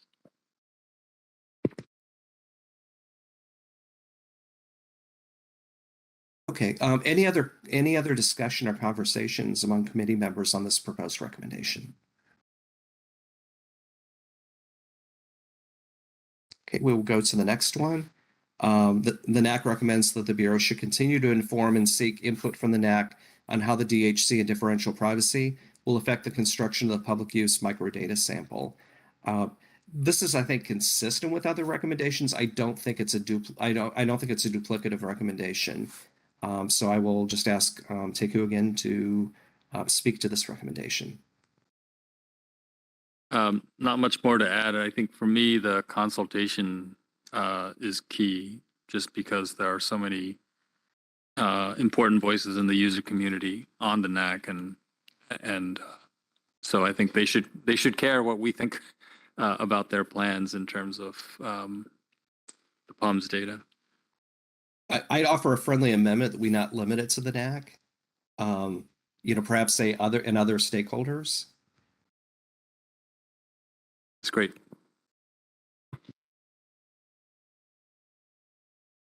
Any other discussion, comments, edits, or feedback on this recommendation? This is Santos. Can I just ask a question? So for the POMS data, do we need to be specific about what type of POMS data? ACS or Census or CPS? Oh, yes. So I was thinking about the decennial census POMS data. Okay. Not including ACS? I don't know. That's up to the advisory. Yeah, but I think ACS probably will be relevant too, right? Yeah.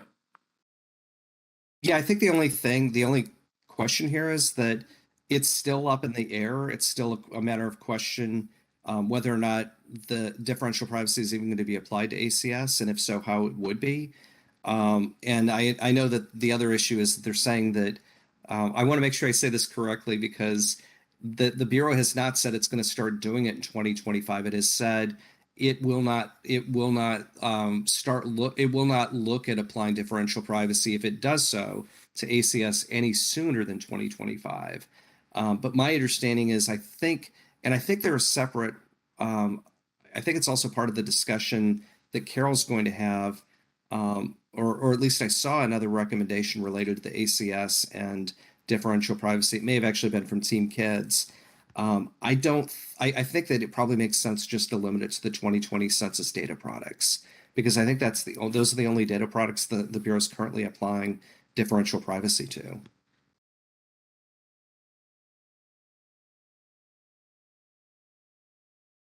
And I wanted to defer to Teku if that's okay, or if you think we need to have further elaboration beyond this. No, this is fine.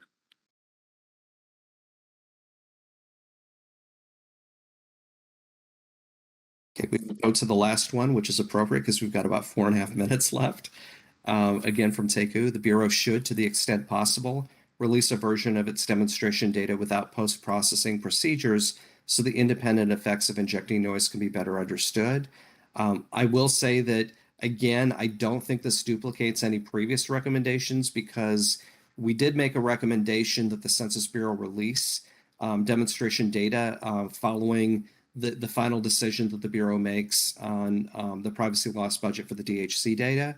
But we did not have anything that was this specific. So I'm gonna turn the floor back over to Teku, just with a note that this actually would be a new recommendation.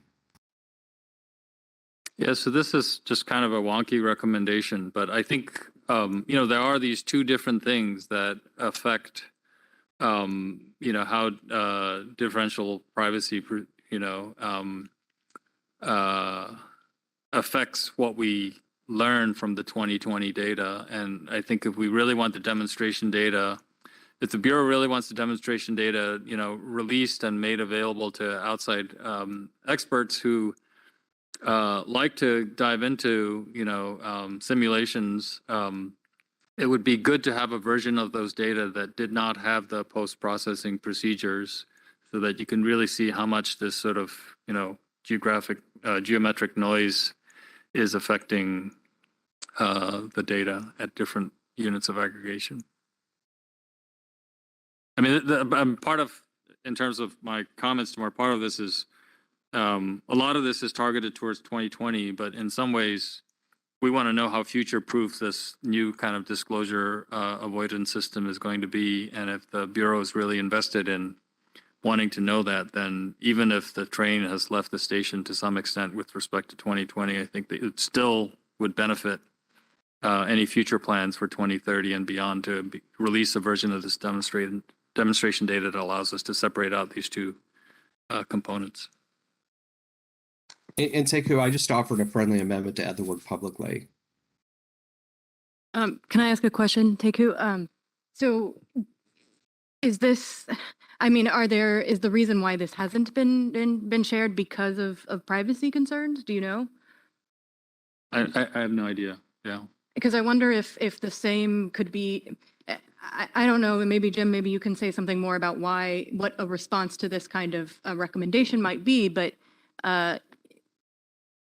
to me, that seems like an immediate response would be worry about the privacy of the original data. And I wonder if the same thing could be satisfied with just test data, like made up data. Yeah, and I guess there is another option, which is you have, obviously you have some academics and researchers outside of the Bureau who are provided greater access to census data than the public is for research purposes. So that may be something else to consider, because I think the point's well taken that it may be that my suggestion of publicly releasing it may not actually be possible. And so maybe that's just something to think about. Teku, I'll just put a note in here because it may be that we don't necessarily want to have the public receive this data, but there may be, especially if it's going to be suppressed. But if there's a data set that wouldn't be suppressed, that could be provided to those individuals who are in a contract status under Title 13 with the Census Bureau for research purposes, that would make sense.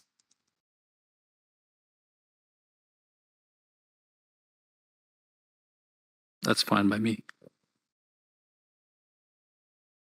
And so I'll just make a note, and we can see what we can do to tweak it for that. And with that, I note it's 3:59. I'm going to go ahead and turn the floor back over to Karen to close us out in the 1 minute remaining that we have. I wanted to say, in doing that, I really want to thank everyone for. This is the first time we've really done a lot of the recommendations on the spot. I think there were some concerns among some of us that going back to the usual format, which is what we've been doing, would be a little more difficult than it was. And I really appreciate the fact that so many of you during the course of the day were sending over recommendations so that we could actually be able to use the full time that we had this afternoon for the 2 hours to discuss them. So thanks so much for that. And with that, I'm going to turn it back over to Karen Battle. Thank you very much, Jim. And I really want to thank everybody here for all of your great participation and discussion today. So tomorrow morning, we will continue on with day 2 of the NAC meeting, and we'll begin at 10:30 a.m. So day 1 is now adjourned. Thanks, everybody. John.